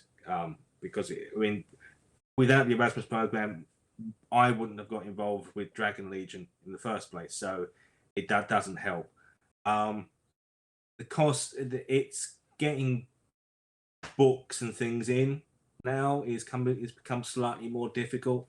Because obviously there were more prices involved and things like that. Also getting books out. Well, yes, I think I know Modiphius has got and other companies have had problems getting books out to Europe because unfortunately the price of exporting has gone up through the roof. So yeah, it's on a personal sort of playing level, it's okay, but we have felt the sort of lack of contact with the rest of Europe and other places, which is a shame. Yeah, but this makes programs like the Dragon Legion even more important. Just to show role players all in the world that they are not alone. Just for you out there, you are not alone. Role playing is a game for the I would say for the introverted. Many people are, and so programs like this one are really precious. Yeah, I agree. And rare. What are your next plans? What are your next steps on Nexon? Our next steps is finishing up the rules. We've got the current version of the playtest rules almost done, but they need to be tweaking. Then the playtest starts, and then we take the feedback and fix whatever doesn't work. So my next bit is waiting for the playtest to begin in earnest, and then finding out what people like, what people don't like. You right now see up there thediscordia.com for everyone. Because I couldn't write it in the chat, we had a workaround. You can't click it, you just have to write it down the old-fashioned way. So what's the roadmap? When can schools count on this game? I see how it is in Germany. If you want to make a project in school, you have talked to the director, you have talked to lots of people, because you have to get the rooms, you have to get the time, you have to convince the parents, the children and things like that. And just to look up front and oracle a bit, Yeah. when can schools expect the game to come to them? The full game we're hoping to have published spring of next year. So about Spring 12. already. Yeah. Wow. That's what we're This is aiming. fast. Yeah. Well, the project has been running for about a year now, so we're about halfway through. So that's our aim. Is, as I said, the play testing for it has already started and will continue through the rest of this year, and then we aim to start putting it all together later on the summer into the autumn, and then, as I said, the publish date is hoping for the spring of next year. As it's not an ordinary role-playing game, which is just aimed for the normal market, just you get to reach out for the ordinary nerds. You always reach out for. Are there any tips incorporate in the games on how to play with teenagers, how to get them motivated, how to incorporate it in school day? Do you plan to do something like how to for teachers Yes, and indeed, parents? Yeah, there will be included in the game a sort of how to scenario and what to expect, and sort of if you're new to role playing, and how to use the role playing game in a school environment. Yes, that's completely. I think it would be really cool if we playtest it with teachers and parents. Maybe they can give you the feedback on this special occasion, on how to incorporate in schools. What are the hurdles you have to take? Which mountains you have to climb concerning what other people say about role-playing games. And to have a special chapter in how to play with, not children, teenagers. This would be also interesting for me. I really would like to read something like that. Yeah, I think that's a very good idea. Yeah, That's maybe something we should be looking at. always happy.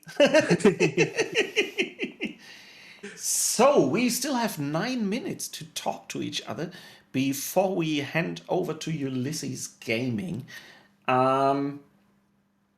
Is there anything you want to give to the people out there? Well, there is one little aspect because mostly because this is my little brainchild in the games. The magic system in Nexor is a bit different from other games. Okay.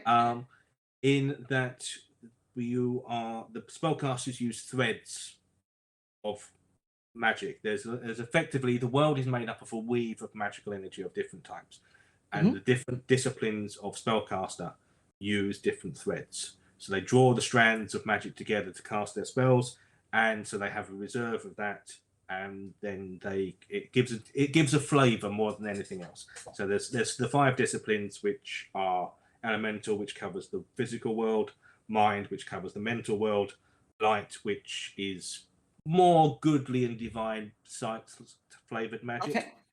Dark, which is the opposite of light, so it's necromantic and demonic and the bad guy magic mostly. And then finally there's the hedge, which is the old magic. It's cool. Yeah. So it's more in kind with nature and spirits, and draws from all different flavors together, but it's where the other disciplines came from. Would be my favorite, I would say. To be fair, it's my favorite as well. Yeah, hedge magic sounds really, really fun, really ancient, really like painting your face before you do magic and things like that. This is really, really cool. How European is the game? If you know what I mean. Yeah, I know what you mean. Yes, fairly, but it is more. It is, as I said before, it's more. It's not D&D European. It's not the what Americans think Europe history was like. We're taking it from further afield. So it's north and east more. It's sort of Germanic. Northern Eastern European. Yeah. Okay. So it's sort of Scandinavian, Germanic, Slavic based ideas. Really cool. Yeah. Like in Vasen, Yeah, which is exactly. now. Yeah, that's So right. so this direction. This is really cool. Is it a point or a slot system or something new? It is a well, that's a good point actually. It's a classless points system. So as you get experience points, you will get ticks, and then you can spend those ticks to improve your skills and buy talents and buy spells and things like that. But it is classless, but we do incorporate in the talent system a broad band of talents which mirror classes. So there will Okay. be a fightery type talent path. There will be a magic using type path. So if you want to choose to be more along like a class in, like, say for instance in D&D, you can. But if you want to keep yourself more broad in general, or just pick and choose from various points, you can. He meant the use of magic. Ah, right. Oh, sorry. I do want to see what you mean. It is point based. Point based. So yeah, you have will some kind of energy and yes, yeah. As the spellcaster becomes more proficient, they gain a bigger pool of what we're calling strands, so the threads of magic, and you use those to cast and power your spells. And once you finish those, you can still cast spells, but at that point it starts draining you mentally, and you start taking stress from casting spells. So you have a pool. Oh, this is cool. Yeah. Cast into You yourself. you can give in your life to your exactly to your spells. Really great role play aspect. I think that brings in cool stories. So you can give your own life to make a healing spell for a friend, or really cool. Using the metric system in the game. Yes, we will be based on the metric system, because pretty much everyone other than America and us and the UK use Yeah, it's most of the world has exactly yeah. fallen for the metric system. And one is asking, I don't know on which aspect this question goes to. Is it like the old Daggerfall game? Oh, I'm not sure, because I'm not sure what the Daggerfall game was. I recognize the name. Me neither. So can you just write something around the question what you mean, because we are both not able to answer it. Thank you, Theory Day. It sounds really cool to me, because you have to sacrifice something to get mightier things, which is always interesting in role-playing games. Is it possible for, let's say, a fighter to start some kind of magic later on, or is it you have to take these really expensive skill in the beginning and then you can do magic? At the moment, it is more the latter. So if you choose to be schooled in one of the 5 disciplines during character generation, then you can cast magic later. But there's no reason why Games Masters can't allow other people to buy that talent later. But as written in the rules, it's you choose. That's one of the few things you choose during character. You cast magic on them. Well, thank you so much. I think our time is over. I thank you. see in the next room that there are many people waiting for playing and talking about what's coming up on Ulysses Gaming. I wish you best of luck for the next program. Let's just talk after that, because I want you to connect to my community, because there are many people who want to playtest, I think, this game. If you want to playtest this game, and keep in contact. Go to thediscordia.com and sign in, or go to the homepage of the Dragon Legion. There are all the informations you need, and if they are not there, then there is a possibility to contact the people behind Project Nexor and behind the Dragon Legion. And I'm sure they are eager to answer all your questions. Yes. Thank you, Dave. Thank you. Wish you a very nice weekend. You too. Stay healthy and safe, and have fun playing role-playing games. And for you folks out there watching us, stay tuned, cause next up will be Ulysses Gaming, talking about the Inside Ulysses, what is coming up next, talking about the games they do, talking about all the things you can expect. I think this will be very, very fun and interesting. Have lots of fun with it. I'm out for today. We will see us tomorrow again at our Dragon Legion talk. Wish you a nice day, a nice night, a nice evening, morning, wherever you are around the world. Right now, I don't know. I hope you know. See you soon. Stay tuned, and bye-bye.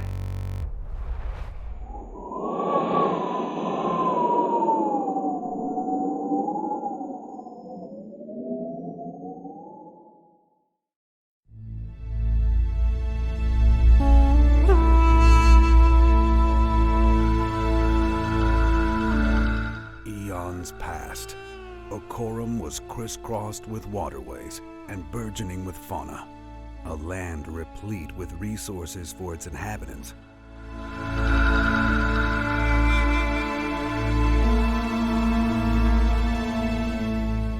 One group prospered exceptionally well. Eventually, through the systematic conquering and incorporating of neighboring peoples and their lands to its own, the Empire of the Idrisid was born.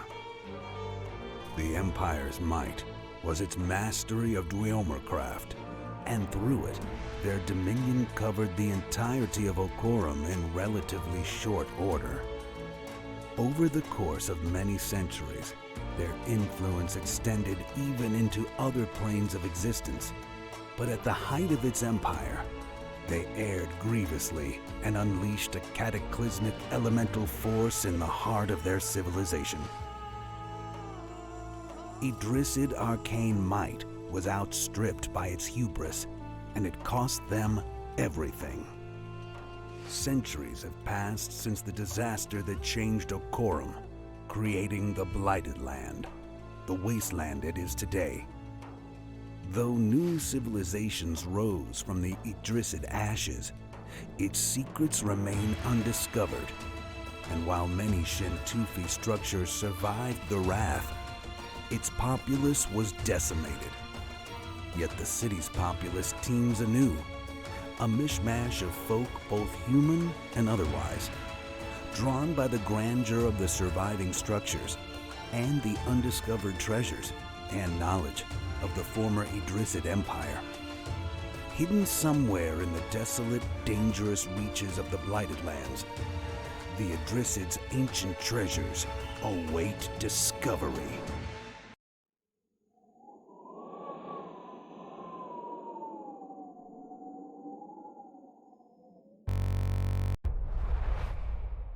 Hello, beautiful people. Welcome to Ulysses Insight. My name is Kirk. I'm the U.S.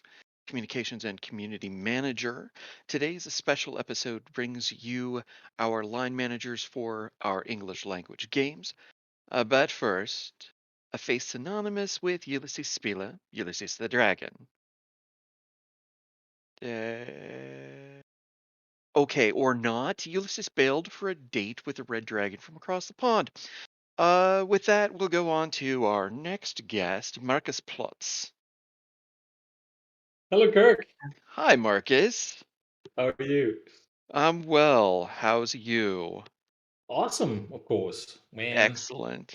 being on a So, convention again is great. Always is great, and I just love it. Even though it's only online, it's still a convention, and that's awesome. This is true. This is true. And even 2 years in, we're not used to it. So, since this is always someone's first con, who are you to Ulysses Spieler? I am the CEO of Ulysses Spiel, and also in this case, as with most role-playing game companies, I'm also the owner. And I've been running Ulysses Spiel now for over 20 years, and I'm just a gamer basically. In my heart, I'm still a kid. And I love to play games. That's why I started the company, and that's why I stuck with the industry for so many years. And yeah, I'm a great fan of a ton of game lines, and pen and paper is simply the best. Excellent. Um, so with Ulysses, um, what got you to what got you to the point of buying Ulysses or making Ulysses Spiel happen? Ooh. Well, as I said, this will be a long story. Yes, I hope you have a bit of time. So I I think you're started slotted for it. I started out with playing role-playing games in 1984. So that was when I just was 10 years old, and I started out with the Dark Eye, which is the German RPG, as probably most people know. If you haven't, you definitely should take a look because it's European fantasy. Let's call it like that, European fantasy, and that just threw me in from the very first minute. And that was probably the beginning of the end, in the sense of me becoming a normal career person. And I can still remember my father telling me that when I turned 12, that I should stop gaming because now I'm getting an adult slowly but surely, and so the time for gaming is over. And that actually kind of never happened. So when I turned 16, I started out selling games for my friends because at that time, back in the day, it was still hard to get most of the games in the first place, especially in Germany when you were looking for English language stuff. And Right. so I bought games and then sold them again, and that made me enough money to buy myself even more games. So that was a great trade-off. And after finishing school, when I was 18, I started an apprenticeship at Welt der Spiele, which at that point was one of the two big distributors in Germany for fantasy games, RPGs, board games, and then, of course, in 1993, also starting with Magic. And then that was my beginning in the industry for real, and I stuck with it in 1997, I think, or was it 1996? I then started out as the head of sales of Ulysses Spiel, and in 1999 I became a co-owner, and in 2000 I bought the company. And since then, well, I am kind of Ulysses Spiel. So, oh my goodness, I had questions. I totally didn't write them down. I'm bad. Um, is there anything else that you want to say that is maybe generally on the horizon for Ulysses Spila, Oh but man. maybe we shouldn't pull back a curtain? Oh, yeah, of course, there's a ton of stuff in the making. Ulysses Spiel at this point is has turned from being a pretty tiny company as we started out in. So when I became a co-owner, maybe I should say that at that point, everybody working for the company was the original owner and me. So that was about it, and we really made it on a shoestring budget, simply because it was two stores, a tiny bit of distribution, and nothing more than that. And in the meantime, Ulysses Spiel has become one of the probably biggest players in the market.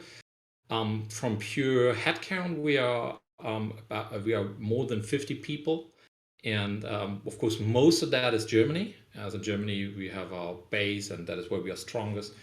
But also a lot of people in the US or in other countries.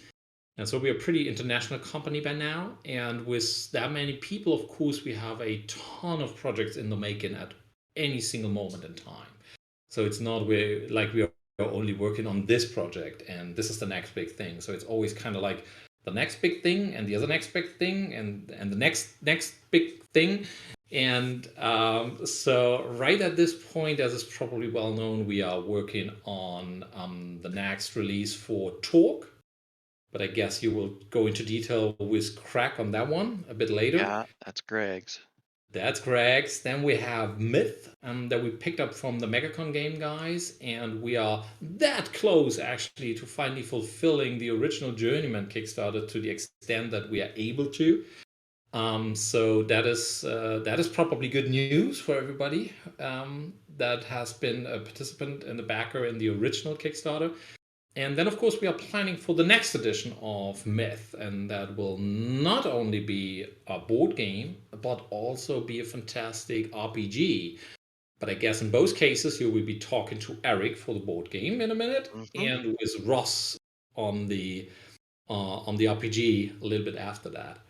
So these are two big projects that we have in the making. I, of course, am fortunate enough to be able to look at stuff before it is coming out and before it is released to public. And I must admit that I'm totally in love with both games. I love the Myth idea and the looks and the feel of the game since the very first day. But I was always wishing for something that was more accessible and easier to get into and play and really experience the world. And both games do a fantastic job at it. So I'm sold, and that's why we were also willing to invest that much resources into both games, and they will sure be a something completely different because they are not a remaking of the original, but something that takes the DNA and just puts it on the next level. And the RPG also includes a lot of different aspects, but I don't want to tease anybody here. So just wait for Ross. So give it another couple of minutes and then will Ross tell you more in I detail. thought this was all about the tease. Hey, well, let me tease on. I mean, we So- have a couple of things that I know we teased out Space 1889. Yes. Okay, that would be one of the next things. Space 1889 is coming back, and the fantastic Daryl Hayhurst is working on that one. He has been running the Talk relaunch for a couple of years, and then has handed that one over to Crack, of course, the veteran. So Crack Mr. Talk, Gordon. Yes. And now Daryl has come back to reinvent Space 1889 because that is the game that is closest to his heart. So he has been actually begging us to really be able to work on it. And everything that I saw up to this point, I have no doubt that he is putting in every effort that he can to make it the best version of Space 1889 that was ever published. I know I'm looking forward to it. So, question for you. Sure. Since everybody, including my wife, is asking me if we're going to get an English language version of Hexen 1733, is there any movement on that? Now that you're asking for it so specifically, of course, I have no choice but to answer that question. Yes, you will. We have just finished the work on 3/4 of the original wave that we also want to publish in English. So that will be the core book and the first adventure box and the tools of the Hexenmeister. That is kind of like the tools of the warlock. That is probably what it would translate, because Hexen in Germany means witches, but not with double X, but one X, and so that is why it's funny in German, right? So it's anyway. I think it's funny in English as well. We are just finishing up all of that. It is currently being turned from translation from German into English. and went through editing process where we have a German sitting there and making sure that the translation is correct in the sense of content.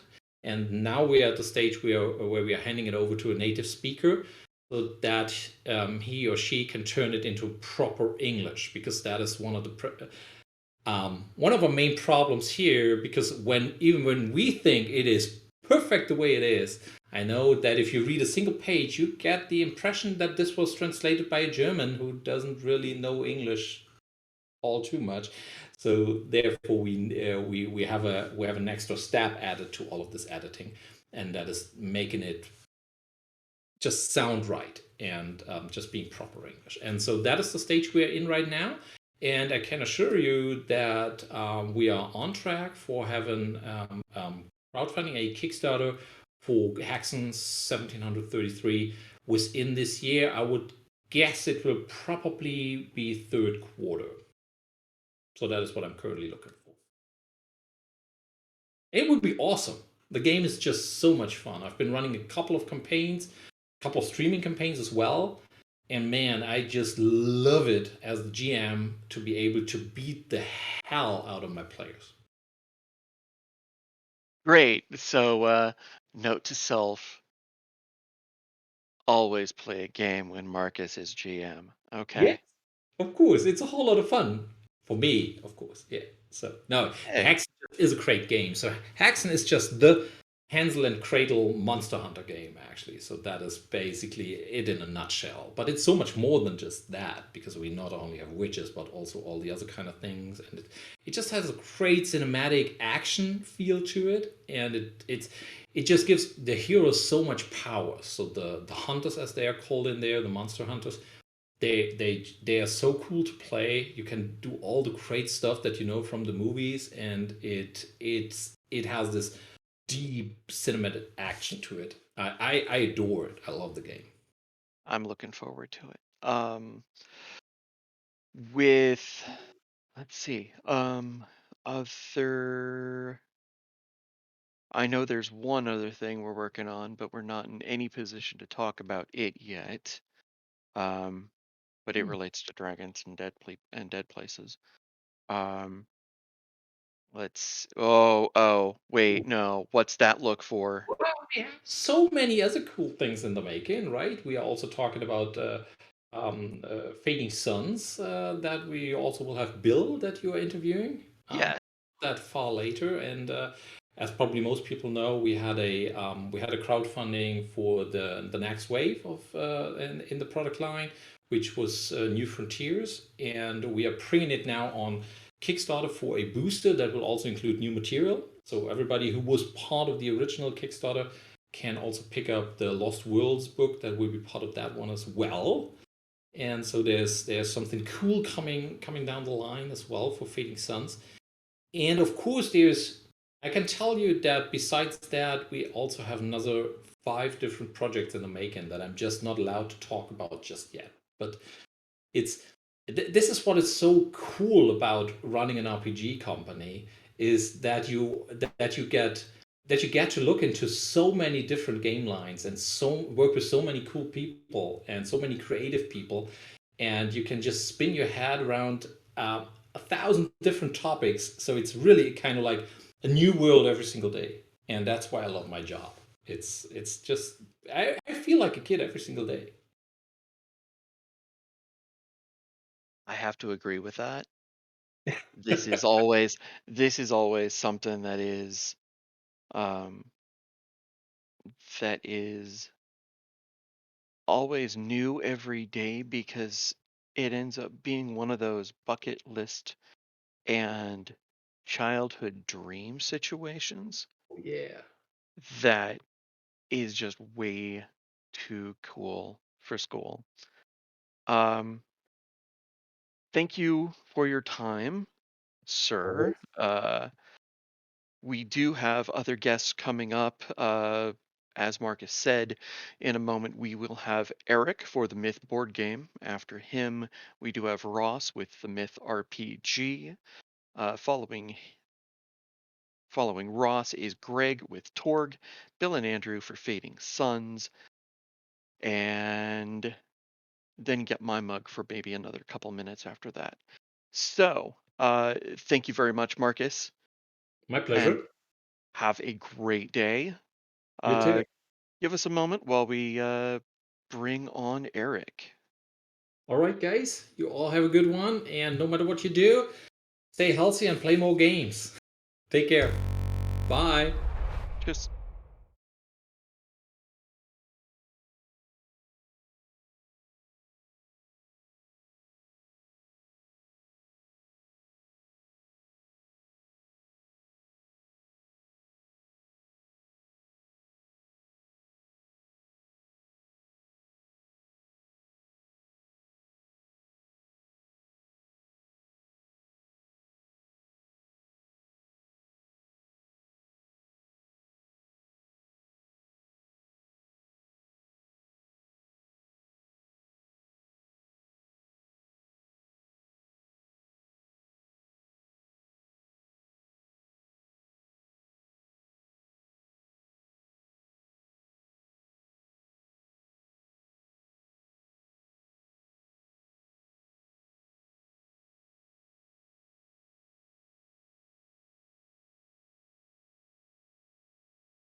And we are back. Thank you for your patience while we changed guests out. With me right now is Eric Simon, lead line developer for Ulysses for the Myth board game, Dawn of Heroes. Oh my goodness, it's a day. It's too early, and I don't have It's much early for coffee. you. Yeah. Yeah, I mean it's 7:20, but hey. So welcome, Eric. Thank you. What do you have to share with us for Myth Dawn of Heroes? Well, so I did prepare a few things in terms of just what I wanted to talk about. This is very much an overview, and I will apologize in advance because I am coming down from a cold, and I have had a very runny nose this morning. So if I sneeze, I apologize, especially to people who have headphones on. Uh, so Great thing about virtual cons, no con crud. yeah, so I'm doing my own con crud right now. That's what I'm up to. Uh, so yeah. So yes, I am Eric Simon. I'm the line developer for Myth: Dawn of Heroes, uh, which is a cooperative fantasy adventure game. And in Myth: Dawn of Heroes, you play 1 to 5 heroes, so it plays solo up to 5. Um, excuse me. At the beginning of their adventures, so they're armed with little more than fireplace pokers and pot lids, or enchanted twigs and sharpened butter knives. And then from there, you gain new gear and abilities as you face the endless forces of darkness. Um, That so as already has me sold. yeah, Sharpened butter knives and enchanted twigs. yep. So the yeah, so what Marcus was talking about with Hexen, we are very much the polar opposite of that. Uh, um, so yes, Dawn of Heroes, as Marcus sort of indicated, is our new edition of Myth, and that game appeared first about almost 10 years ago. So Ulysses was not the original publisher. And yet we are, as Marcus indicated, we have been working to try to fulfill as much as we can of the Kickstarter that was not completed Myth for that Journeyman. game. Yes, so the Myth Journeyman Kickstarter, and I know that you know Eh, that very directly. And we are very close. The as far as I know, the miniatures are on their way. I need to find out more information about that myself. Last Um, thing I've got something on that right now. Last ooh, thing I knew was we were expecting the ship. As far as North American fulfillment, that ship is due in Savannah, like end of month. So Wow, that's a lot sooner than I was close. thinking. That's Yeah. great. I That's mean, that exciting. still gives us, 2 weeks to actually make our distributor. However, Yeah.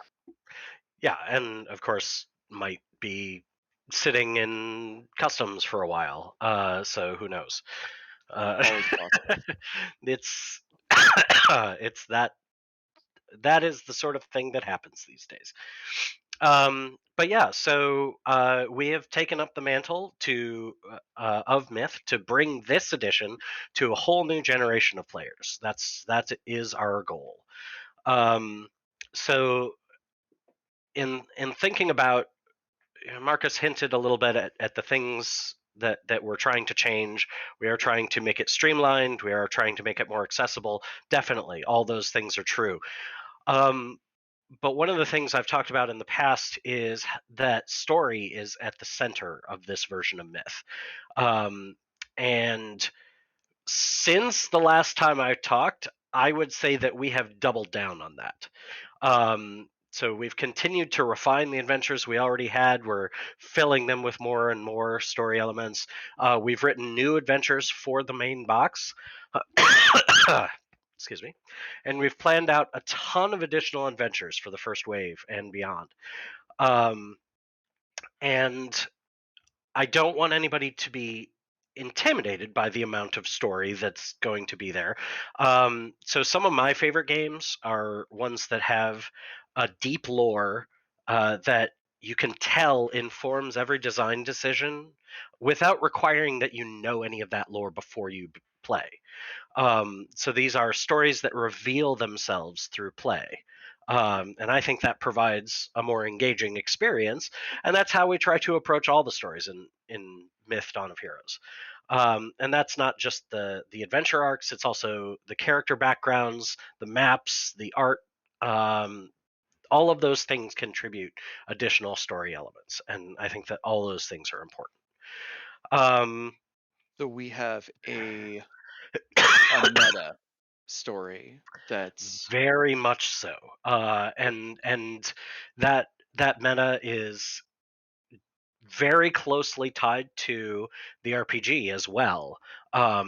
We, Ross and I meet weekly. We've actually started meeting twice weekly. Once about production, and once about now we're starting to meet about lore, so that we make sure that we're really building in the same world, and it's really feeding each other. It's just a great experience to have that sort of two-pronged approach to the world, because there are stories that I can't really tell in a board game format.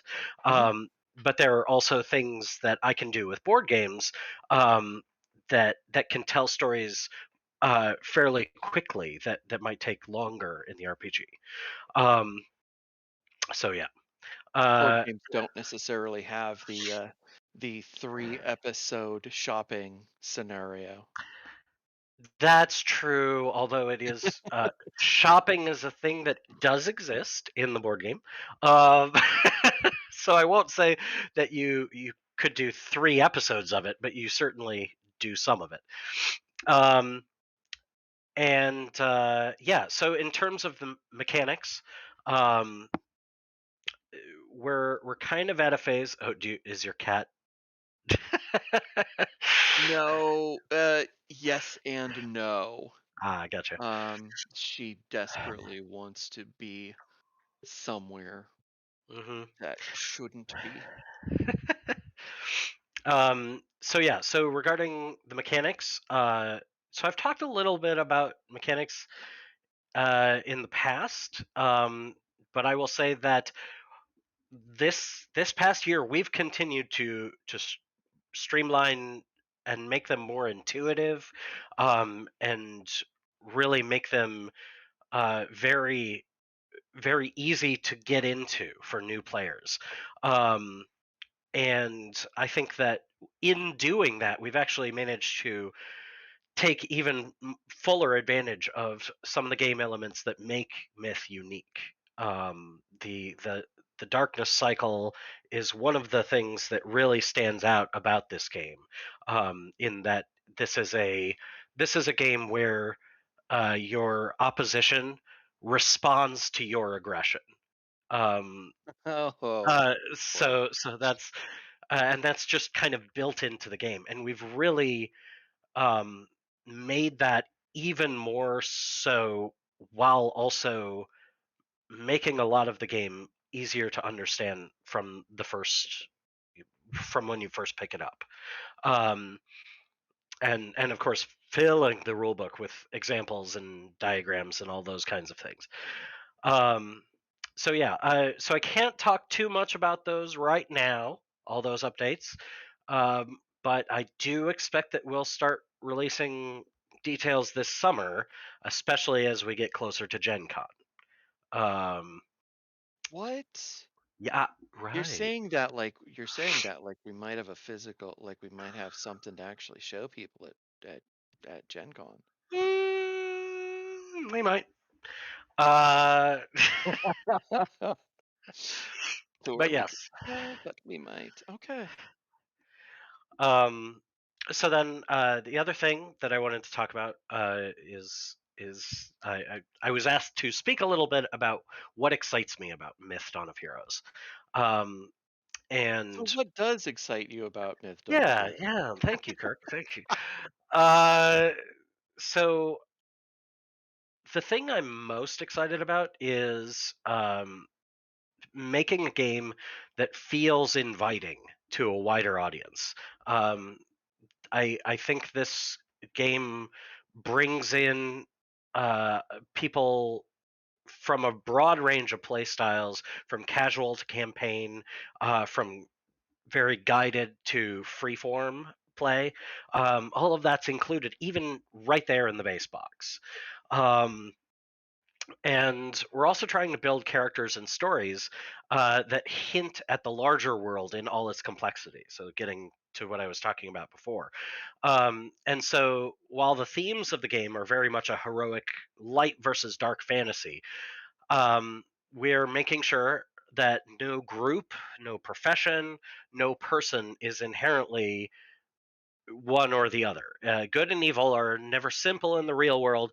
I like my fantasy stories to have some nuance as well. Um, and we've really done that with Myth Dawn of Heroes. And related to that, we want everyone to feel comfortable seeing themselves in the world of Myth.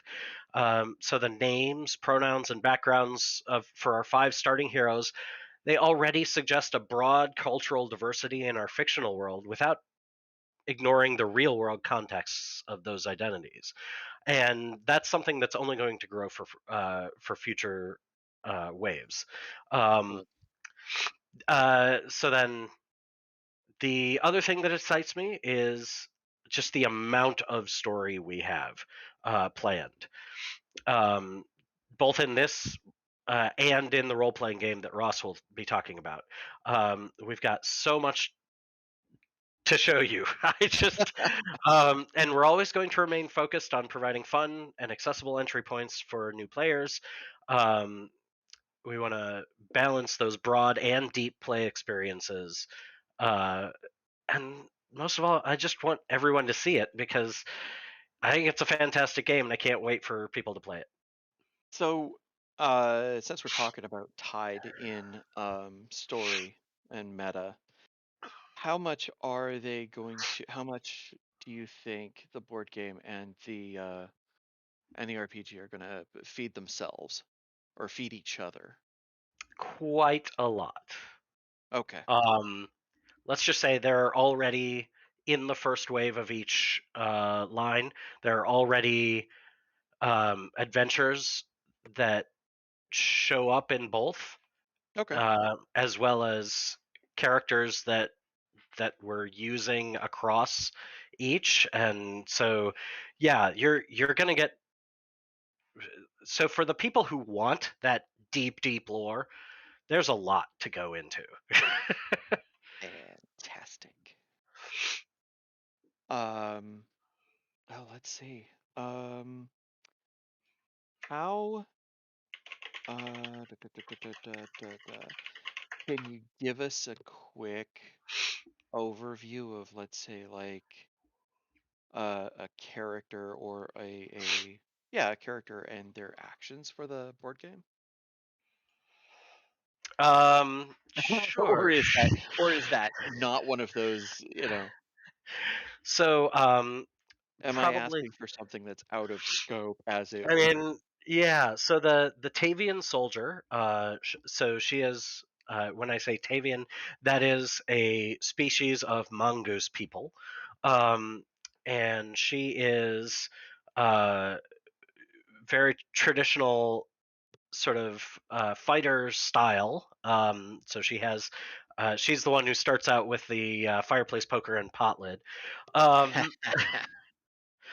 and but even with that starting character, there's already decisions to make in the cards you play based on whether you want to be the sort of fighter who's going out there and clearing out minions, or if you're going to use your shield and your skills to taunt all of the minions to attack you and defend them and defend the rest of your party by doing that. So there's every hero has multiple play styles, um, and um, and it's just yeah. There's a lot to learn. So they're easy to pick up, and you can just play them as you get those cards. But as you play the game more and more, we also wanted it to be something where you could feel like you're getting better at your hero. So this is the kind of thing where to steal from a different game's tagline, uh, easy to learn and a lifetime to master, right? Yeah, yeah. Awesome. I heard Tavian, Hmm. and then you said mongoose people. Hmm. So this leads me to think that you're talking Rikki Tikki Tavi. So that's certainly. So we did not name or actually, did Ross name the Tavians? Oh, now I need to ask him. Now I have to ask Ross. You have to ask Ross. Tavians was his. Harani, those already existed. Those are the rat people. Um, we do have humans, elves, and dwarves, and then there's lots more coming. We have Spriggans, we have Lucanines, who are wolf people as a initially as an enemy in the in the base box for Dawn of Heroes, but that gets more complicated very quickly. Uh, it turns out there are factions of them as well.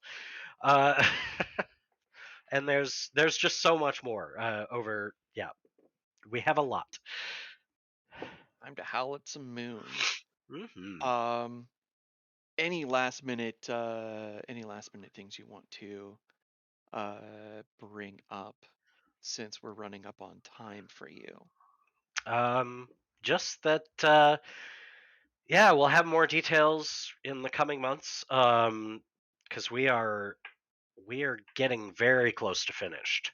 Um, and so being able to show a finished product is something that we hope to be able to do very soon, perhaps by the beginning of August. Excellent. Excellent. Then we will see you at Gen Con. Sounds good. Awesome. Have a great day. Thank you, Eric, for joining us. Coming up next is the unbelievable Ross Watson. Give us a few moments. We'll have him join in. Thank you for sticking with us. And this is again Ulysses Insights.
Thank you for sticking with us through that break.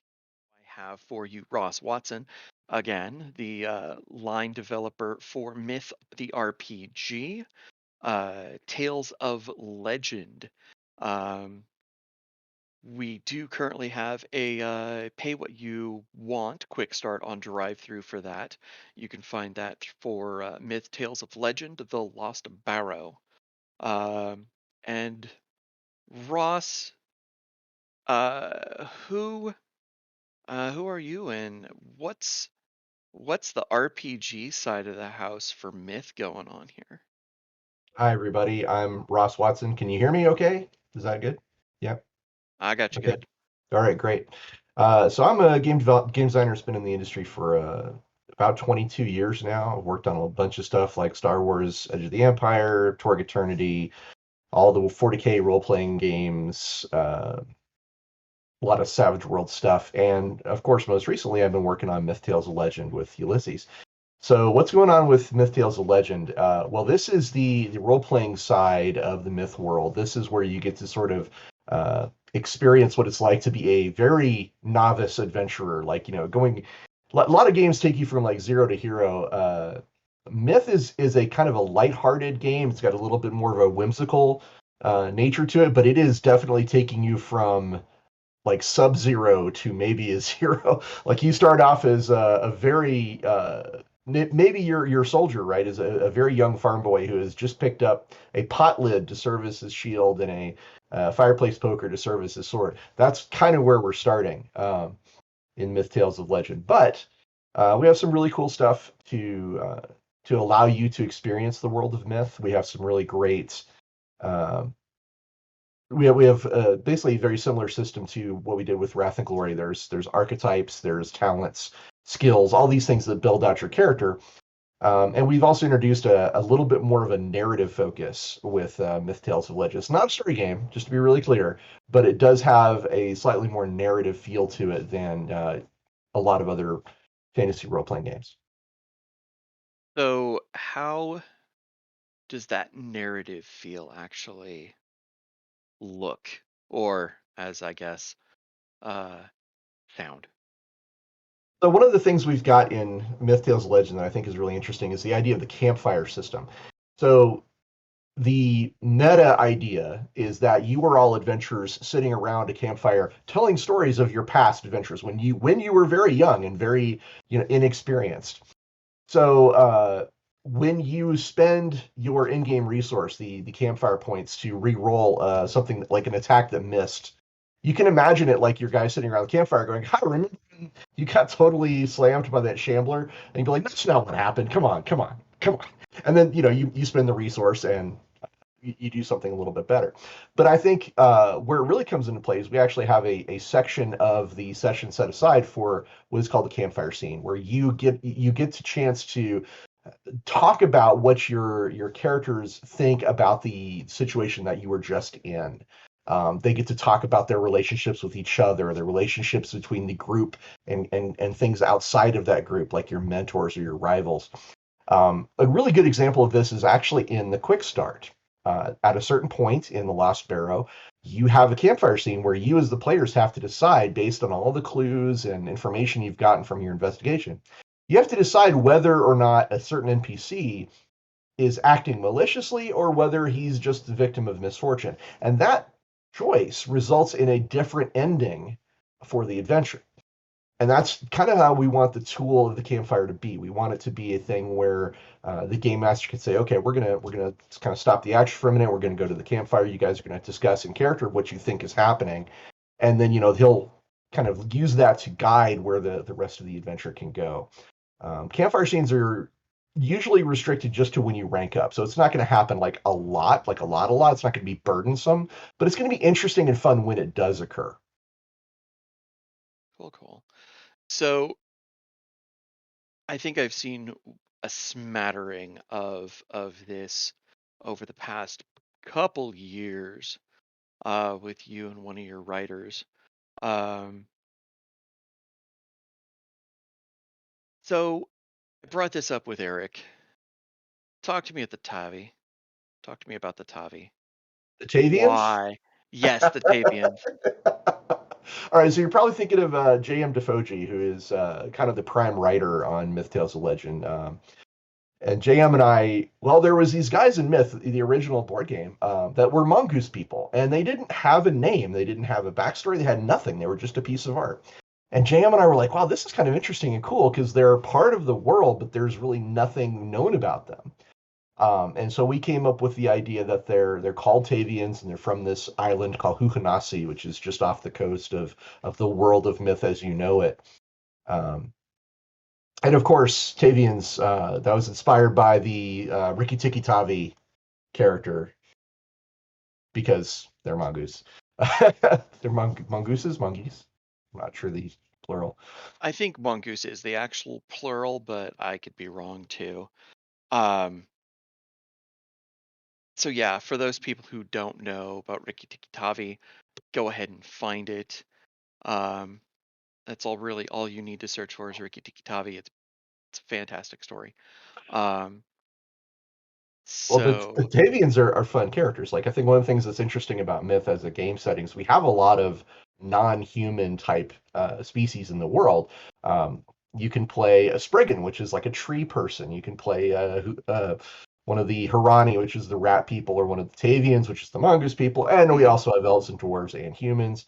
And we actually are working on a product in the future that will allow you to play TikToks, which are the little clockwork robots of the setting.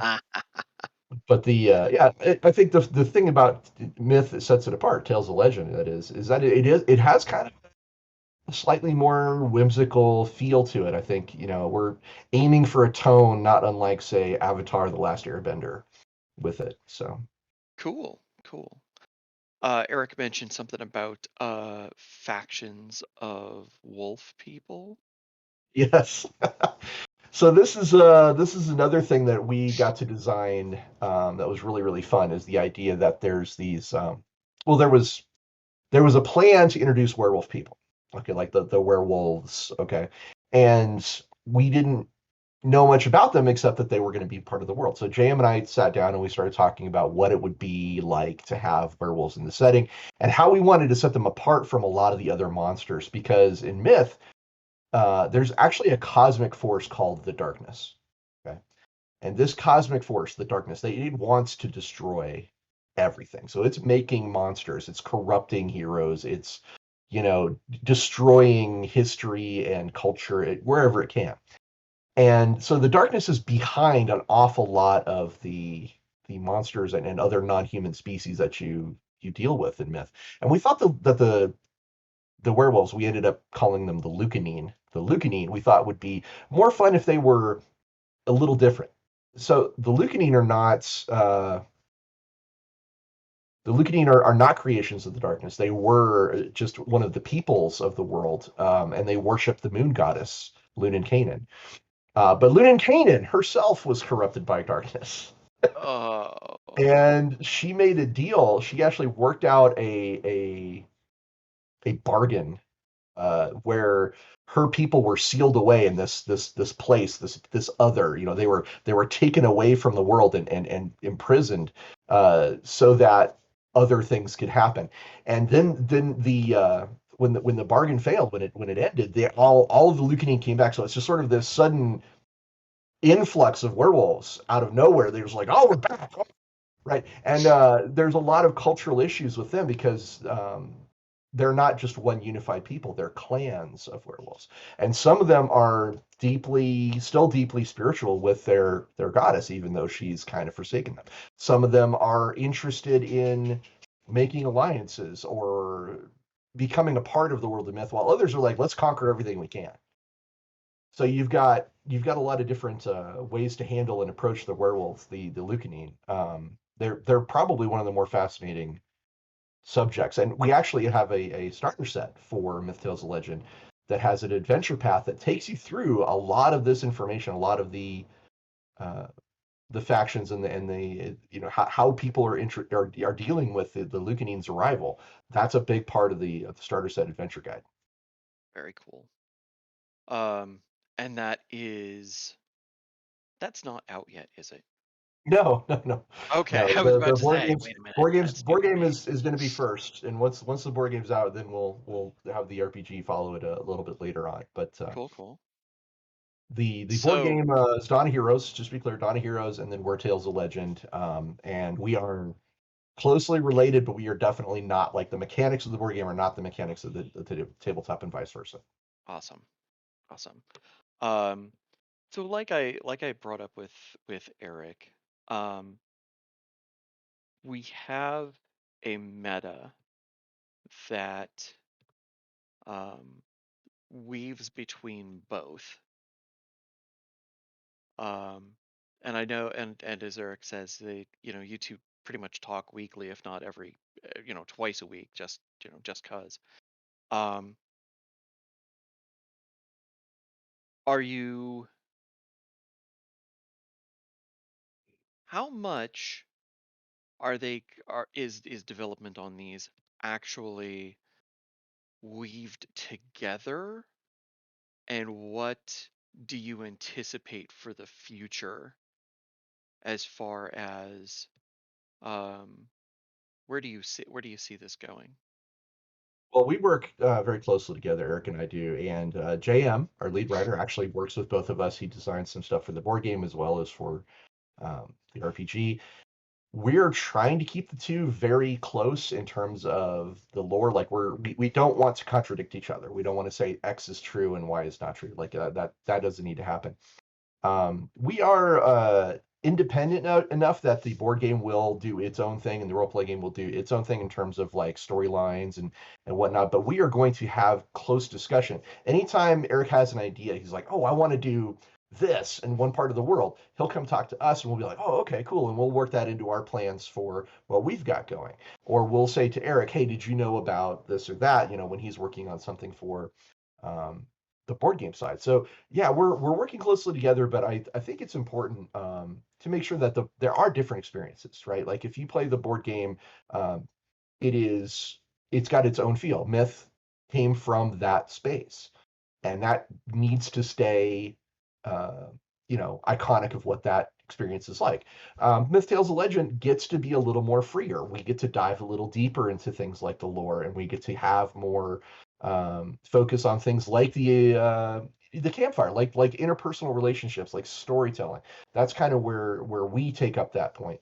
But yeah, we work pretty closely together, and I would expect that you're not gonna see any major deviations. Anything tiny will be just like a mistake. Like, oh, ooh, forgot about that. Which is easy enough to either retcon Right. errata or Well, we're doing our otherwise best. or easy enough just to assume that it is um unreliable narrator. Right. We're doing our best to make sure that we stick as close as possible to each other. So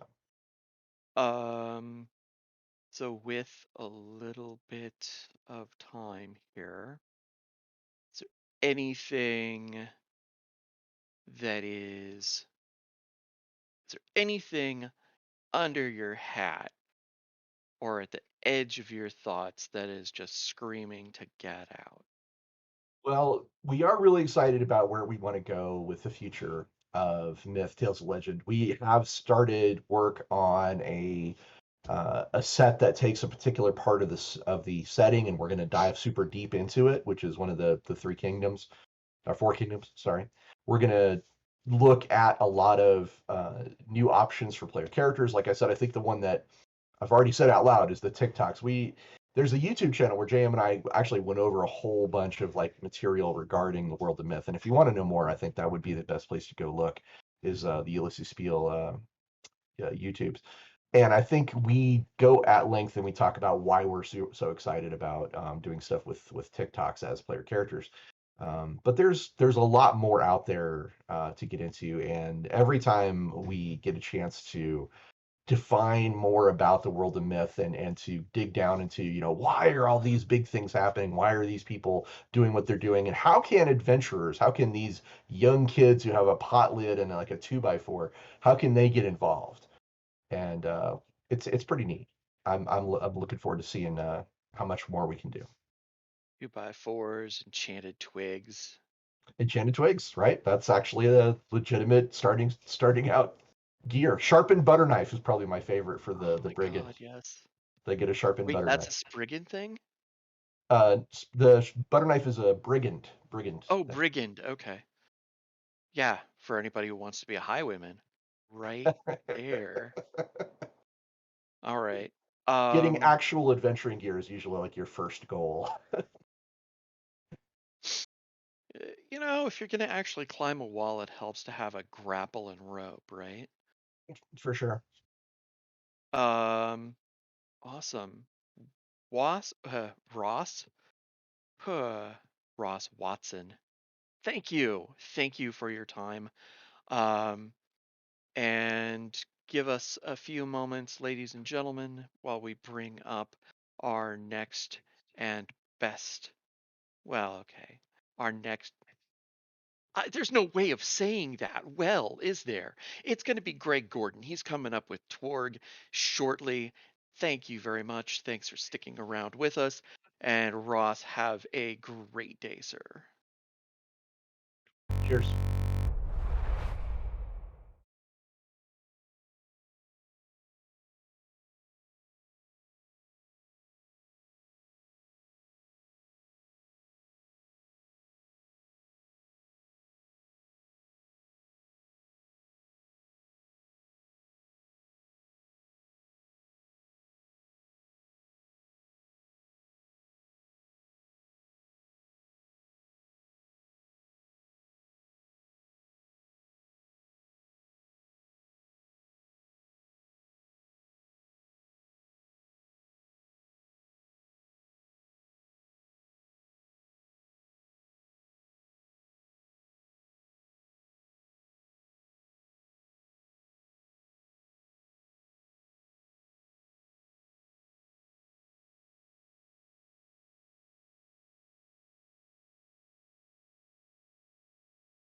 Thank you for your patience. We are back with Ulysses Insight. With me right now is Greg Gordon, line developer for Torg Eternity. So there's something imminent on the horizon, isn't there? And actually, do you want to give us a quick overview of what Torg actually is? Because I know that it can be complicated quickly. Yeah, I'd be delighted to give you the back of the envelope definition. So, Torg is a game of warring realities told as a high voltage action movie. That's bottom line. Awesome. It's set in what we call Core Earth, which is almost like our world, but it's a world where Die Hard would be a History Channel documentary, and CNN would occasionally have, as breaking news, have scenes from the Atom Project or some other Ryan Reynolds movie. And then on top of that, you have seven realities invading, become Steel Earth's possibility energy, which is representative of Earth's potential and its ability to create stories. Okay, then. So possibility is the effectively almost it's not the core mechanic, but it is the core driving resource.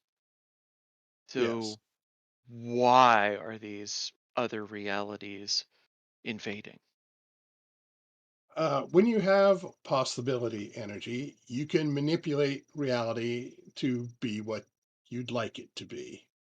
The invaders are High Lords, and they have very definite plans for how they'd like the world to run. And so they use the possibility energy to literally make it run that way through things they call darkness devices. So they can overlay their own reality.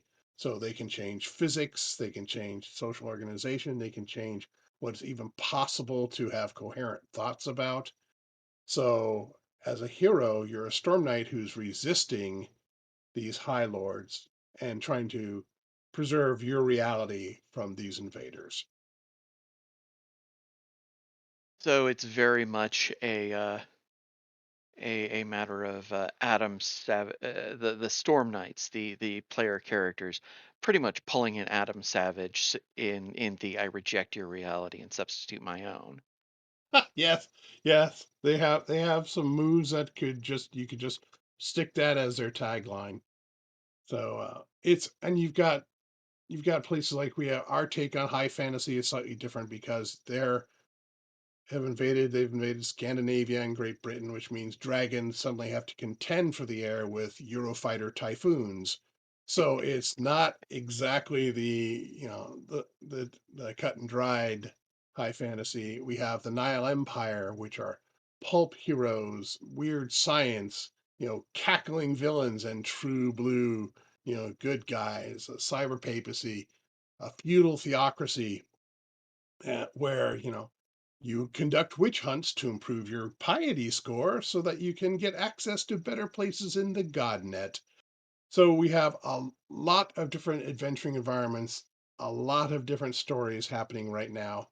And the one that's coming up is our final Cosm, final world that we're releasing for what we call the year one, the first phase of the campaign. We're releasing Pan Pacifica, which is hypercapitalism, corporate intrigue, assassinations, heists, and so it's all the stuff we're afraid the world's actually going to turn into, but we decided we'd fictionalize it and get it out of our heads. So Electric samurai and motorbikes flying out of one building and into another. that's right, genetic modification, uh, ubiquitous surveillance conducted from the devices you choose to carry. It's the usual. So So just because Kanawa Corp says, "Hey, our Zuzu is the best thing," it is the best thing at watching you. yeah, it's the best thing for Okay. the Kano Corporation, absolutely. um, First, the one small side, I'd like to give a shout out to Ed Stark, who I know is at GaryCon running Torg this weekend. So go hunt him out and harass him and play in his games. And also, I'll be giving a preview of Pan Pacifica tomorrow in a live stream at, I believe, 10 a.m. con time with some of our online players from JM's game. So if you really want That to we know will. how Pan Pacifica looks like in play, you can come harass us there. Definitely. And yes, that will happen tomorrow. As I understand it, it's the same time that we started, actually. So, um, anything, uh, anything burning a hole in your mental pocket for Pan Pacifica? Um, well, Like, what sort of about the on the zombies?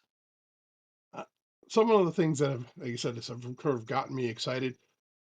We've planted a lot of seeds for why this invasion is different this time, and in Pan Pacifica we pull the curtain back just a little bit to let you see how. So the Pan Pacifica have Xenogospog, where you discover that they have built them out of Akashan DNA.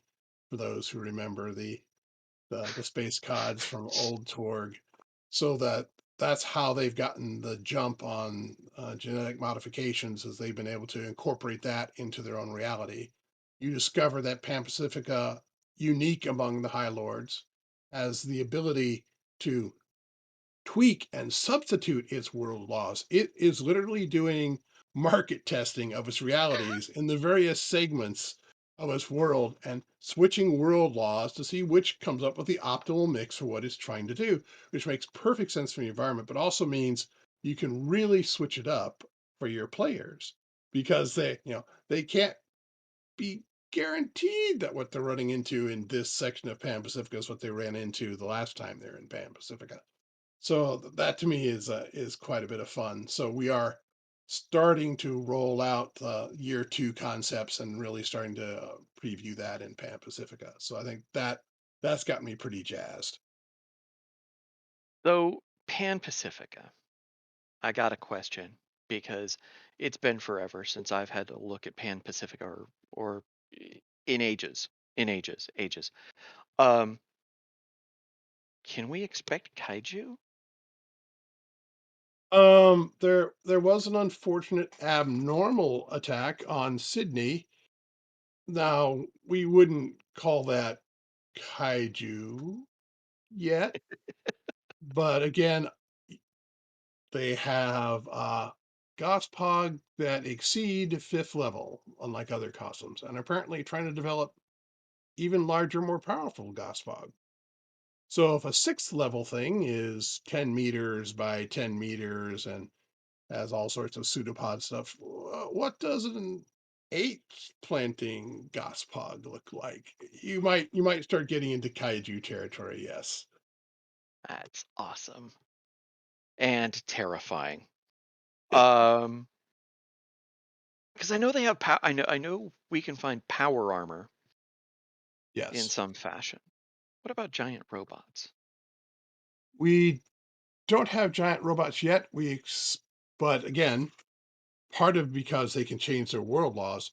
What is preventing them from going to giant robots is can be tweaked if you simply substitute out a world law. Because robotics has advanced to the point where it's possible, but there's some other constraints that they just aren't doing it under the law of acquisition.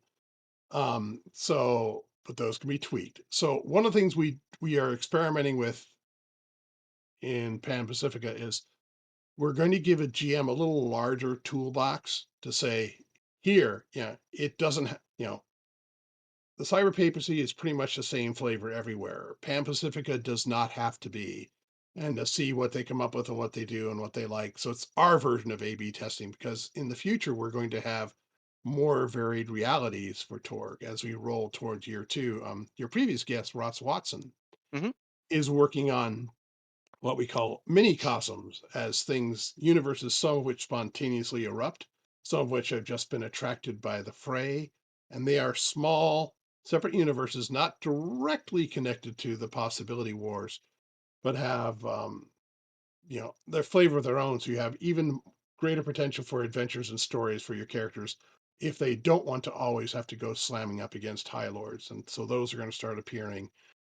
We are going to start explaining why this invasion is different, why Core Earth is different this time, what the Got Man has been planning, and why he thinks he's going to win this time. All that stuff starts getting revealed in year two. So that has me excited because we've been planting seeds since what 2018, and Yeah. so to start seeing that stuff come to fruition for me, I get to my personal cackle on when I start thinking about stuff, and we're doing for me, we're going to have some enjoyable cameos. This is quite a bit later down the line, but um, one of the first wars that breaks out is going to be in a campaign supplement called War of the Century, which is where the Nile Empire, Dr. Mobius, throws Mhm. down against the Gaunt Man. So the yeah, so Okay. but we get to have a cameo which for me, again, I get my cackle on because Dara Hayhurst, who used to work on Tour Eternity, now working on Space 1889, in their lore, the HMS Sovereign disappears. This huge ether battle cruiser. Well, Tor gets to discover where it ends up. So so it's just little stuff like that that I think is, longtime players of each game and new entries in the franchise are just going to have fun, over the top gaming elements with the stuff we're going to be doing in year two. So as you were talking about a broader toolbox, um, that toolbox could effectively be used to possibly build a a cosm fragment of any of the other fantastic worlds out there that aren't even ours. Am I wrong? Yes, yes, you can do that. I think what certainly hoping is I definitely want to bring in some other Ulysses products that we have with small tie-ins just to spice the thing. I really do because I need to talk to like Bill and Andrew about Fading Suns because I think I think they could kick the absolute snot out of the cyber papacy, and I think I'd love to see Ah, that. But I am down for that in so many different ways. Um, but and now that you've said that, it means that now I understand why Marcus told me not to go with a particular April Fool's trick that I wanted to do, and it's like, oh, well, okay, so maybe not something like that. Anyway, um, so our usual the mechanics on Torg are still have changed since the previous edition. I mean, they're still sort of your a D20 compared to a modifier a modifier baseline with 10s and 20s exploding. Um, talk to me about what can we expect with expanded drama decks or expanded uh world, like, okay, so if the Cosm cards, right? So if you've got Pan Pacifica that's able to swap out Cosm laws, how's that actually function for the Cosm cards? the Cosm cards, though, are still going to be Pan Pacifica Cosm cards. What we're saying is Okay. we're not going to yet merge hybrid Cosms, if you will. So the Pan Pacifica has the law of acquisition, which is once it makes contact with other realities and it can get certain materials, usually, some sorts of artifacts, they can then incorporate those laws into their own reality. But then it becomes Pan Pacifica and is ruled by the Pan Pacifica drama deck, simply because I love the idea of doing the mix, but the combinatorial problem of producing decks for all those potential combinations. Yeah, I don't need to have Marcus like rolling over and spinning. I think we can just go. Yes, we'll fit into here. We are experimenting with streamlining some of the rules for a um, not sure we want to call it Torg Lite, but a product better aimed at streamed games because there are just some Okay. constraints for streaming that playing with your friends at tabletop do not have. And after I've run, I think I don't know, I've gotten up to 100 sessions, but I'm pretty close to 100 sessions of Torg online. Yeah, there's some things I would like to streamline. Just say, hey, when you're running in this environment, this will be useful. So I'm looking forward to that. We're doing some graphics updates, layout updates. We're going to refresh the look. There's a lot of stuff happening for year two that really has gotten me jazzed and excited. So I'm pretty stoked. I'm like I said, I've gotten my cackle on, and I 2020 knocked the cackle out of me. It's back, so I'm happy. Uh,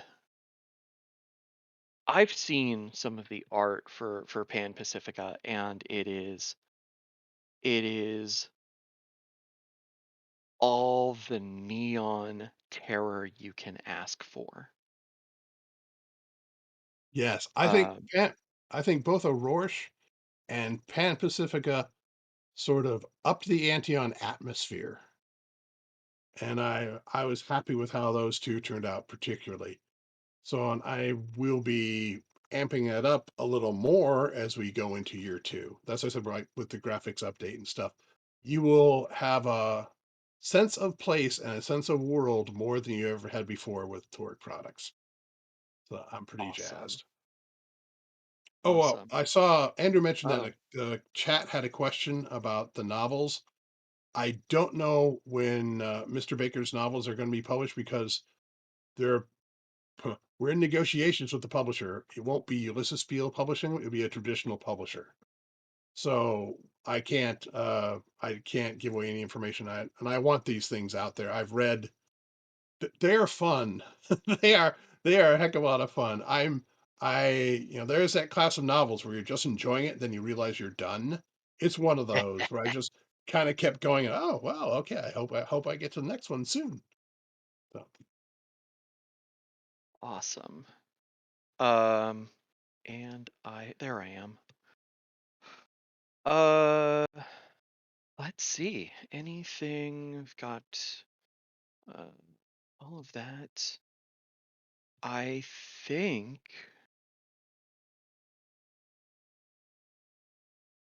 Anything else? Burning a hole? Because I you don't had want me. to.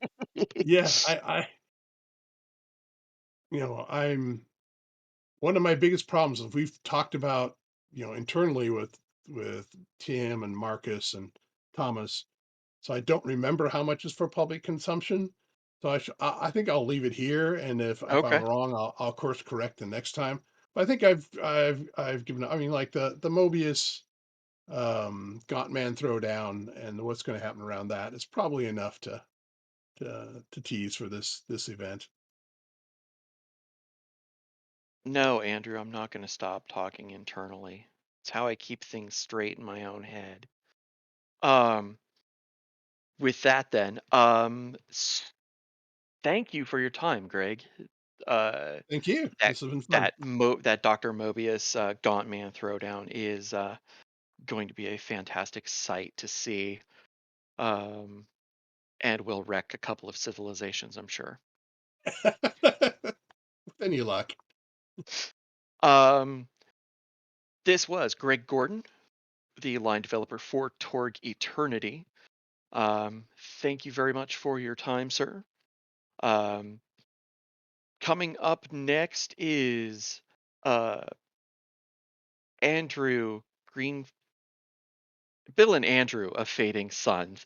Bill Bridges, Andrew Greenberg, Fading Suns. Give us a few moments while we get them queued, and thank you for your patience.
This has been so much fun because it's a different version of Archon. It's like a cartoon coloring book version of Archon, which is really, really fun.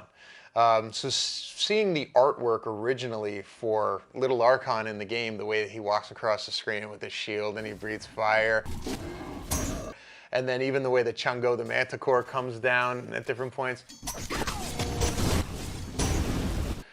It's so much fun. I mean, you can only dream to have a character of yours then immortalized in that way and playable and unlockable in a video game. The Archon and Idle Champions currently is an earlier version of Archon, so a pre-Hand of Vecna Archon. How did Archon get the Hand of Vecna? Archon was sent out by Tiamat over the course of a decade to go and retrieve artifacts for her. So Tiamat would appear to Archon in dreams, and she would reveal to him the location of a great weapon that could help him, or a great suit of armor Like the axe that he carries belonged to a general of Asmodeus and was buried inside of his tomb. And so Archon went on this adventure to find that axe of Asmodeus. And so Tiamat would appear to him in dreams, and she did the same to him in terms of this kind of extinction event that was potentially about to happen, where Vecna had teleported huge pieces of land from the Shadowfell and armies and animated this giant long dead titan and was inside of this mile-high structure, juggernaut, going to destroy everything in its path. And so Archon was sent there in order to stop Vecna from destroying the realm. Archon's entire party was killed, except for him. And he wound up using his charisma to become assimilated into another group that shared the same primary objective, which was to kill Vecna and destroy Vecna and stop Vecna from taking over the prime material plane.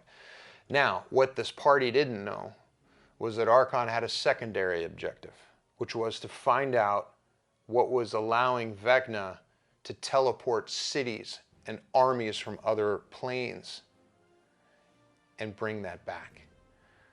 So during that battle, Archon survived, and towards the end realized that the power was coming from Vecna's hand. So when the battle was won, one of the members of this party that Archon joined was going to die. And so in this very vulnerable moment, this, the friends were gathered around as he was about to pass, and Archon pulled off this move in this very vulnerable moment. He used their vulnerability against them, and in a quiet moment led them to believe that he was sent to destroy the hand. And he had the power to do so in this axe. And when he raised his hand up and whispered a prayer to Tiamat and everyone looked on, he swung the axe down, chopped his own arm off, replaced it with Vecna's hand, and teleported away. He teleported to Krull, who was waiting for him, who healed him from the battle and opened a door to Avernus, to where Archon went and then had an audience with Tiamat. Tiamat rose this giant tower of obsidian, volcanic rock out of hell, and this 9 layers tower with dragon heads around the top. Archon and Krull then sent for Torragar, and he met them there, and this army formed, this dragon army formed around Archon, who was this champion who had returned with what the dragon cult and the dragon armies believed was the actual cure for Tiamat's imprisonment, that finally someone was going to come along with the power to free her. But Archon needed time to figure out how to use the hand and how to unlock its power. And so he began this series of mental battles with Vecna, where they would meet on this ethereal plane and have these mental face-offs and these mental battles, in which Archon would try to understand Vecna's secrets while Vecna would try to gain control over Archon's mind. That's how Archon got the hand, and that's what he's doing with it now, and that's what he's up to when you as the player characters run into him. He is in the middle of this process trying to free Tiamat.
I am Kirk.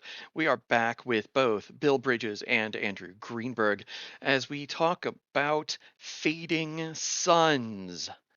That's right, the fantastic 90s, early 2000s. Brilliant. I've lost the words for it because With all these it's. people in the audience. Kirk, what the I heck? know, right? You didn't tell me there'd be all these people here. Yeah, you know. It's better than sitting in front of them in a live audience, because then they're looking at you while you're going dirt. But I love their costumes. Look at all the mongoose out there. Gods. Tavians, Andrew. Tavians. Please tell me that So, they're costumes.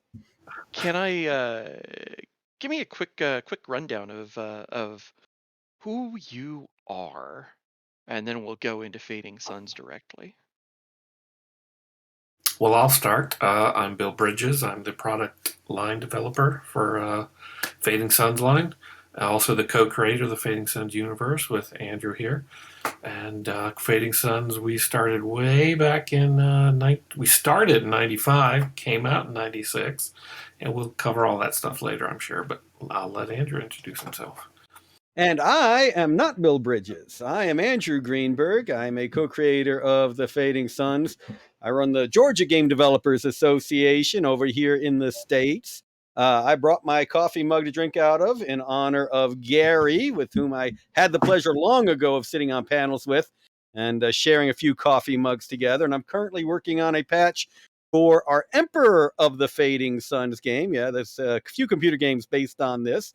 And this also came out in the mid-90s, well, 97.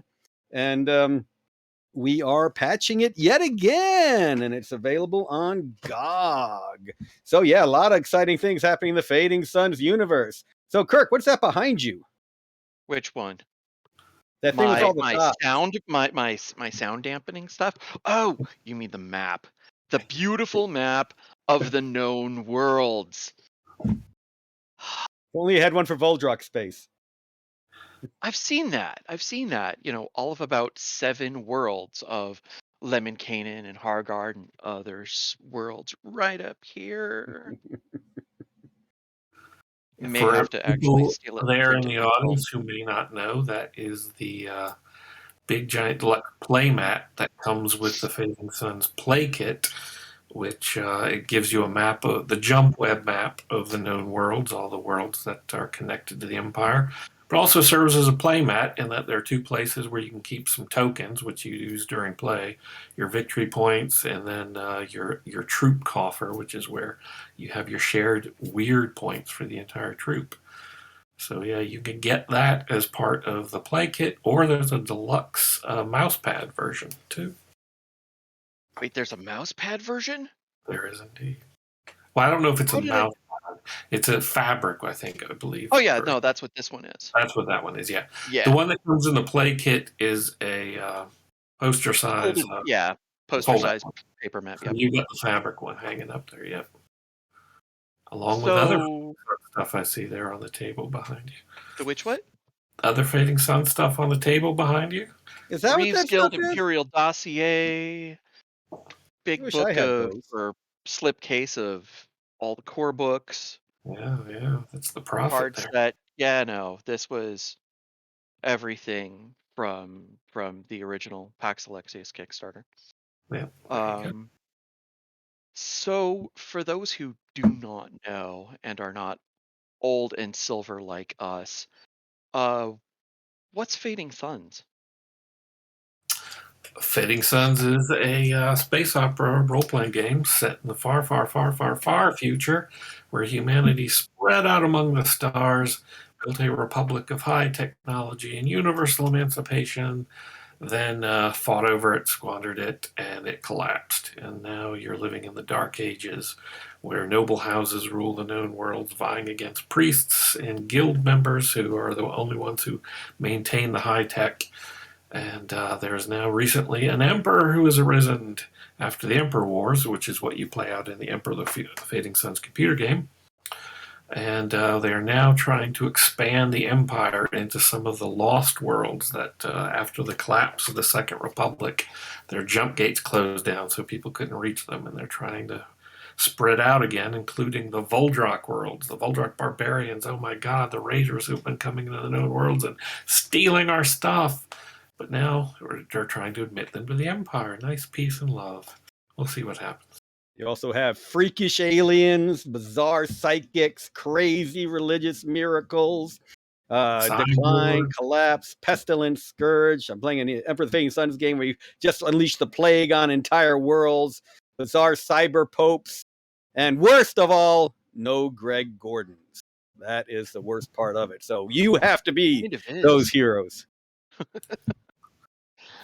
And there's a strange dark beyond the stars too that threatens everyone's souls, which is why you need to. There's things out there looking to eat your soul and your characters too. So, Fantasy is basically a space opera setting that allows you to play pretty much any kind of subgenre: adventure, drama, court intrigue, horror, all sorts of stuff. Dueling nobles, crazy cyber religious freaks, heretics on the run, the Inquisitors chasing him with flame guns, bizarre merchants, even more bizarre aliens. You can go where no human has gone before, at least in 1,000 years, or you can go where plenty of aliens have gone before, but no humans. So, or you just go out there for the Firebird, go out there for the coin. So a lot of different plats. Well, no, there's no lore. Don't worry about it, Eric FIH. There is no lore. Just books and books and books. I got to put back my screen because back there I got, how many books have come out for it, Bill? Of a lot of 40-ish. There's a whole wealth of lore in the setting, but it's not necessary. It's very easy to just enter into the game. You only need to know what you're running in your game itself. You don't have to draw on this vast setting, but it's there for you when you want it. People can dip in. A lot of people just like reading about it, even if they're not, say, playing a Brother Battle. They'll want to read the Brother Battle book to have a better understanding of the setting, etc., etc. I know we have. I know I have someone on our Discord who started their game running entirely on a planet that was effectively backwater. So they were all running in low-tech surf level games, and then at the end of their first arc, that's when they see their first ship flying over the horizon. Yeah, that's cool. And off planet. So yeah, I love that reveal because the players thought they were playing a fantasy game, and then the spaceship lands. Yep. So what do we have on the? I guess it's hard to say what's on the horizon with a space opera, but we've given some. We've mentioned Lost Worlds. What exactly are those specifically? Well, Lost Worlds are travel through space is done through jump gates. These are basically alien artifacts that were built by an unknown, mysterious, super high-tech race. They left these behind, and people have figured out how to use them to go from world to world. But they only know certain routes, so you can't just go to any world from any jump gate. You have to go to the prefigured routes, which is what that jump web map is. It shows you can't really see it in here, but there are connections between each world showing you the routes you can take. And when the Second Republic fell, a lot of worlds purposely closed their gates to keep the chaos at bay. And sometimes you don't know how to open those gates again. They work on their own mysterious mechanics. And so some of these worlds have been closed off for many, many ages, and some are now opening. And that's part of the idea now is the Emperor is trying to send out his questing knights and their imperial cohorts of priests and guilders to go rediscover these worlds and bring them back into the Empire. And so the Lost Worlds book looks at some of these worlds that have been disconnected for a long time from the known world, but they've been connected to barbarian space, as it's called by the known worlders, which the biggest empire there is the Voldrak Star Nations. They're kind of space Vikings of sorts. And then there's the Kurga Caliphate, which is a whole separate little civilization. We detailed them before. We'll get back to them later. Right now, we're focusing on the Voldrak, and Lost Worlds looks at a lot of the worlds in between and around there. They're not Voldrak worlds, although the Voldrak do raid these worlds.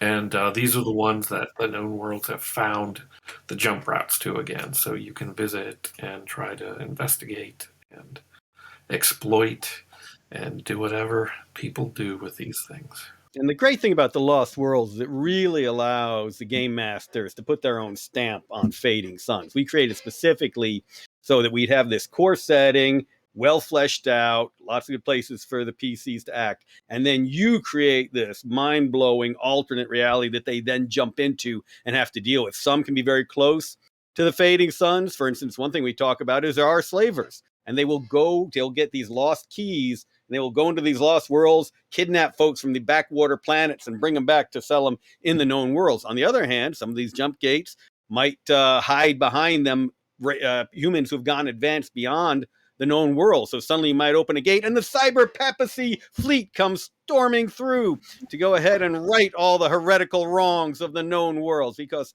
religion is a big part of this game. How religion is dealt with, what it means to people, how they interact with it, and how the church interacts with them. Major part of it, the heresy. Like, so you can have these worlds with their own crazy religions that are suddenly infecting the known worlds with their own spiritual memes and like. So it's just a great place for GMs to do whatever they want with. And then when they're tired with it, boom, that jump gate closed again. Sorry, can't go there no more. Ha ha. Yeah, the thing about Lost Worlds is we present a lot of worlds there, but they're also there as examples on how you can build your own Lost Worlds too. There's all sorts of them. There's tons of them that haven't been rediscovered and reconnected to humanity, and you feel free to come up with your own. Yeah, somebody named VB Greg in chat. Oh, sorry, Bill. In terms of religion, I just think one of the dictums of Fading Suns is there are no atheists in wormholes. Somebody named VB Greg in chat says Fading Suns has exemplary optional depth. Skim it if you want, or take a deep dive. It gives me design goals. So I figure that's some new young game dev out there just starting his first campaign. So wish him luck with that. So with I should also add, Lost Worlds doesn't just give you the worlds; it gives you other alien races, species too. Some of them that are just associated with those worlds, and some of them that might become a little more important. Yeah, Bill's brain comes up with some really freakish things. Not just mine, but also, sorry. Phone call ever. And so today, of course, I meant to tell you to mute it. Oh, now we're getting a thumbs down on the stream. Thank goodness we're not YouTubing it. That was the alien calling to tell me to tell you all about them, but oh well. I was just laughing that we're talking about Fading Suns, and yet the song on your phone is "Here Comes the Sun." He gets it. The Reborn Sun theme for the heretical cult of the Emperor. Oh my goodness. So we don't just have lost worlds; we have lost trains of thought. So. Oh yeah, no, mine derail all the time. Charioteers have the monopoly on jump keys, or at least in the known worlds, or at least that's what they like saying, because the Emperor is not going to let a guild have sole control over pathways, or even some noble houses or even other guilds may need their own short routes. If a key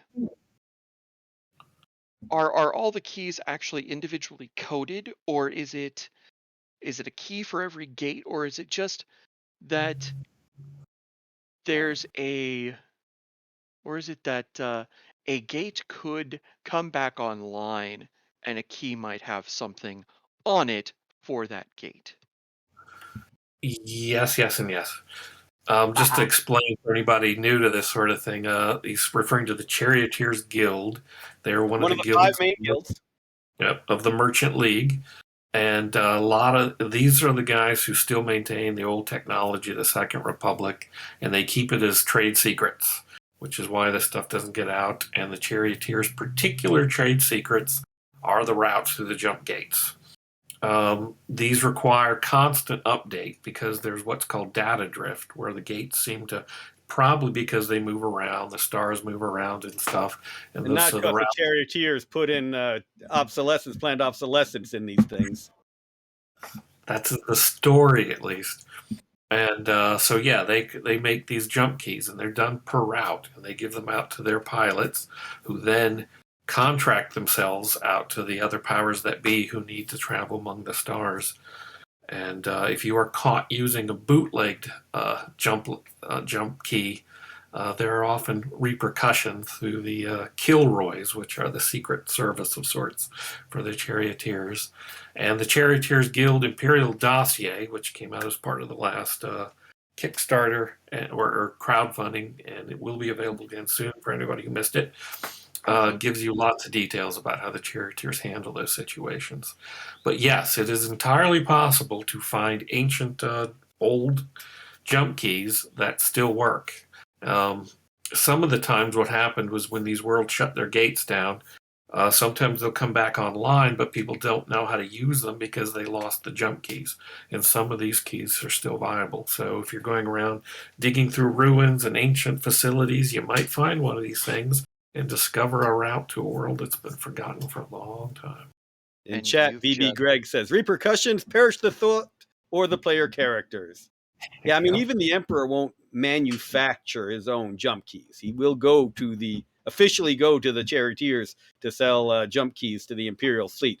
Not that the Imperial Eye probably doesn't have its own ability to make these kinds of things. And the questing knights, the Emperor's questing knights, are the ones who are going out and seeking these lost jump routes. So there needs to be a close relationship between the Emperor and the Charioteers for this, but that doesn't mean it gets a bit strained at some points. And that thing of Phoenix Suns, everybody needs each other, but they all want to be the one at the top dog. So there's all the friction and yet also the cooperation going on, just like in any kind of political situation.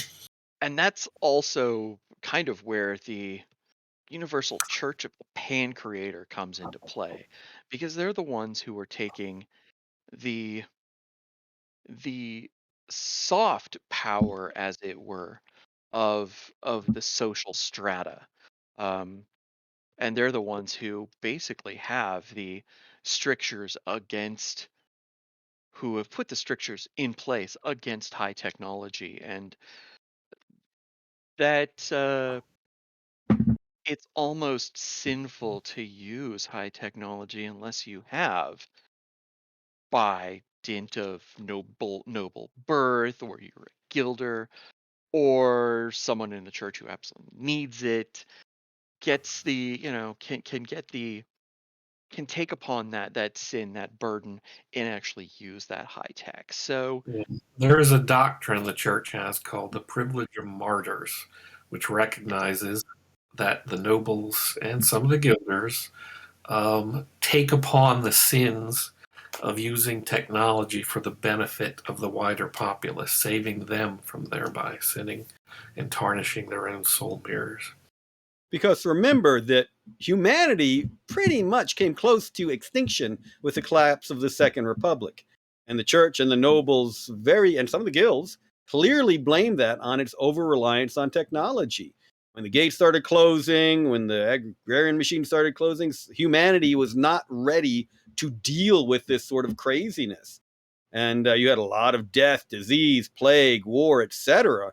And while it is 1,000 years, it's 1,000 years ago, it's still really implanted on people's minds, because that dark age has continued for that full 1,000 years. Now, Pax Alexius is here, new emperor, chance to make things right. We will see.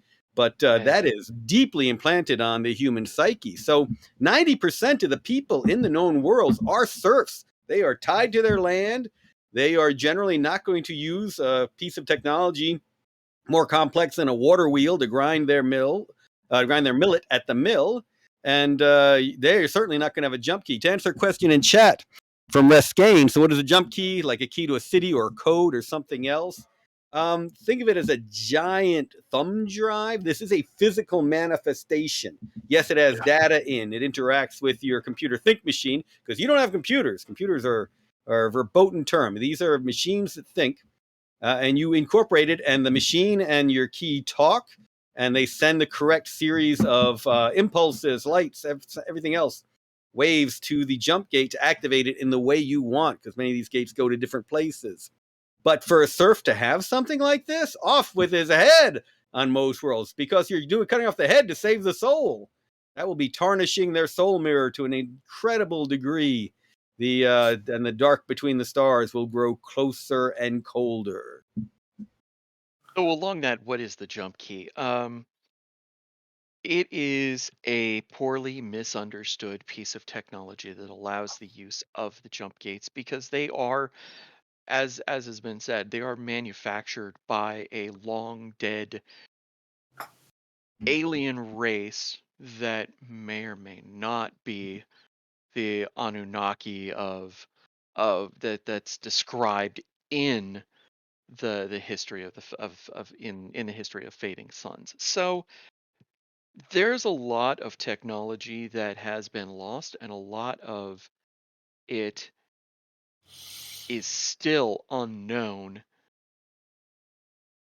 because it is simply too alien to understand at this time. I mean, it's the kind of thing where it's like, would you necessarily know how to fly an alien spaceship if you've never seen it before? No. And this is also an era when technology is hoarded by certain individuals and groups. So this is not an age when people are freely sharing their tech journals. You know something, you're not telling anybody else about it, and you're exploiting it all for your own purposes. And you might not even know how it works. You've just got it because it's been handed down through your family for 10, 100 generations. So it gets even more complicated and more perverse and more fun for GMs to have to do things with. Yeah, you can think of it a lot in fantasy games, like you're going and discovering magic items. And these things are very hard to make. Sometimes they're old relics and stuff. And so they're just not something the common guy's going to have. It's not that they can't be made, but they require resources, knowledge, the specific guild secrets, etc., etc. So for the most part, it's not at all like our world. Open source, you're a fool if you're open sourcing stuff, because you're giving away your power, you're giving away your leverage against all these other people who want to exploit you.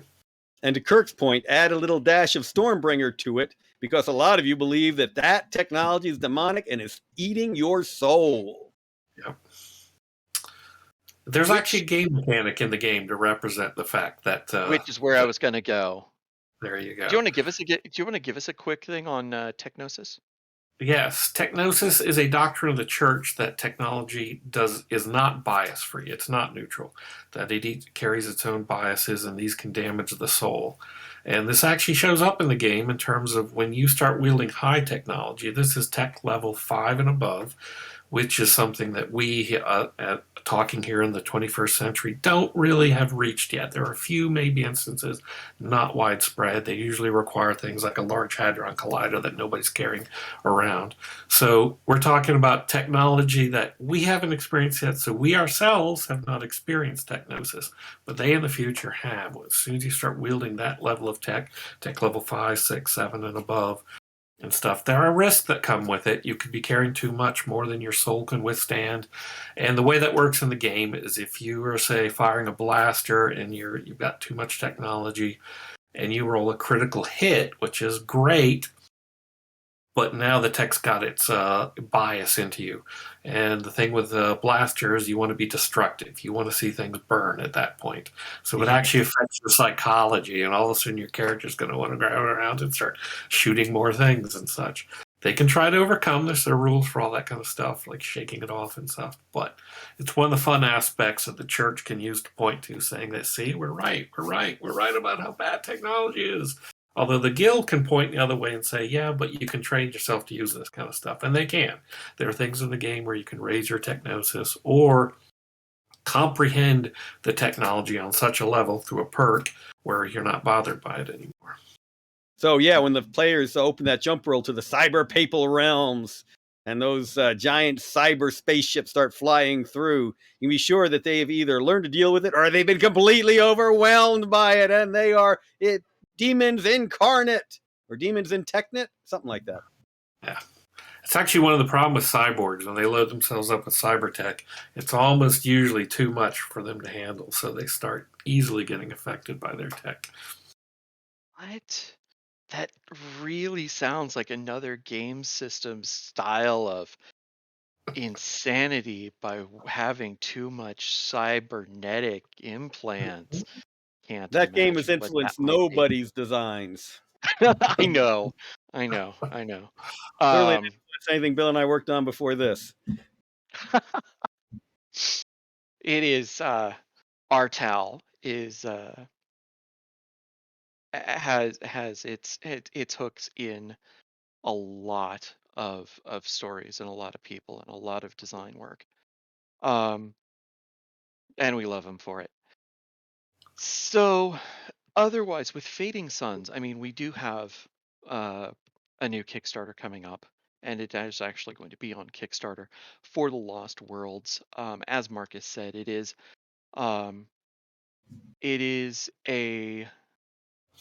it's going to be bringing wow. My thoughts It are will going be way too bringing the fast wow. for my words. You're absolutely right. Yeah, We yes. plan on bringing the I wow. mean, yes, it's focused around those exact Lost Worlds that have started coming back online or have been found when they've, and it will also have the option and opportunity to get into some of the older material or previous material that we've produced, whether that's all the Voldrok space or even Pax Alexius.